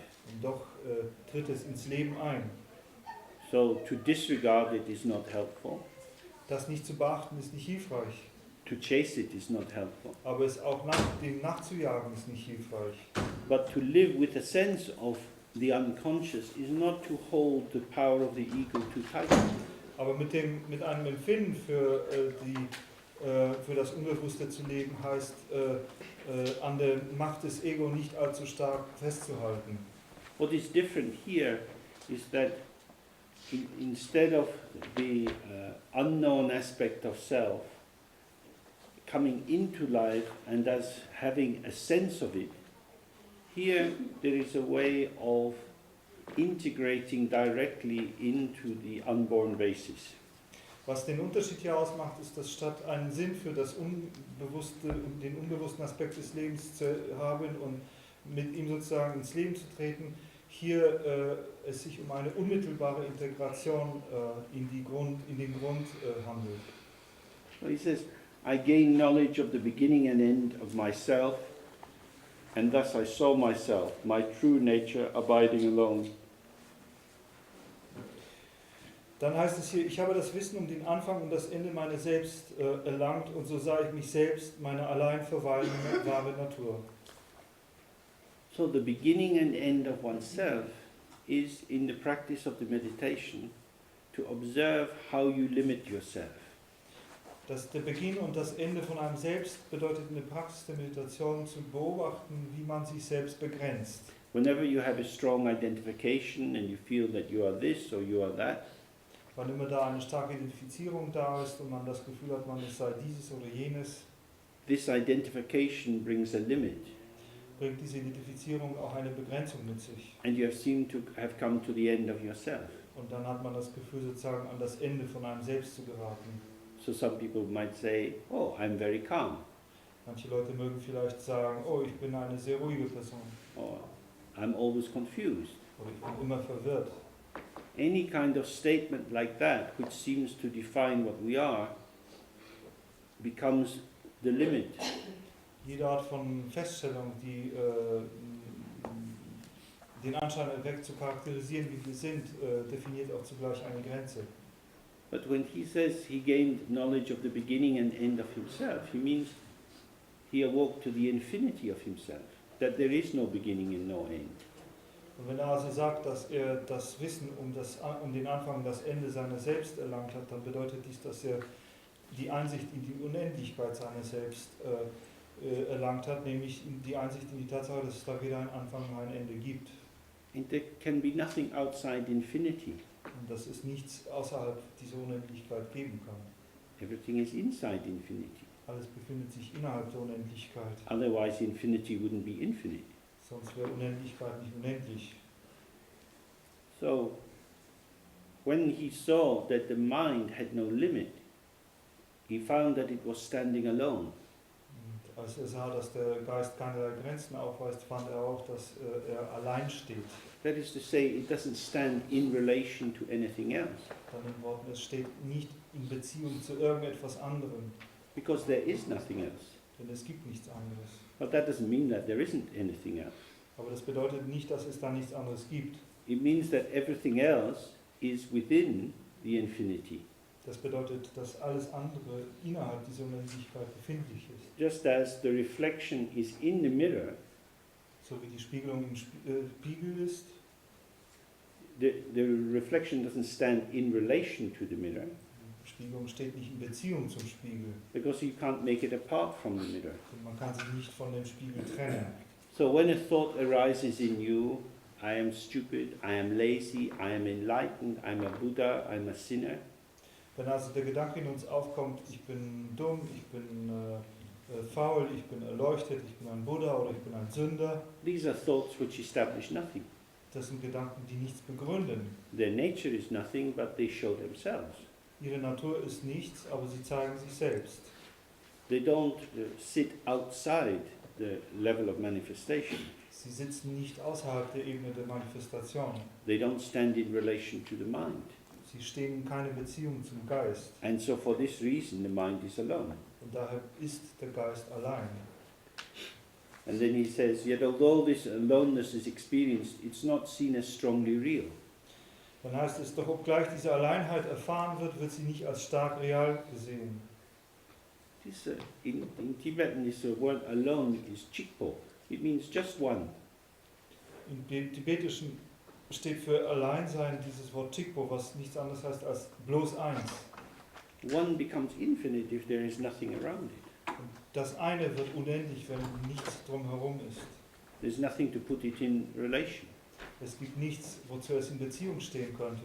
The children who are the only child in a family have a different path of development from children who are siblings. Kinder, die das Einzelkind in der Familie sind, haben einen anderen Entwicklungspfad als Kinder, die Geschwister sind. If you have siblings, then your position is always relative. Wenn man Geschwister hat, dann ist die eigene Position immer relativ. To be just one child brings more loneliness, but also more sense of omnipotence. Ein einziges Kind zu sein, bringt natürlich mehr Alleinsein mit sich, aber auch mehr Empfindung von Omnipotenz. So, he's saying this infinite aloneness, this just being one, it's not strongly real because you cannot catch it. Und was er sagt, ist, dass diese unendliche Alleinheit, dieses bloß Einssein, nicht stark real sein kann, weil man sie nicht zu greifen bekommt. And what we'll find in this text that the same point is being made again and again in different ways. Was wir also in solchen Texten finden, ist, dass dieser gleiche Punkt auf verschiedenste Weise immer wieder neu hervorgehoben wird. We are not entities, we are not things. Wir sind keine Entitäten, keine Dinge. So, in the meditation, everything arises and everything goes. In der Meditation entsteht alles und geht alles. If you continue to do this meditation and gradually extend the amount of time you spend in it, for long periods of time, all the familiar landmarks of your existence can cease to be present. Wenn man diese Art von Meditation fortsetzt und allmählich auch die Zeitperioden ausdehnen kann, in denen man in Meditation sein kann, werden all die für uns tradierten Landmarken, die sozusagen unsere gewöhnliche Existenz markieren, für lange Zeit gar nicht auftreten. Experiences of just emptiness, nothing, Das sind Erfahrungen von bloß Leerheit, von nichts, of no thoughts at all, und keinen Gedanken, of many different kinds of sensation without any point of reference. vielen Arten von Empfindungen ohne jeden Bezugspunkt. But they're just coming and going. Aber sie kommen bloß und gehen wieder. These are just ways in which the energy of the mind manifests. Das sind bloß Wege, auf denen sich die Energie des Geistes manifestiert. Your awareness has no friend. Unsere Bewusstheit hat keinen Freund. On the level of manifestation, you can make many friends. Auf der Ebene von Manifestation kann man viele Freundschaften schließen. You can sit and chat, Man kann da sitzen und miteinander schwätzen. but the awareness is aware of you and your friend chatting. Aber die Bewusstheit ist sowohl unsere selbst als auch des Freundes im Gespräch bewusst. It's simply aware. Es ist einfach die Bewusstheit. It's not helped by friends, it's not harmed by enemies. Ihr wird nicht durch Freunde geholfen und nicht durch Feinde geschadet. It's just alone. Sie ist bloß allein. This can be very scary. Das kann sehr erschreckend sein. There is no seer nor anything to be seen, and so it is inexpressible. And because it is inexpressible, who can know it? Es gibt niemanden, der sieht und nichts zu sehen, und so ist dies jenseits des Ausdrucks. Das aber jenseits des Ausdrucks ist, wer kann es wissen? This is very strange. Das ist sehr seltsam. There is no seer, there is no one who is having the experience. Es gibt keinen, der sieht, es ist niemand da, der die Erfahrung hat, And there is nothing which is experienced. und es gibt nichts, was zu erfahren wäre. Of course, experience is occurring. Natürlich, Erfahrung tritt auf.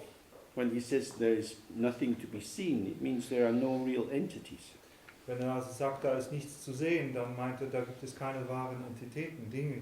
If you sit in this meditation practice, at the end of it, it will be very difficult to write a report. Wenn man in so einer Meditationspraxis sitzt, dann wäre es schwierig, am Ende dieser Praxis irgendeinen Bericht darüber zu schreiben. What is happening is there, but you're just in it. Was geschieht, ist da, aber man ist einfach darin.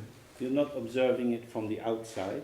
Man beobachtet es nicht von außen, You're not falling into it. man fällt auch nicht hinein. You're on this thin line of a presence which is inseparable from and yet separated from the arisings as they come and go. Man befindet sich auf dieser ganz schmalen Grenze von Untrennbarkeit und gleichzeitig getrennt sein von den Erscheinungen, wie sie kommen und gehen.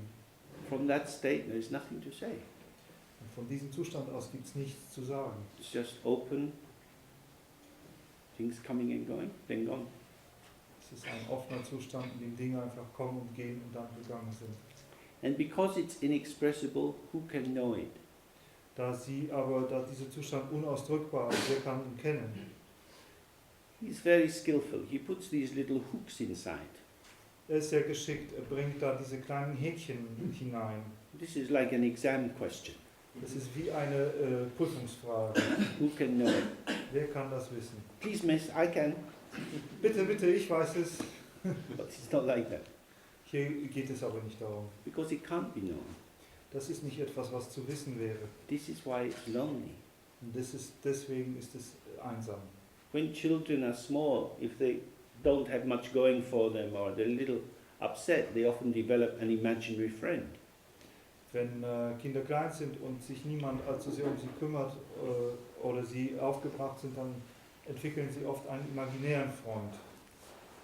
Then they don't feel so lonely and they can enact their fantasies of various kinds. Dann fühlen sie sich nicht so einsam und sie können viele verschiedene Fantasien sozusagen in Szene setzen.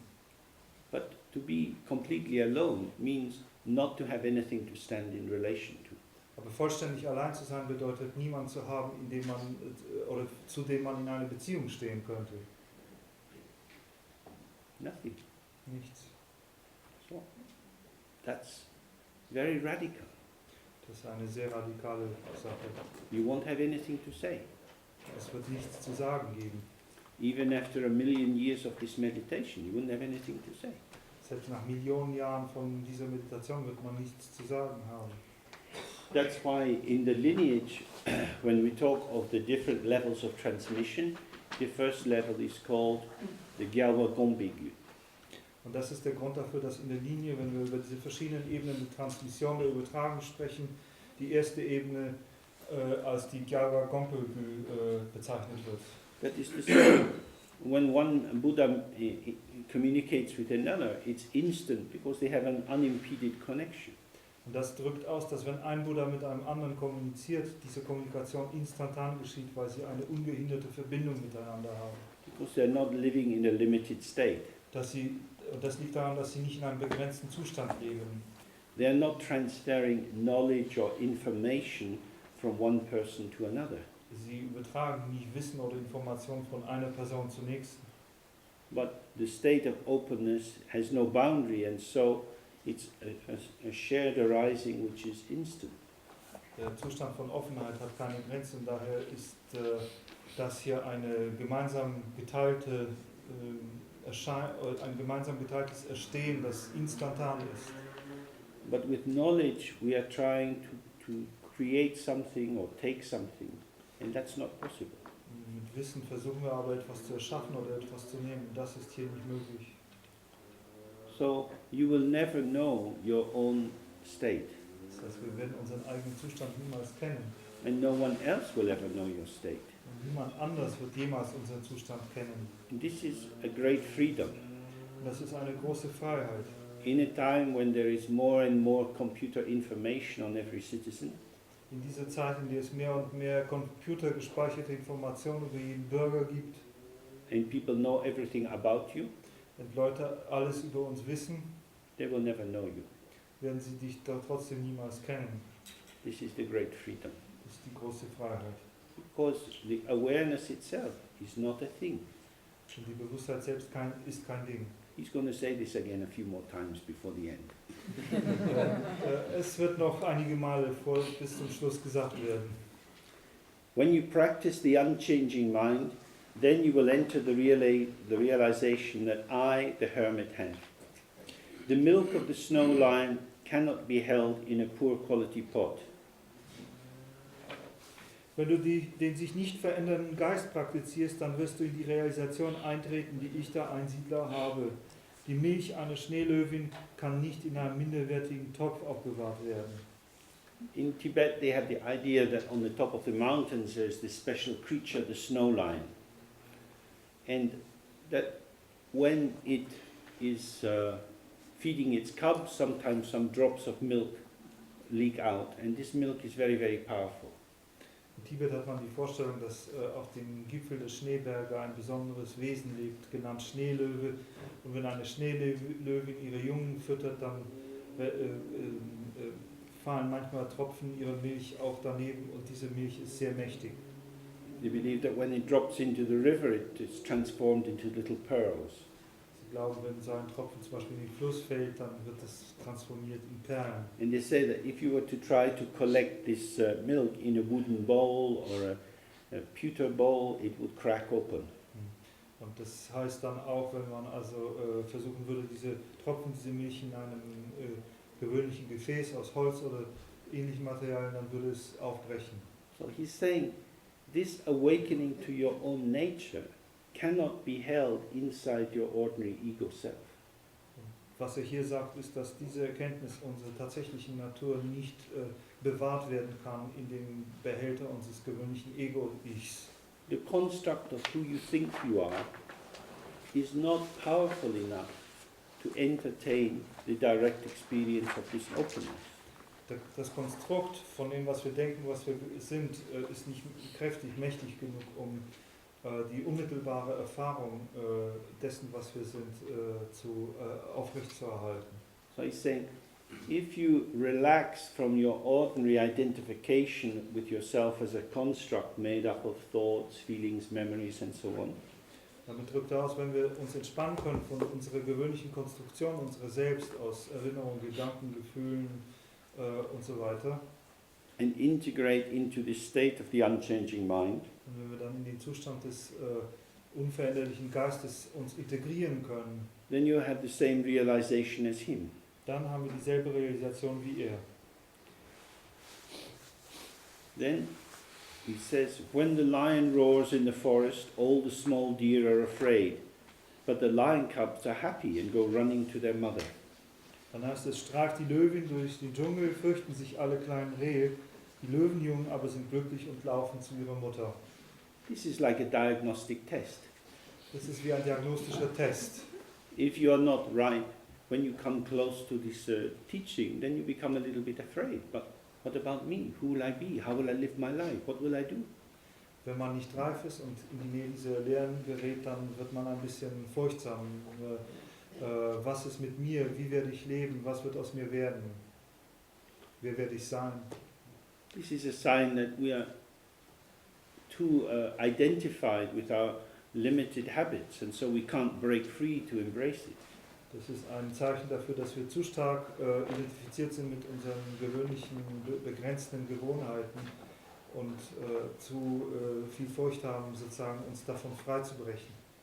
But when we hear that our own nature is infinitely alone, and we think, wow, then that's a bit different. Wenn wir aber hören, dass unsere wahre Natur unendlich allein ist und wir dabei denken, wow, das ist dann wirklich was anderes. Because then we are not motivated by fear, but a sense, oh, that makes sense. Many of the little moments in our lives which were troubling and confusing start to become real. Denn dann sind wir nicht durch Angst motiviert, sondern wir beginnen sozusagen das Empfinden zu haben, dass diese Dinge Sinn machen und dass viele uns verunsichernde und verwirrende Momente unseres Lebens anfangen, irgendwie Sinn zu machen, real zu sein.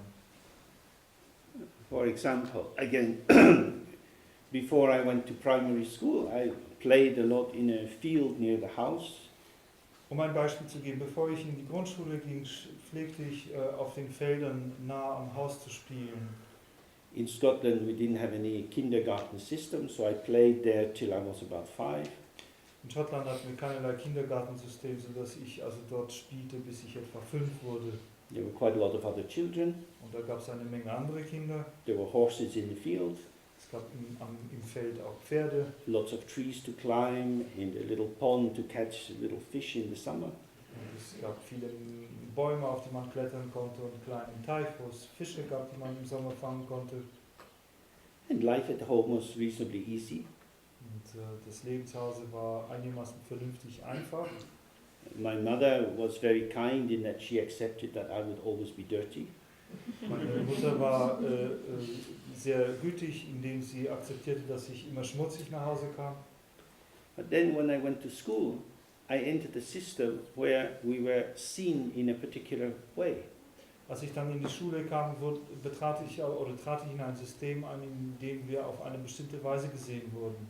Instead of being seen as we are, moving, changing, we were seen in terms of whether or not we fitted into the very rigid educational system that they had. Anstelle so gesehen zu werden, wie wir waren, als sehr beweglich und ständig veränderlich, wurden wir unter dem Gesichtspunkt betrachtet, ob wir fähig sind, uns in das rigide Erziehungssystem einzufügen oder nicht. I became very frightened of my first teacher. Ich entwickelte große Furcht vor meinem ersten Lehrer. We had to sit at our desks all the time and not move. Wir hatten an unserem Tisch zu sitzen und uns nicht zu bewegen. If we moved, she would shout at us. Wenn wir uns bewegten, schrie sie uns an. And she would walk around with a ruler and hit us on the fingers. Und sie spazierte da mit ihrem Lineal und haut uns auf die Finger. And if you became agitated by this, she would tell you are very bad. Und wenn man sich darüber aufregte, dann sagte sie einem, wie schlecht man ist. This is a kind of gaze which is unwelcoming to existence. Es ist ein Blick, eine Art zu schauen, die nicht sehr willkommen heißend der Existenz gegenüber ist. At that generation, many of the teachers hated children. In dieser Generation haben viele der Lehrerinnen Kinder gehasst. They saw them as a kind of poison. Sie sahen die Kinder als eine Art Gift an. And the poison had to be taken out before they could become proper God-fearing people. Und dieses Gift musste herausgenommen werden, bevor diese Kinder zu ordentlichen, gottfurchtsamen Leuten wurden. I didn't know anything about God, but I certainly feared my teacher. Ich wusste noch nichts über Gott, aber gewiss habe ich mich vor meine Lehrerin gefürchtet. And the experience of that was to become very small. Und die Erfahrung hiervon war, sehr klein zu werden. Instead of the welcoming gaze that allowed exploration and confusion and finding one's own way. Statt eines willkommen heißenden Blicks, der uns eine Erforschung und auch Verwirrung erlaubt hätte, um unseren eigenen Weg zu finden. I entered a system in which we were wrong until we were right, and what was right was always decided by someone else. Betrat ich also ein System, in dem wir immer falsch lagen, solange wir nicht richtig lagen, und wann wir richtig lagen, wurde von jemandem anderen entschieden. So, this system, I used to think, oh, maybe I had too much indulgence of my primary narcissism, and because of that I couldn't stand this transition into a more robust encounter with the world. Bezüglich dieses Systems hat James gedacht, vielleicht war ich zu sehr verfangen in meinem primären Narzissmus und habe also diesen Übergang in diese mehr robuste Konfrontation mit der realen Welt nicht gut vertragen. But then I came to see, well, no, it was just a bit of bad luck. Aber dann geschah es, dass doch sehen konnte, dass es einfach ein bisschen Pech war. To encounter cruelty early in life is not a happy experience. Grobheit, Brutalität früh im Leben zu erfahren, ist keine glückliche Erfahrung. Because it creates anxious responses, and it creates a particular form of reification. Denn das erschafft einerseits ängstliche Reaktionen und andererseits auch eine bestimmte, sehr spezifische Form der Verdinglichung. In which one is encouraged to think of oneself as a thing which has something wrong with it. Man wird darin ermutigt, sich selbst als ein Ding zu betrachten, das obendrauf auch noch an dem etwas falsch ist. So when he is saying here that it's easy to become afraid of this kind of teaching, it's often because in various ways we have learned that, and this is not just through our experiences in this life, but karmically, we have learned to consider ourselves on a profound level that we are things with something wrong with us. Sorry? Yeah.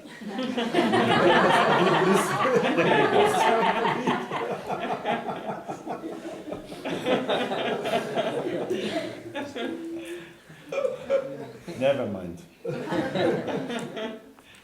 I'm only just saying that. It's very. Most of us have had many experiences to give us the sense that there is something wrong with us.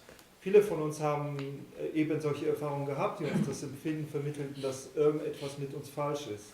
And what guilt does is it puts a wedge into the child to separate their performative self and their observing self.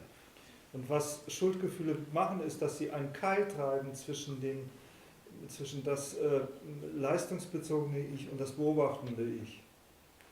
So, part of the practice is to allow oneself to see how much poison has come into one's system. Und ein Aspekt der Praxis ist zu beobachten, wahrnehmen zu können, wie viel Gift man schon bereits in dem eigenen System geschluckt hat. The ego finds it very difficult to survive with this poison. Das Ego findet es sehr schwierig, mit diesem Gift zu überleben. Because the ego's nature is porous. Denn die Natur des Ego ist porös. And so it inhabits the ego and becomes part and parcel of who we think we are. So dass dieses Gift das Ego anfängt zu bewohnen und ein Teil davon zu werden, was wir glauben, wer wir sind. But the pure nature, our natural condition is Vajra, is indestructible and has never been touched or contaminated. Aber unsere wahre Natur ist von der Natur des Vajra, ist unzerstörbar und konnte niemals beschmutzt werden. So this teaching is a very quick and profound method of shifting from one state where there is endless work to try to sort out what is me, what is not me, what came from other people, what's from the past, and enter into a point of clarification. This is just arising. Und diese Unterweisung ist eine sehr, sehr schnelle Methode, die uns hilft, genau zur Einsicht zu gelangen, also diese ganze endlose Arbeit des Sortierens zu beenden. Wer ist ich, wer ist nicht ich, was ist sozusagen von mir, was von anderen, was kommt aus der Vergangenheit, das sehr schnell zu beenden und an den Punkt der Klärung zu kommen. So there is a question in this. Why would one be attached to a very negative view of oneself? Dann stellt sich natürlich die Frage, warum sollte man eine sehr negative Sichtweise von uns selbst haften? What benefit arises in privileging your limitations and seeing them as the ultimate determinants of your existence? Welche Art von Nutzen kann aus dem Privilegieren, dem Hervorheben von den eigenen Begrenzungen herauskommen und sie als dasjenige zu betrachten, das die Möglichkeiten unseres Systems determiniert, bestimmt? This is a very important point, because attachment, we might think, is attachment to good things. Das ist ein sehr, sehr wichtiger Punkt, denn wir könnten vielleicht denken, dass Anhaftung als Wort auf ein Haften an guten Dingen verweist. That we are attached to our health, to our youth, to our social possibilities and so on. Dass wir an unsere Jugend, unsere Gesundheit, unsere sozialen Möglichkeiten haften und dergleichen. But in fact, of course, attachment is very often to the most negative aspects of ourselves. Aber in der Tat ist Anhaftung oft bezogen auf die negativsten Aspekte unserer selbst. In the system of therapy called transactional analysis, they say that if a child doesn't get positive strokes, positive affirmations from the environment, then they will look for negative strokes, criticism and so on, as a way of validating their existence. In dem therapeutischen System, das sich Transaktionsanalyse nennt, hat man die Idee oder die Theorie, dass wenn ein Kind nicht sozusagen positive Schläge, also